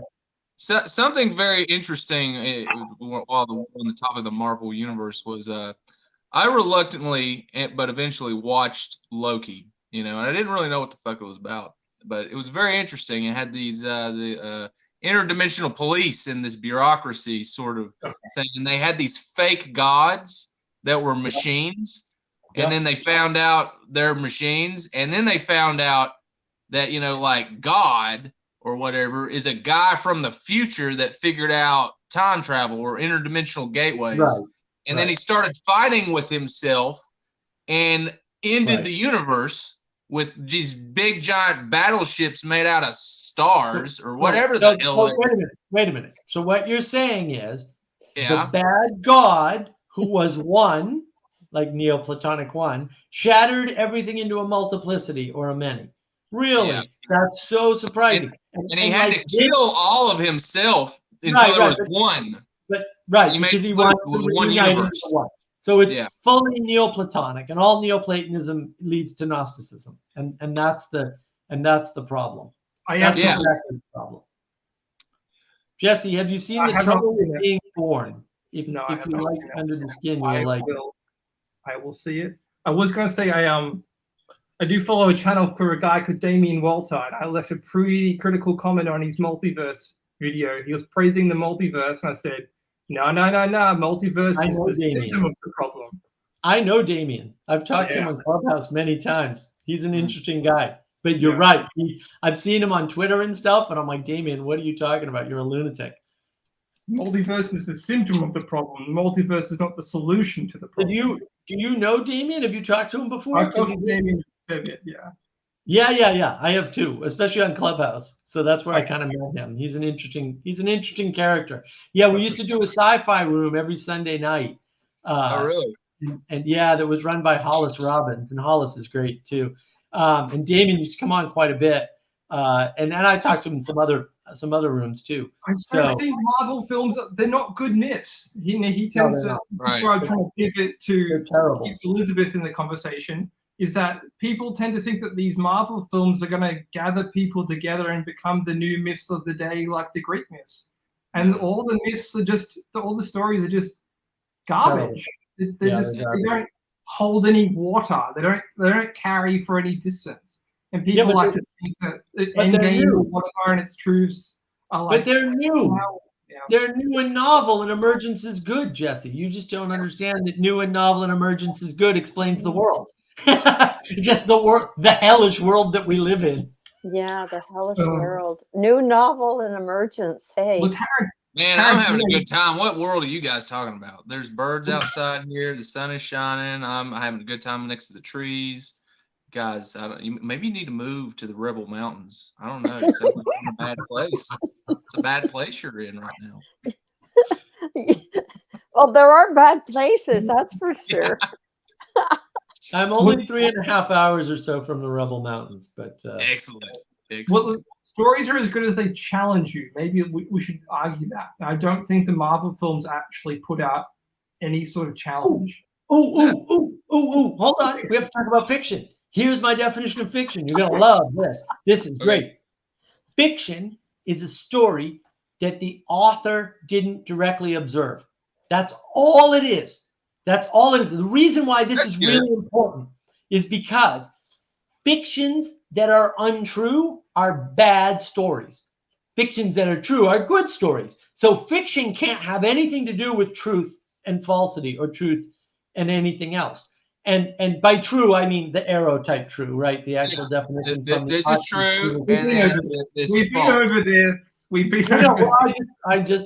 I had to specify in case Jesse was stuck in last week's frame where he accepted a bad frame because he has poor discernment, just for the purpose of trying to get along with a lunatic.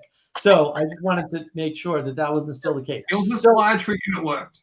So yes, it did. Well, this is true. I didn't disagree with your move. I'm just making sure you made that out of that move and used you to exemplify the point of the whole theme, right? So when you think of fiction in that way, it's just something you didn't observe or the author didn't observe. Right now, it can be a true story, which makes it a good work of fiction, right? Which means it's something that you can relate to. Whereas bad fiction is just bad because you can't relate to it. And if it were nonfiction, it could be equally bad, because if you can't relate to nonfiction, no matter how concurrent we'll say it is with history. So you could have two tellings of history, and one could be very dry and sort of boring, and then it's not useful to you because you can't relate to it. And the other can be vibrant, and they can both be equally concordant with what happened in the past. In other words, the physical concordance is there, right? Whereas with fiction, it can be a completely made up set of scenarios with made up characters that never existed and never could exist, like the Greek myths.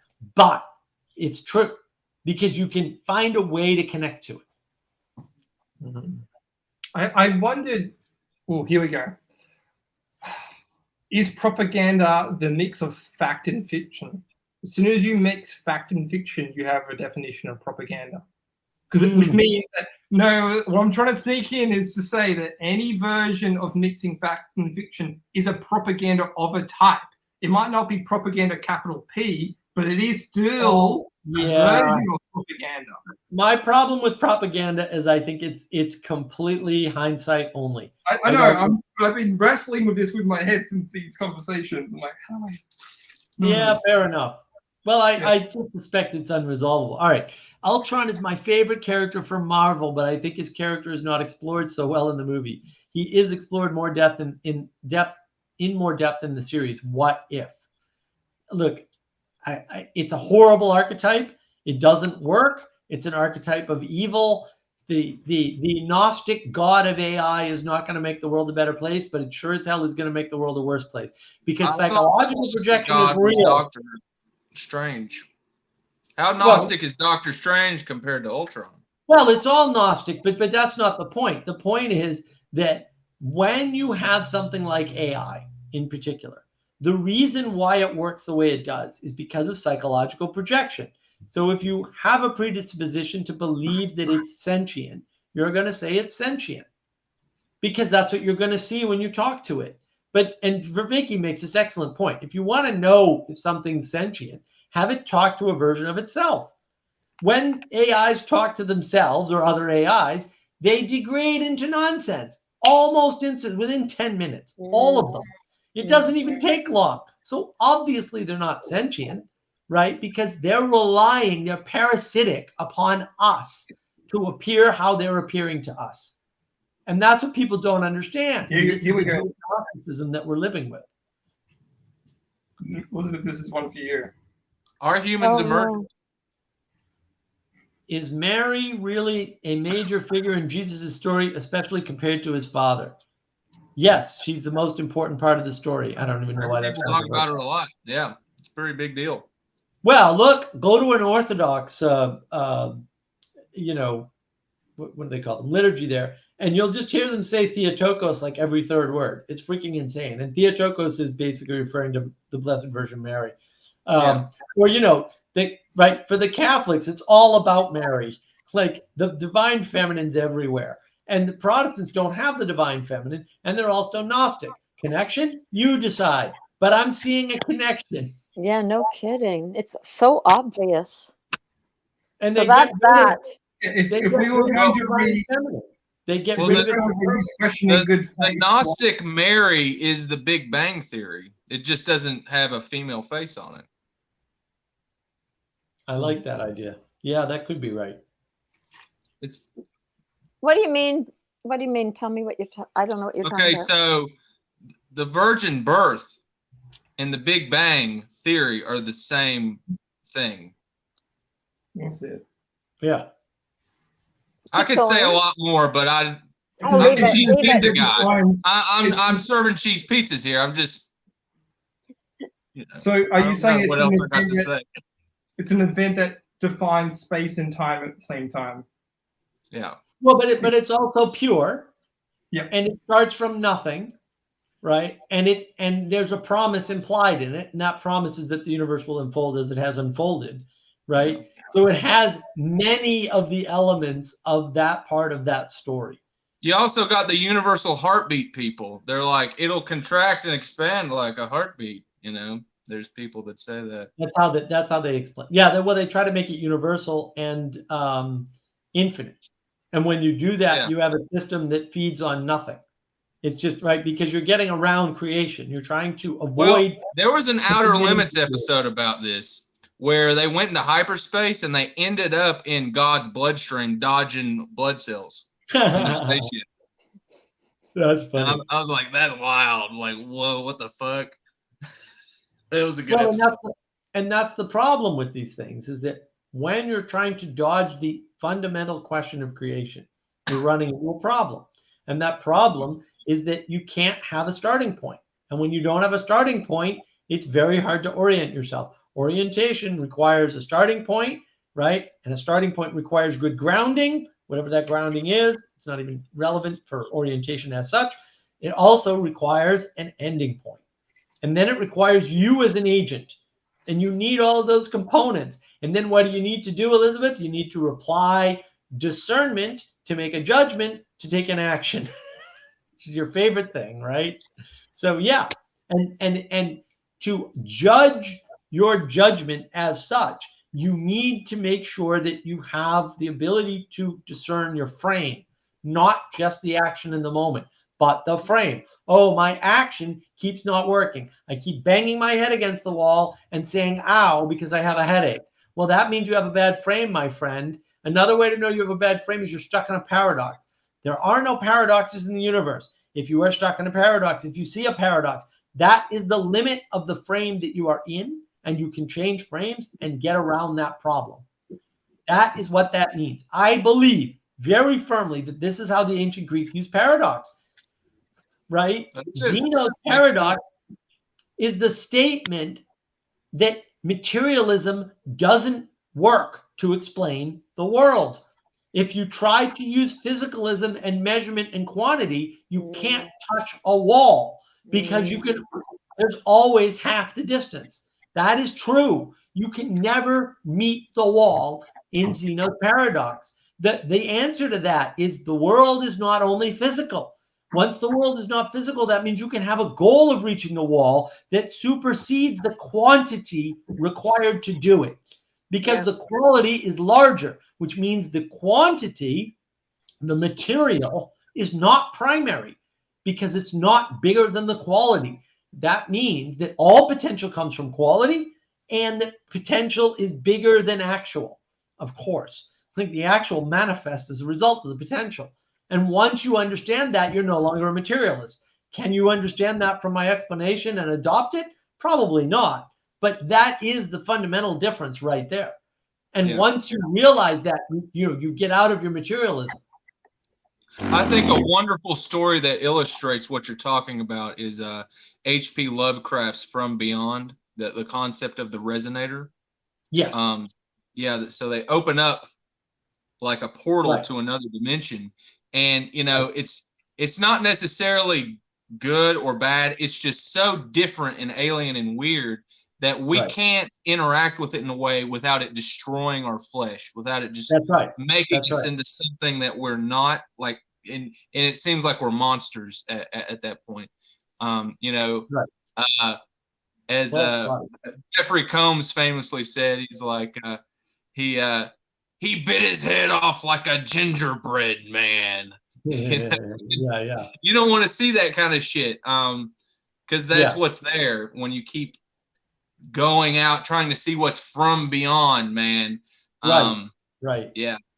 No, that's a good reference. I'm actually surprised I didn't see that. Yeah. So Benjamin Franklin, let's see. I think it has something to do with what Mark was saying earlier about the need for a leader and a server. The leader subjects marry. No, I don't think so. I don't know why this is hard. No, this is really easy. There's a divine feminine and a divine masculine. Okay. And there's overlap. It's that simple. These complicated models where there's one thing at the top are all wrong. There's not one thing and there's nothing at the top. Okay. It's just wrong. This is all Gnosticism and Neoplatonic garbage. It's all occultism. There's not one thing. The postmodern top-down power from above narrative is wrong. It's just wrong. It's just flat out wrong. If you want more wrongness, and we just noticed this the other day. This is a breakthrough from this week. There was the first sort of women's liberation convention in Seneca Falls, New York, in the United States. Okay, and in this, what happened was there was this thing called the Declaration of Sentiments. Now, this is 1848. Read the Declaration of Sentiments and then go read the Communist Manifesto. And you tell me that the same spirit wasn't driving Karl Marx and the crazy women's libbers that started this ridiculous movement that is based on flat out ridiculous lies, things that were never true in history once. Like he forcibly took her salary and property. That never happened in history. There was never a time in history where women en masse were not allowed to own things. That just never happened. What do you think a dowry is? Like, really? Like, come on. Like, where are you getting this garbage from? Certainly in the US, it never happened. What are these people in 1848 even talking about in the United States? They're all wealthy. They're all all these women are wealthy. Yeah. Every single one of them. They get together in Seneca Falls and they bitch about the problems of being wealthy. That's what they're doing. And what are they doing? They're creating a Gnosticism in that. And Lindsay talked about this. They did cults, a lot of cults. Yeah. The Gnostics were always wealthy. The people who started these things were always wealthy. So these are your enemies. They are not your friends. Right. Yeah. And that's how you avoid the Gnosticism. And we found it very interesting that spirit was roaming around in 1848, infecting all kinds of things all around the world. Yeah, I think that's why Lovecraft wrote about it so much. I think a lot of people were very aware of the innate occultism across the board. And I do think, now that I'm saying, it's funny.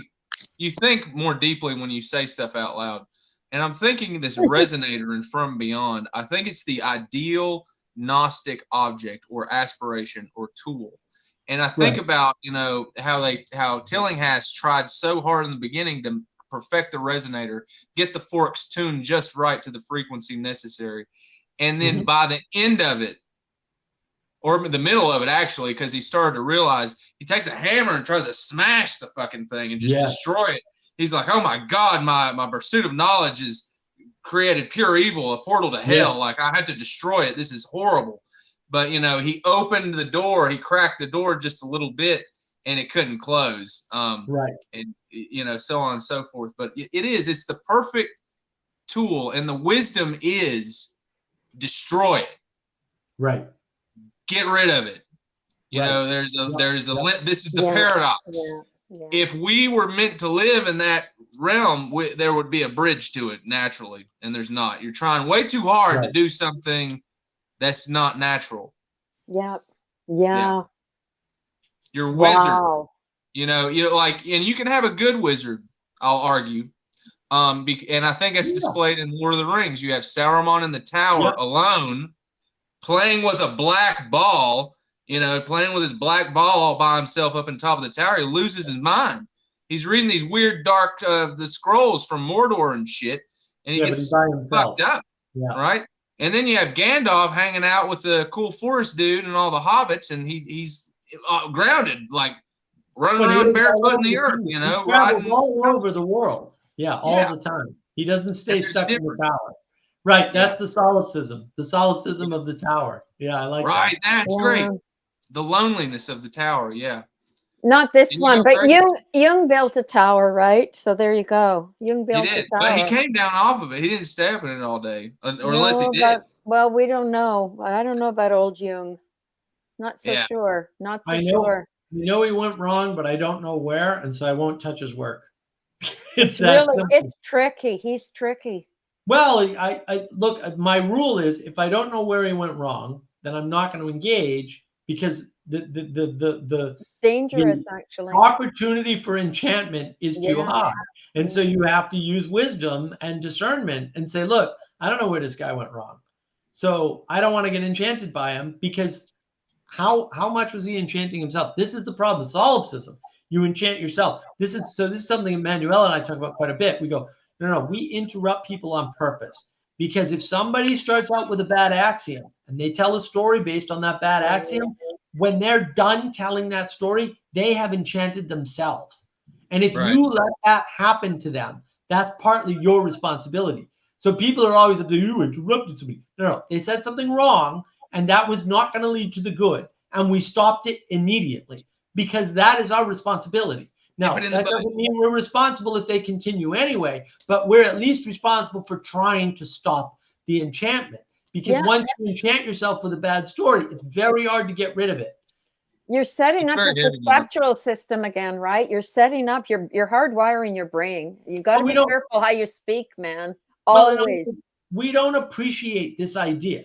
Sam Harris is an idiot, but because he strings words together intelligently and they're big words, we get enchanted by that, and we believe his story, even though, as I've demonstrated, he just says lies. They're just obviously incorrect. He's stuck in a tower playing with a black ball and losing his fucking mind. Absolutely, but his enchantment is in articulation. Good articulation. Karl Marx, read his quotes just on capitalism. I have a list of them. Okay, the quotes don't make any sense. They're obviously incorrect. And they contradict one another. So he'll make two different statements about capitalism, and they're contradictory.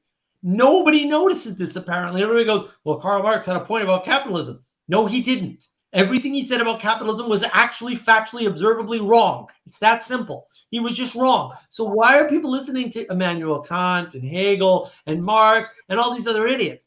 They're enchanted by the articulation. Okay, they don't realize the propositions don't make any sense. They don't realize that if you're swearing at somebody when they're in the middle of making a statement, and then you say, you won't let me speak, that you're in the wrong for doing that. The other person, no matter how emotionally dysregulated you are, did not do anything wrong in that scenario. And you need the discernment to recognize that the emotion does not determine what happened by itself. The emotion has to match in a frame where the emotion and the words actually cohere. Otherwise, that person is not to be trusted. They can't be trusted. Yeah, I think Sam Harris couldn't believe that everybody believed him. I think he knew he was playing. You could see it when he was talking to Peterson. He was so glib the way he was coming out with his statement, right? He was just very glib. Super glib. I think he thought, oh my God, all these people actually believe that I have something to say. Well, I'll just keep saying it because it's working for me. Right. Well, this is where Peterson gets something wrong, right? So he talks about certain evil dictators, and this whole idea of audience capture, right? The problem is that some people play to the audience and some people do not. And sometimes you should play to the audience and sometimes you shouldn't. So what we've explained to people is, look, if you're going to go after somebody like John Vervaeke, and I'll give you all the ammunition in the world if you want. I'm not going to do it, but I'll give you the ammo to do it. If you can find a problem, I'll tell you how to articulate it to him in a way that he can't worm his way out. That's not a problem for me, right? But you have to understand that you are not going to change John Vervaeke's mind because he's got 25 years of invested interest in his crazy idea, and he's not giving it up ever. It's not going to happen. Okay, it would kill him. Okay, so if you're doing that, you need to understand that it's for the sake of the audience and not for the sake of John Vervaeke. Because sometimes that's who you're speaking to, is the audience and not the person, right? That's what messes these podcasts up, and everything. Right. Well, you're positioning for the audience, and you're not actually talking to people so the audience can watch and learn with you. Right.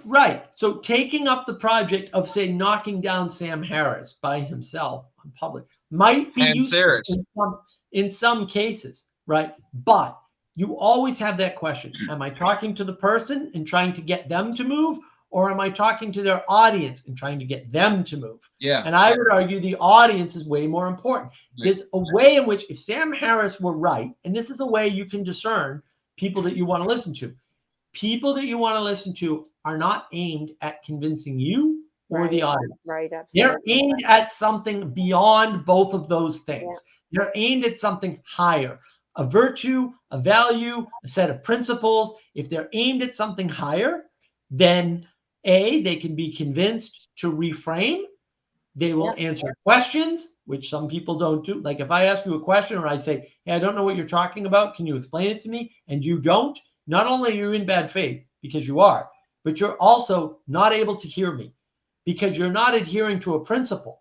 You're trying to do something specific in the moment to me. Right. And so you're ignoring my questions, which would enable me to cooperate with you, right? So you need to know that you can sense when people are going after virtues and values.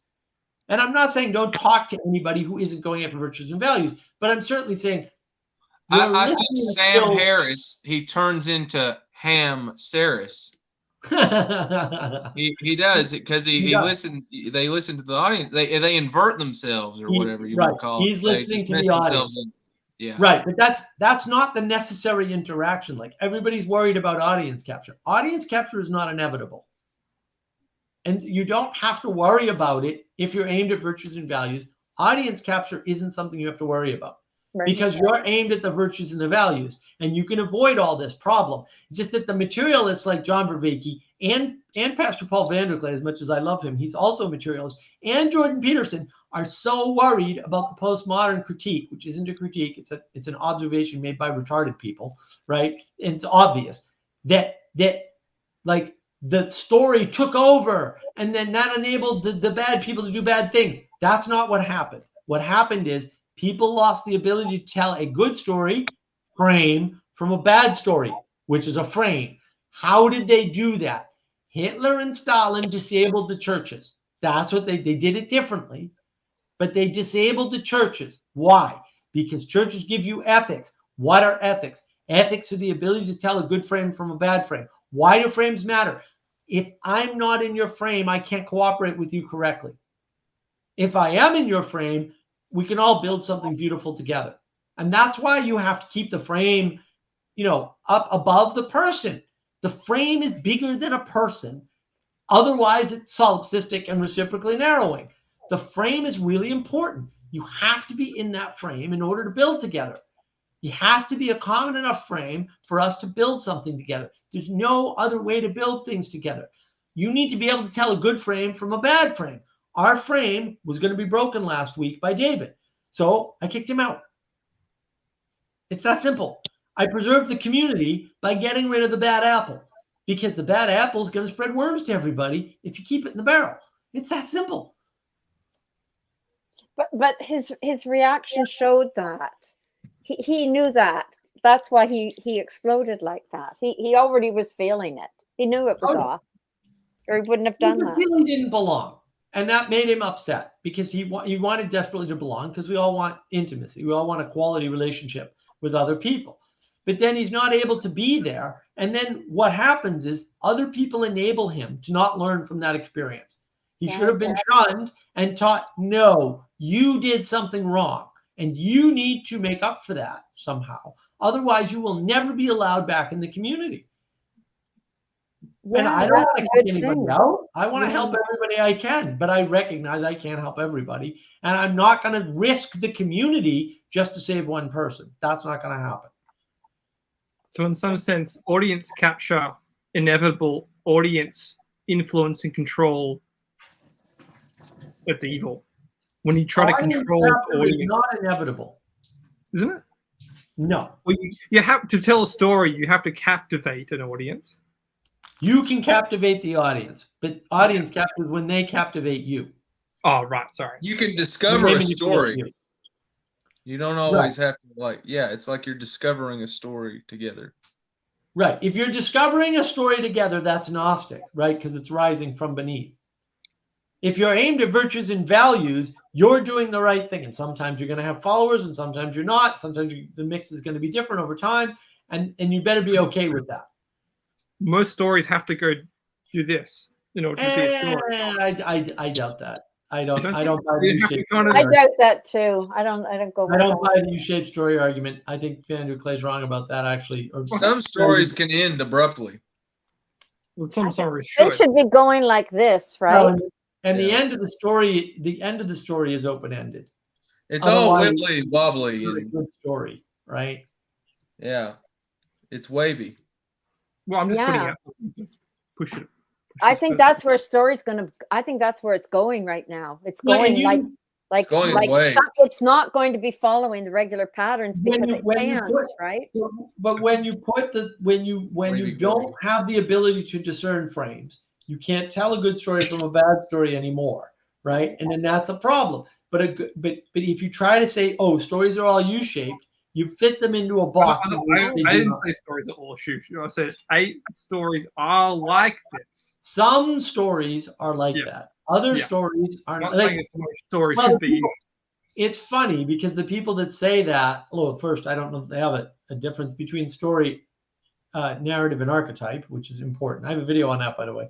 Right. And then I'm also not sure if their idea of story as it sits is relevant, right? Because you could say, oh, Job follows this pattern of a U-shaped story. Okay, well, maybe every story could be put in a U-shaped pattern.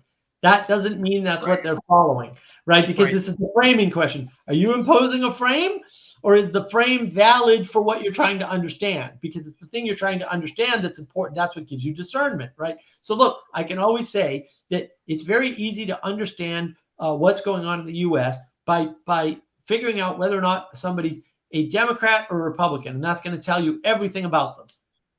That's totally freaking ridiculous and wrong. Okay, but people do it all the time. They put everything in a political frame. Or they say, I can tell everything about a person, like what kind of person they are by how much money they have. That's an economic frame. You can't tell anything about a person by how much money they have. Literally nothing. In the same way, you can't tell anything about their stance on any issue by everything takes time. Left or right. Everything. The key is time. And space. Space. You got to get to know people. Anything into those frames, literally anything, but it doesn't work. And that's where the discernment, oh, it doesn't work to make everything political. Oh, it doesn't work to make everything economic. Oh, it doesn't work to say we have an expertise crisis. I don't have an expertise crisis. I can tell you in 10 minutes of just researching an expert, whether or not they're an actual expert that should be listened to or not. The fact that you can't do that means you have a problem. I don't have that problem. That's not a problem in the world. That's a problem with you and your inability to discern. Yeah. Bad frame. It's a bad frame. I know which experts to listen to and on what, because that's the other issue. Where does their expertise begin and end? Because even if you're an expert at, say, physics, you're probably only an expert at a small slice of physics, and I need to know what that is. I have tools for discerning that. So it's not a worry to me, but you may not. But that's a problem with you, not with expertise, not with the structure, not with the culture. That's a problem with you. Yeah, we need to rebuild ethical systems. Yeah, right. Yeah, for sure. Virtues and vices, right? Well, and we need to point at ethics again. Oh, for sure. And that's why I call out evil. And look, we're working on a project. So Sally Joe's project right now is the virtue cards. So we're working on the virtue cards, and we're going to have games around virtue cards, and they're going to be awesome. Yeah, and if you want to contribute to that project, it's on the Mark of Wisdom Discord server right now. Will I get it online on the web someday if I can ever sit down and figure out what I want to do with WordPress? If anybody knows any WordPress experts who want to volunteer their time, let me know. We've got a server. We'd love to get it up and running and put some of this stuff out there for more people, because Discord's a pain in the tail, and we've been trying to get off of it for literally 2 years. So we'd love to expand our projects, to the wider web. So that's a great idea. Oh, she's got it all mapped out too. She's already got the clothing picked out for most of the virtues, and then she's going to go after the vices next, I think. Just as a way of summarizing up before I go, the 9-dot frame problem. Is it actually, because it's what Viveki builds a lot of his thesis on, actually, right? And so is it actually a good problem to solve? Is it a good I've been seeing how it comes across in this, because we're talking about frames and reality and ethics. No, it's not. It's not good. Frame has an ethical thing to it, doesn't it? It's explicitly not good because it doesn't talk about the good. It doesn't talk about the true, and it doesn't talk about the beautiful. All the 9-dot problem says is there's a novelty that allows you to solve a problem. That's all it says. And it does talk about frame breaking, but frame breaking in and of itself is not good, because I can drop acid all day long. That doesn't mean I'm going to have a good outcome. It doesn't mean that I'm going to find the truth, and it doesn't mean it's going to be beautiful, because I could have a bad trip and go in the opposite direction of all three transcendentals. Okay, that's bad. All of that is bad. It's bad. It's not beautiful, and it's not true. Now what? It's boom breaking frame. I broke the frame. I took too much acid, guys. I just had a flashback. He broke the frame. We could see the more of the background that Sally Joe did for me, right? And then he was back. Wow, virtue cards. I love it. I just had a flashback. It was crazy. Yeah, the virtue cards are a great idea. I love it. Yeah. Wow. Yeah. Are we going to be able to buy them? Yeah. Oh, yeah. We're going to sell everything. Are you kidding? Sally will sell anything to anyone. She doesn't. I've got to make the argument, though, in light of my flashback, that I don't think it's a frame exploder. I think it's a frame.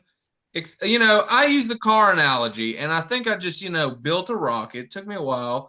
And then the drugs were like, rocket fuel. And as I said earlier, the analogy I use is, if you don't have a good navigational computer, you're going to crash on some planet you really don't want to be on. And then all these face huggers are going to come out and impregnate you with evil. Okay. And you're going to come out dead. You're going to be dead behind the eyes, and whoever you were is gone because something possessed you, dude. But I went out there with some phasers and photon torpedoes, and I was like ready, man. And I fought this stuff. I didn't listen to Terry. McKenna, man. Like, give in. You give in the astonishment. I was like, no, I'm curious. Like, what the fuck's going on out here? What is all this? I wanted to take a scalpel to some of this interdimensionality. And, maybe I just went crazy, but I feel like I pulled some of it off, and it's worth mentioning. But I do agree with you at large. It's dangerous. Like when you're trying to build a warp engine, it'll blow up, dude. It'll blow your mind. And I wasn't trying to go like warp 7. I just wanted to go warp 1. Just, warp factor 1. Like just cruise around. This is enough for me to, figure out what's going on here. Right, some of the people, dude. But you see the novelty of the frame breaking, and then the emergence is good because we broke the frame, so it must be good because the frame we were in before has a constraint. It's like, no, all constraints are not equal, and no constraint is. Yeah, you don't want to blow it up. Yeah, what my goal was I wanted to shift perspective. I didn't want to abandon and blow up and say this is all bad. I'll do a brand new thing. You can't control that. That's the problem. So when you break the frame, you don't have control. That's the problem. That's why you want to cooperate with people. This is where Vervaeke's work falls down. He says communitas like once or twice, like magic words, and then moves right on. And it's like, no, you don't understand. If you're not in a community of meditation, then your meditation is going to make you solipsistic, and it's going to skew you to the bad. It's going to skew you to Gnostic evil. That's what happened to Sam Harris. Even though Sam Harris is enlightened, Sam Harris doesn't care how many children he has to kill for him to be right. Okay, that's pretty much where we're at. Well, I guess I don't. How did I end up where I'm at? Because you got lucky. You should thank God. I don't know. Yeah. Like no, but you're a shaman. You're a shaman. Don't worry about it. That's it. It's obvious. I would say I would try and push nearer. Yeah. So whatever you want. Materialism is comforting. In some ways, materialism is very comforting. It's very comforting to stay in a materialistic frame. And if sometimes too much comfort is disorientating, you disassociate with too much comfort, and you need something to give you a bit of chaos. You need to put a bit of fuel in the car in order for the car to go forward. If you're too comfortable, if you're stuck in one spot, the car's not going to go anywhere, and you're going to feel like what the Matrix was saying with the red pill. If something needs to spin, if you need to go somewhere, you need some other force to start the momentum. So yes, in some ways you can make a very tiny argument that maybe a small amount of experience can help kickstart the process of you going forward. But it's not let me speak plain. I did a lot of psychedelic, like a lot. It wasn't just like a little bit, like one time, like it's like years of a thing that I was like doing here. And not every day, maybe, a couple times a month in the summer, because this is a seasonal thing. I don't want to do it in the winter. I want to go do it outside and things. But I sat down with some problems with myself, and I tried to. This was before Discord was really a thing, and I was just kind of, doing my own thing, maybe watching a YouTube video here and there. And this was also way before Peterson. This was years ago. But, there was a lot of benefit in doing that, and then talking to people about it. I remember I talked to my dad for a really long time after I came down off the mountain when I had a long mushroom trip. And I just sat there and talked to him for like hours about some of the deepest shit that I just sorted out in my head. Because that was my intention to go up on the mountain and do that. In the drugs then, was it? The value was not in the drugs then. The value was in it was like it helped me reveal these things so that I could share them. But see, that's the problem. The problem is the magic is not actually in the drugs at all. The magic is in the communitas of discussing it with other people and engaging with distributed cognition, because we outsource our sanity. And so just because you come to a conclusion in your head, like true or not true, doesn't mean that it's a valid conclusion. And the only way you can test that is with another perspective. And the best way to get another perspective is not to rely on your solipsistic self, because you'll probably narrow in on something Gnostic about Ultron or something like some people do in the comments, right? The best way is to talk to other people who say, no, you're crazy. This is all crazy Gnosticism and Rousseauianism, and you don't need any of it. And it's wrong, right? Because you need somebody to push back. You need somebody to, or not to push back, to say, yeah, that part of the thing you said is absolutely correct, but here's how I see it, right? And then you don't want to rely on one person. You actually want to rely on a bunch of people. And it would be better if those people were masters of the universe. It would be better if those people were all steeped in the same tradition, so they had similar grounding, so that grounding was built up over time. So it's not just distributed cognition of people in the moment who are only as smart as you. It's people who were steeped in the distributed cognition through time and have that grounding. And that's actually really important. Yeah, but what do you think happened to me on that mountain? Like, it didn't feel like it was a frame. It doesn't matter, but it doesn't matter. It does, because I still wonder, like, but what did I go through? Wonder. You got the benefit. Like, what difference does it make? Because it's interesting, because, I did see people go crazy, and you did go crazy though. Hang a second. You did go crazy. You did go crazy, and out of the goodness of whatever entity you want to praise, that kept you from harm, or from as much harm as it could possibly be laid upon you. I felt like it took a lot of effort to keep myself together. You're crazy enough to do it. You're crazy enough to survive it. And you're crazy enough to share it, and you're crazy enough to be here with us crazy people. Right. Right. Okay. And it worked, and you should just be grateful for that. And you had to strain and struggle, and most people won't or can't. Like, a lot of people think, oh, that person did that, so I can do that. No, that's the equality and the equity and the nonsense. No, you can't do everything that every other person can do. Obviously, you muppet. So don't assume that just because somebody did something or 10 people did something, that thing is available to you. But I want to move on to this question. I have a question for Mark. I gotta go, guys. All right, Elizabeth. Have a great night. That was fun. Great talking to you. Come back next week. See you. What's the difference between fishing and fishing in a fishing MMORPG, right? Massively multiplayer online game, basically, right? I think earlier you said something about the server workers, but the other are also the fishbowl. Well, look, the difference is you're not in person with that. What is this? What is this Gnostic craziness? There is no concordance between being together with somebody in a video game and being together with them in person. None whatsoever. The amount of signaling that happens when you're in person with another person is so much vastly greater than the amount of signaling that happens when it's filtered through a computer. You're not understanding the, orders of magnitude of bandwidth difference. Okay. Well, what do you think reading a book is? Like, what do you think reading a book does? Like, say you're reading a scene of fishing. Yeah, let me finish this, and okay. We'll get to that. The amount of bandwidth equivalent of somebody watching body language is so much higher than the bandwidth available on the internet between two computers, much less the bandwidth that can be processed. You have no sense of scale at all to equate those two things. None.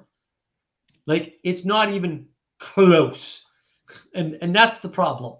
In video, I mean, video files are huge. This video file is going to be like several gigabytes probably, right? Because there's a lot of information contained in my hand movements, in what I'm wearing, right? In Jesse's movements, in Niram's movements, right? In the background even, right? In the movement of the character, right? I keep moving things around to make sure no one's obscured by the thing in the corner, right? Like, there's all this stuff going on, and all that communication is there. And there's all the facial expressions, there's all the silliness with my awesome monocle, right? And the hat. Like, there's a lot of signaling going on that you're not really appreciating. None of that signaling happens in an online role-playing game. All I can do is pick and customize something. And then there's this limited set of movement added to it inside the computer. I don't want to get technical. I could actually describe literally all the tech behind this. I actually could. It would take several hours. It would be boring. Most people wouldn't like it. I'm telling you, as an expert with 30 years of experience in the industry, you have no idea how limited that software is. It's way more limited than you can possibly imagine. And the illusion that it's not limited is an illusion. It's not reality. When you're in person with somebody, there's so much more going on. You have access to so much more information, and it's all real time. The stuff online is not even close to real time. It's quick, but it's not real time. And so lag matters, total information transfer matters, all this stuff matters. Boomy Shroomy, go ahead with your question. What if you're reading a book that's describing a scene of fishing? How powerful is that? Well, it's very powerful, but the thing is, they're utilizing a trick. And so let me tell you a little side story, and then I'll get back to your question, because this little side story is fun and interesting, and it's illustrative. A buddy of mine years ago figured out that, in fact, what was happening was, and this is like 10, 15 years ago, it was a long time ago. What, in fact, was happening was the people who were advertising on the internet were actually sending you their advertisements, and you were paying for it. Because if you're pushing these ads through JavaScript, and most people were, they're transferring the JavaScript. The JavaScript runs on your computer using your electricity in your browser, and then displays their information to you.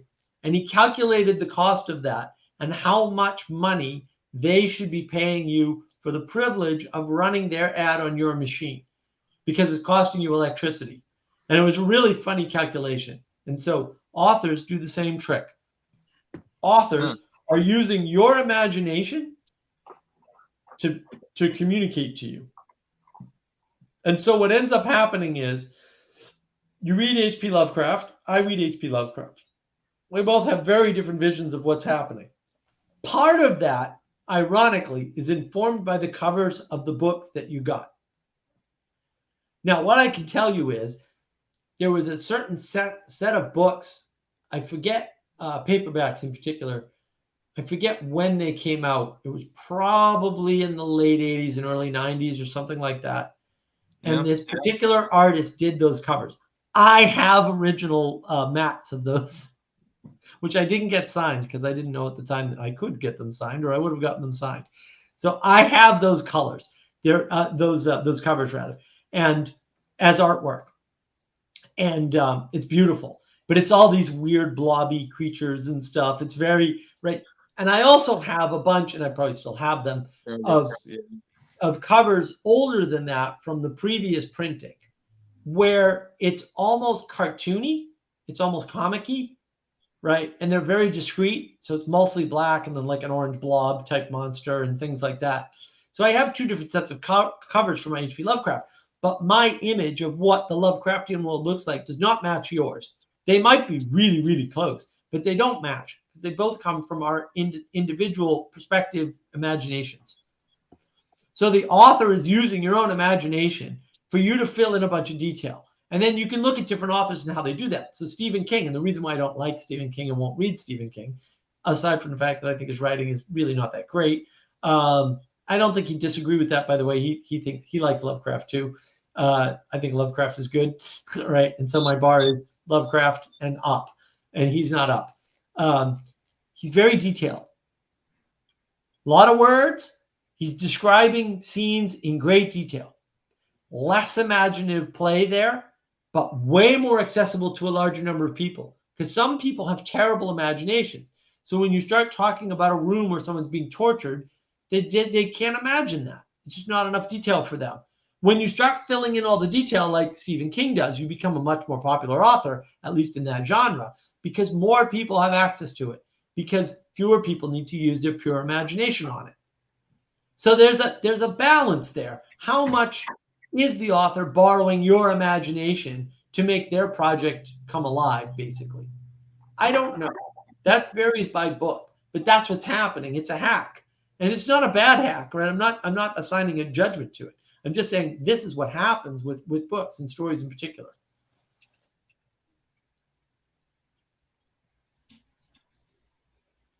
And you'll notice Lovecraft is like the king of A, Gothic horror, and B, short sentences.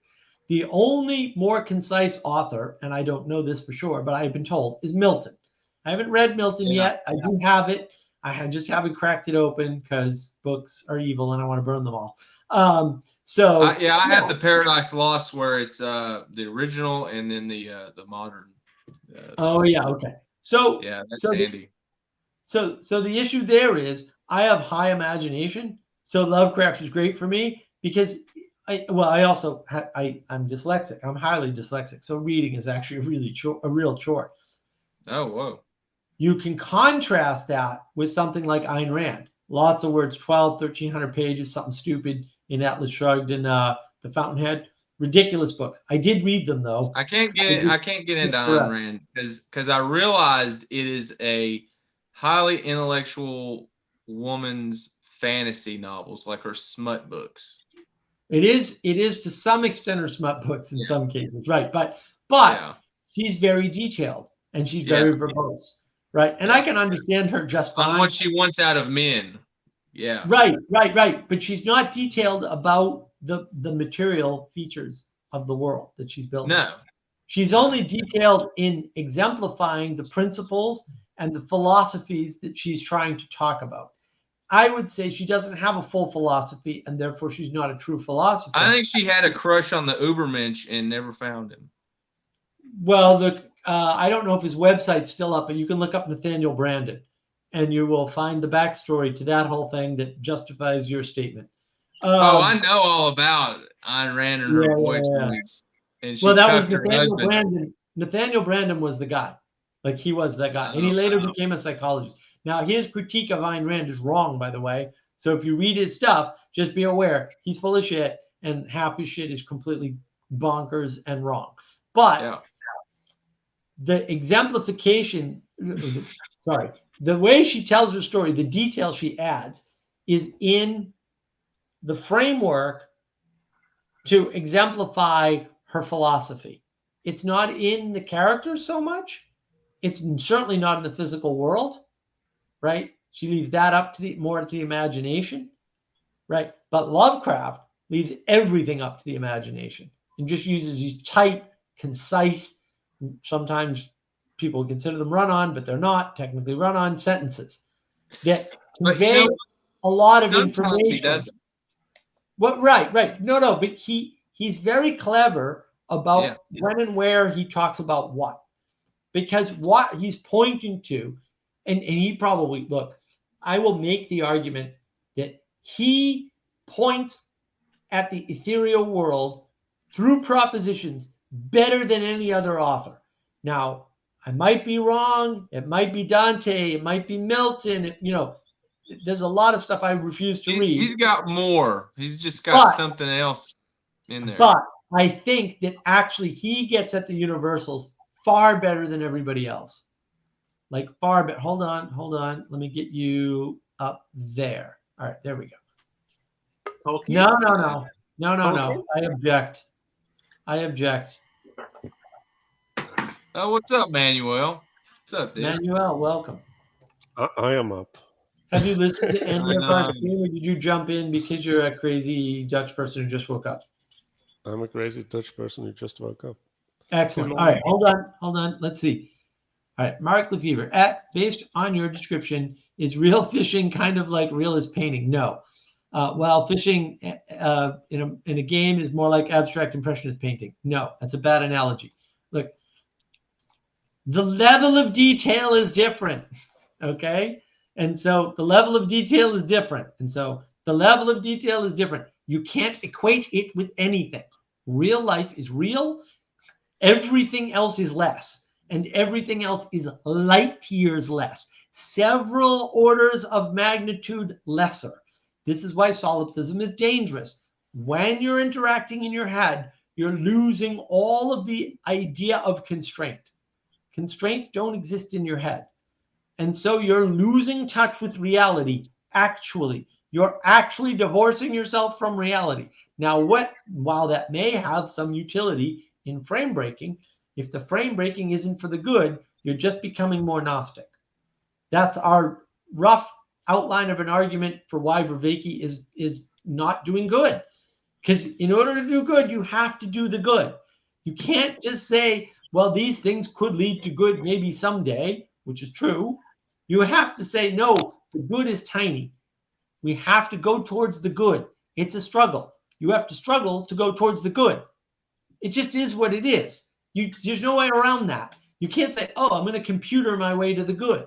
I'm going to massively multiplayer online game my way to the good. I'm going to simulate my way to the good. I'm going to metaverse you're not going to do that. Those things are too small to bring you to the good. Period. End of statement. The only thing that brings you to the good is real action in the real world with real people in a real community. And you need all of those. You need a real community. Real action in the real world with other people is more evil Gnosticism, occult bullshit.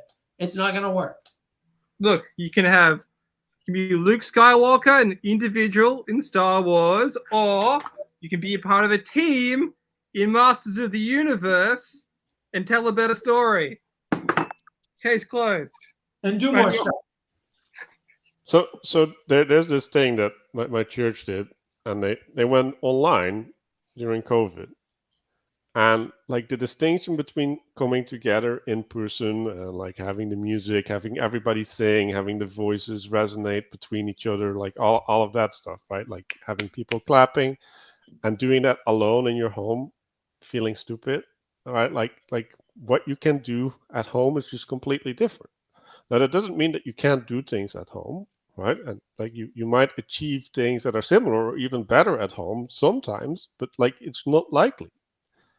And because you have less things to relate to, and when you want less things to relate to, maybe you should figure out like why that is. Because like I think the reason that you want less things to relate to is because you can't relate to the things that are there to relate to. And then you should ask yourself the question, why can't I relate to the things that are there to relate to? And that answer is probably that you're misattuned, like the way that you're connecting to signals is not in a healthy way. That's a bad thing. Right. That's exactly the theme, right? Is frames and framing. How do you know you have a bad frame? Because you can't interact with all the things that other people can interact with. Why is it that you want to tear down someone successfully running a community online in his live stream rather than point out that, oh, community is a good thing and it's good that you protected your community by getting rid of somebody who was trying to destroy it in the moment? Why can't you do that? What is wrong with you that you feel so resentful and angry that you're going to go after a good thing, right? It's because you know you can't manifest the good. Well, maybe you should fix that by manifesting the good. Maybe that paradox is resolvable. And it also occurred to me while you were talking, Manuel, it was very helpful. A lot of people will project and they'll say, oh, well, you said that I shouldn't use any material way of understanding the world. It's like nobody ever said that at all. So what is nobody ever said that, and that's what you heard. What the hell is wrong with you? Like at a certain point, this is what I was saying about noticing bad frames. If somebody didn't do the thing you're accusing them of doing, and you can't point at an instance of it, you need to question whether or not that's you or them. And the The answer is it's almost certainly you, because otherwise there would be evidence that you can show that would demonstrate what you're talking about, that other people would also recognize. If you can't do that, then you inserted that in your own head. It didn't happen to anyone else. It's a frame that is unique to you. That's a problem if you want to cooperate. If you want to cooperate with people, that's fine. Don't. Also, don't be angry at them. Just leave them alone, right? Like, go live in a cave by yourself. And maybe, right, like you enact a pattern, right? So if you're unable to be intimate with people, right, like you're going to make certain types of transgressions, right? And then maybe other people in the world also make these types of transgressions, and they recognize the position that they're in, so they empathize with you, and they start, just like with the book, right, like they start building this collective story. And maybe, right, like there is a way, and this is what this enchantment, this wizardry is, that we're talking about often, is if you get into a group and you just keep reinforcing these positive without ever actually acting out the conflict, or if you're acting out the conflict, you're disconnecting it from the thing that is causing the conflict, maybe because you can't see that is what is causing the conflict, then you can create like a separate reality that you can participate in somewhat, but then that's disorienting you from actual relationships, right? Like now you're in a bubble, and from that bubble you can't step back into the world, and now everybody in the world has to conform to you because you're crazy, literally, right? Like you've changed your relationship with reality in such a way that you're no longer relating to the real, and then other people need to accommodate you in your lack. And it's like, and I think that's the accusation all the time. It's like, okay, like there's a lack, you need to accommodate the other in the lack. And it's like, well, I want to do that sometimes when I have time, energy to do that. Like if I don't have the time and energy because of whatever reason, I'm not going to do that. Or if it endangers the community, which is my point earlier. Like, no, I reserve the right to protect my community by hurting somebody else in the process. I just reserve that right because one person is not worth losing a community over. Sorry, it's just not worth it. And that's what we saw on the Awakening server. That's what we saw with David. Like, David didn't want to cooperate, and he wasn't going to be able to cooperate. No matter how many accommodations we made for him, he just wasn't going to cooperate, which is fine. But then you can't be with us if you can't cooperate, because that's what community is. And it doesn't mean you have to cooperate in every way all the time, blah, blah, blah, right? But it does mean you have to be able to cooperate. And we tolerated him for as long as we did because we had hope that he could cooperate, and he just proved us wrong. And, whatever, sometimes we're wrong, right? We try to be right. We try to guess correctly, but sometimes we guess incorrectly. And that was one of those cases. And I thought that, Jesse in particular was particularly generous with him. I didn't have the patience for that or the energy to put up with it. I was kind of like, yeah, if you're going to be like this and like deny that the dictionary exists and that that's the way we can communicate common content of words, and therefore get to a common context of words, and therefore get to a common meaning of a word, then I don't know what to do. Like, I don't have a way to cooperate with you at that point. But any amount of bowing to the insane person doesn't solve the problem of he's still an insane person. And I saw yesterday, I saw on Twitter this video of the experiment where you swap your hand out, right? Oh, and yes. Then you have this fake hand, and then they synchronize the touching of the hand with the touching of your hand, so that you get this imagined connection with the other hand, and then they stop the synchronization, and you keep responding to the hand being touched, right? So at that point, and you can see the visceral emotional reaction of the person to the imaginary hand being touched. An illusion. And he's actually thinking, right? You can see the hand on the other side move on the finger that's being touched in anticipation, right? So there's an element of his mind that is anticipating what's going to happen, and effectively the anticipation of his mind is stronger than the actual signal. Right. And so what's happening is he's projecting reality upon his experience. Like he's not actually experiencing what's happening. And you could see the guy, he was like a stoner guy, and he got like completely sucked in. Like it just ruled him. He was being ruled by his experience. And he couldn't break out of it. Like he was literally under a spell. Like if we're talking about wizardry or whatever, like that can happen in a conversation as well. Right. It happens all the time. And I think it didn't used to happen as often in the past because those experiments aren't new. And the way people responded in the past was very, very different from the way they're responding now. We had sort more of of ethics. We had more of a sense of ethics in the past, or common ethics, common frames. And so when you don't have that, an embedded shared sense of ethics and frames, of course people can easily reframe things for you, which is what words do, right? Words reframe reality. Right. Well, if you're looking for intimacy in the moment instead of intimacy for all time, for example, like what makes the Christian story better? Well, maybe it's timeless. Like maybe it resolves the problem of intimacy over time past your death. All right. So that's really important. It's like, oh, okay, like, you know, the fact that this is a thing that we need a frame that's beyond ourselves, right? It doesn't even have to be, it doesn't have to be the fact of a frame or a common frame. It has to be bigger than us so that we can ground ourselves in it. Like that's actually super important. And people don't realize that, but also listen closely to the story, right? The story is that you don't have a concordance with your physical self. Any concordance you have with your physical self can be hijacked by something that is not attached to you through a simple mechanism. Think about what that means for your own self-control. Now I'm going to answer a question. Why do you think people enjoy friendly competition? Well, competition is inevitable. There's no such thing as friendly competition. It's all friendly. Because it's fun. In sports, there's a collaboration within teams, but the competition between teams. Fencing is a different scale.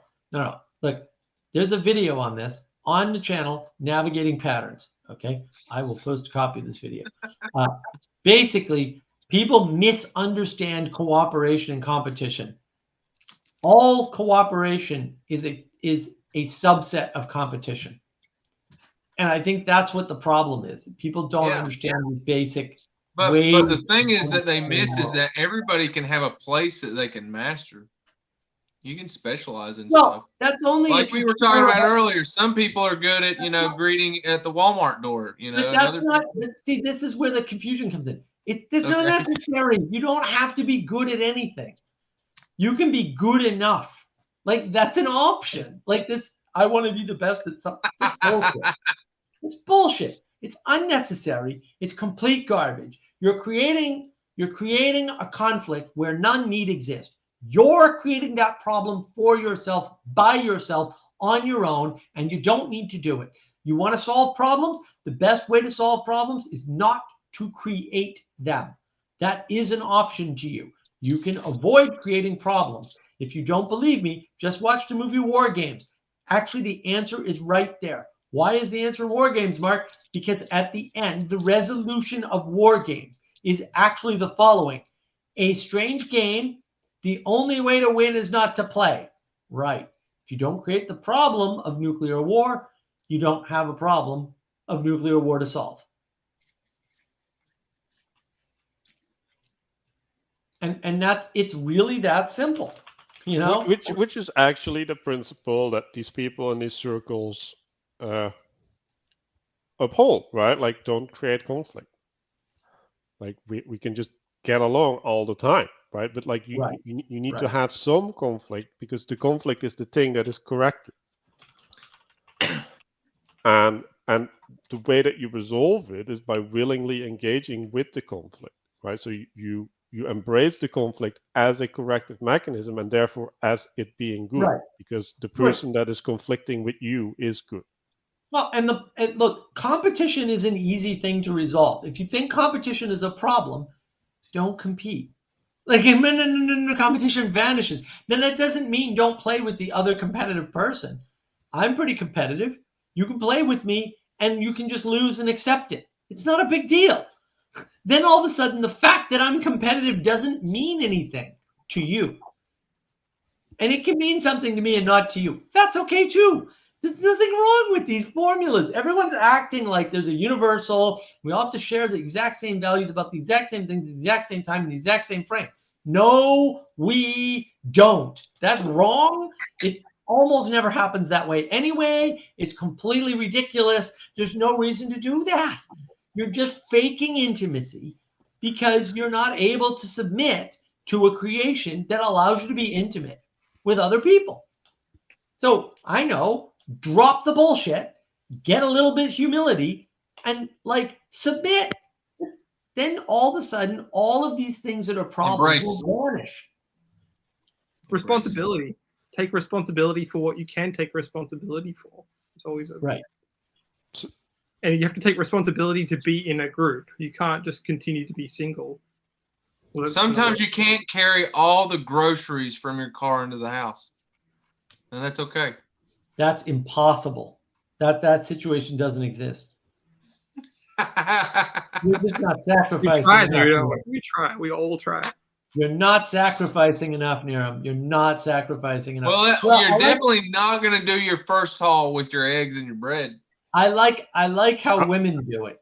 They make the men help them get the groceries in the house. It's like, that's cheating, damn it. If a man did it alone, he'd find a way to carry 10 bags of groceries in one trip. He would. I did. That's what we do, damn it. I figured out a way to carry 50 bags of groceries once. If that were the goal, I would find a way and it would happen. I'm just saying. Oh my God. It happened with a wheelbarrow. I'm not going to participate. I got the wheelbarrow and I carted it up to the porch. And that's what I did.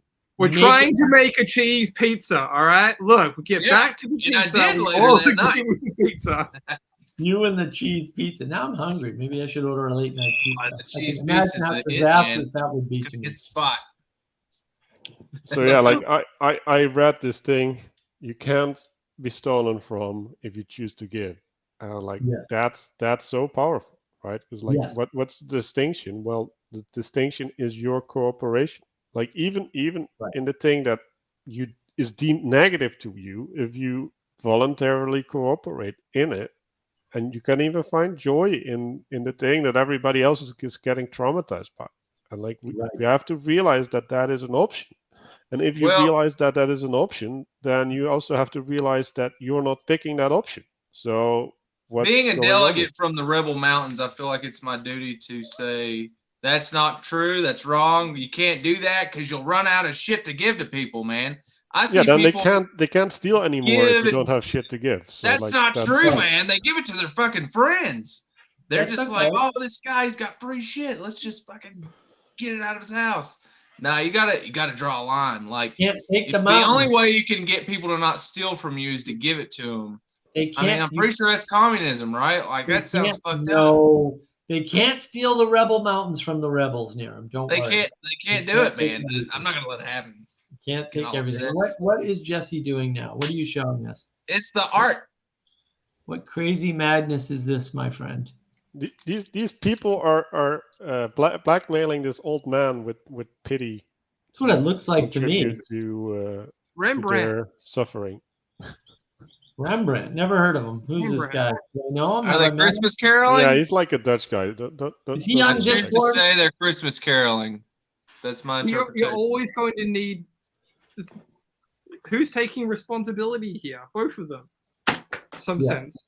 Well, and that's the thing is that you can't take all the responsibility on yourself. That's the Christian guilt thing, right, or the Jewish guilt thing, or whatever. It's Emerson's wicked dollar that he still gives. And you can't let other people off the hook for their responsibility either. Right? And so you have to take some of the responsibility yourself and you have to give the rest of it to the other person. And it's the discernment to know where that line is. This goes back to the discernment we started with. I mean, if you feel like it. It's discernment, judgment, action, right? Or what is it? Discrete, right? When you make something discrete. Discretion. So discretion is the action. So that formula still applies, and that's still what you have to deal with. You have to deal with the discernment. If you spend all your time believing that you're not judging and you're still taking action in the world, you're lying. That is not what's happening. The question is, were you discerning consciously or unconsciously? Because if it's unconsciously, it's in your head, everything works, and it will change, and you won't notice, and you won't be following principles anymore. And look, drug addicts have this problem all the time, right? Because they don't know when they do their drugs. I have talked to people on drugs who have told me later, I wasn't taking any drugs. And I'm like, dude, like, it's easy to tell. Like, what is wrong with you? And they have no idea that they're lying. They have no idea. They have no discernment, no framing. Right. And I want some people to remember that there are people out there in this world. You will give them a can of soup, and they will take that same can of soup and bash your brains out and steal your car. So watch out. Be careful who you help. There was a story years ago. There was a story years ago in the in Florida when the 2008 housing crisis hit. So like in 2009 when or 2010, somewhere in that range, when it was really bad, there were articles in the paper about the people affected by this, because in Florida it was particularly bad. They foreclosed on a ton of houses. Yeah.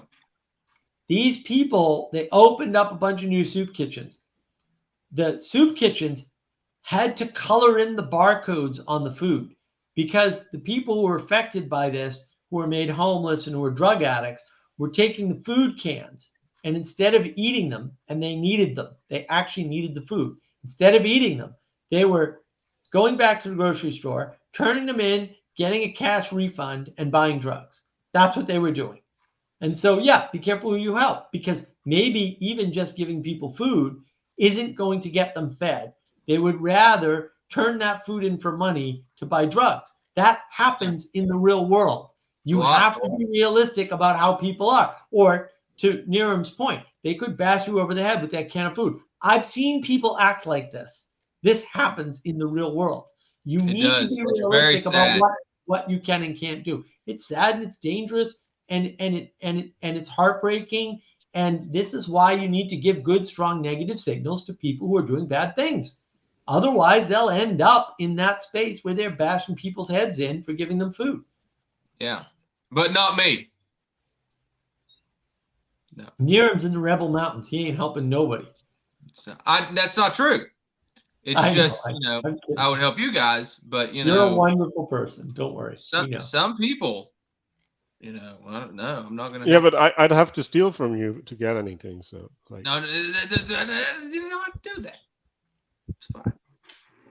If you need something, because we're friends, I consider us friends here. I would be more than happy to help you. I need a crane operator. Can you come operate a crane for me? What do you need? Let's build a castle. Let's build a castle with a crane. Let's build a castle. I'm down. I'll be the crane operator. No problem. I'm ready. Oh yeah, you want to be on top. I get it. I can operate a lattice friction crane, which can move the big heavy stuff over and over. The hydraulic cranes get too hot. They're good for, short little jaunts. Have you sat in like these amazingly high, really short? That's a tower crane, and no, I'm not that fucking crazy. Like, I'm on the ground, but I have operated the big lattice boom, which, is the lattice structure, which can lift the heaviest shit. Heavier than the tower crane sometimes. Most of the time, I'd say. Yeah. Tower cranes for skyscrapers and stuff. I didn't want to work on a skyscraper. A shipyards use tower cranes too, but that is very, very hard to get into. That's like the cream of the crop. You got them stuck in a specialty that we know nothing about. That was. You don't have a death wish? No, I don't want to get in a tower crane. No, that's crazy. No, I'm good. Because you got to climb up this ladder and hook yourself onto the next rung, and then climb. And then I'm like, fuck that. I'm not.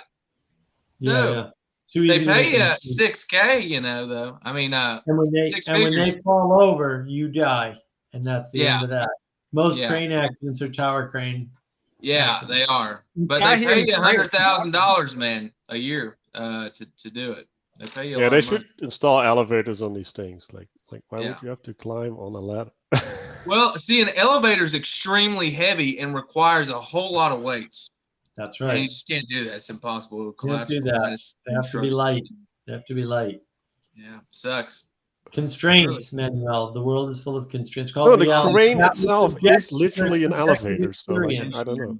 I make the argument constantly that engineering is the purest form of all science because it's real. So Yeah. did I just have a genius answer? I don't think engineering is science at all. I think engineering is something the application really cool. of principles, some of which are science, but actually most of which are just invention. But again, like I want to state it again, right? Like at least a partial definition of reality is that which objects to your subjective experience. It's really important to know.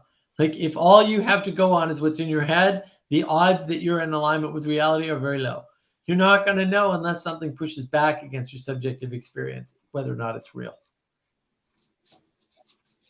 That's why we need negative feedback. And without it, we go insane, literally. All right, guys. Well, have some good cheese pizzas. See you soon. Thanks. We for will. All right, Jesse. Have a See you, great night. Jesse. Always a pleasure. Thank you so much. See you guys. So yeah, See you, man. cheese pizzas. Cheese pizzas, Yeah. man. Now Well, So, I want Manuel, to eat a cheese pizza on a You crane. missed the Yeah, whole pizza outline, dude.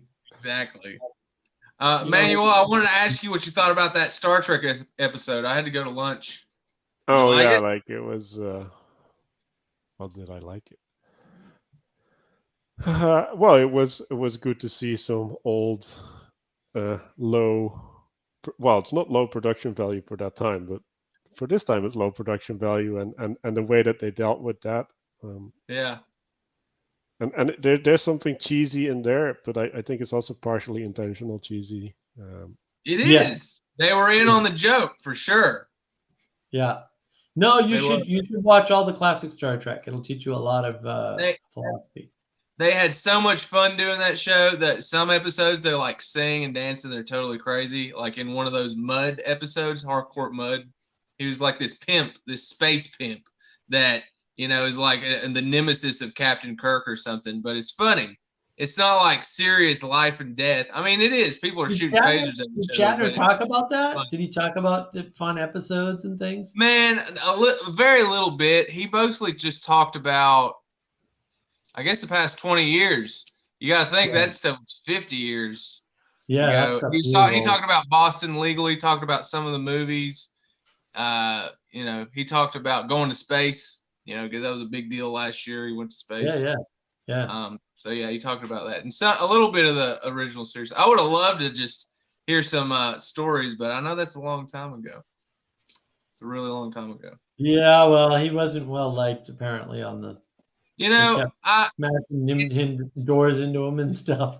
I think it was a bunch of you know must be nice stuff. You know, the guy was the lead role, and he had all these lines he had to memorize. A lot was riding on his performance, and you know he didn't tell the writers to give him more lines. You know, they just got hired for that, and I think that was a lot of weirdness around. Just he's the star of the show. You know.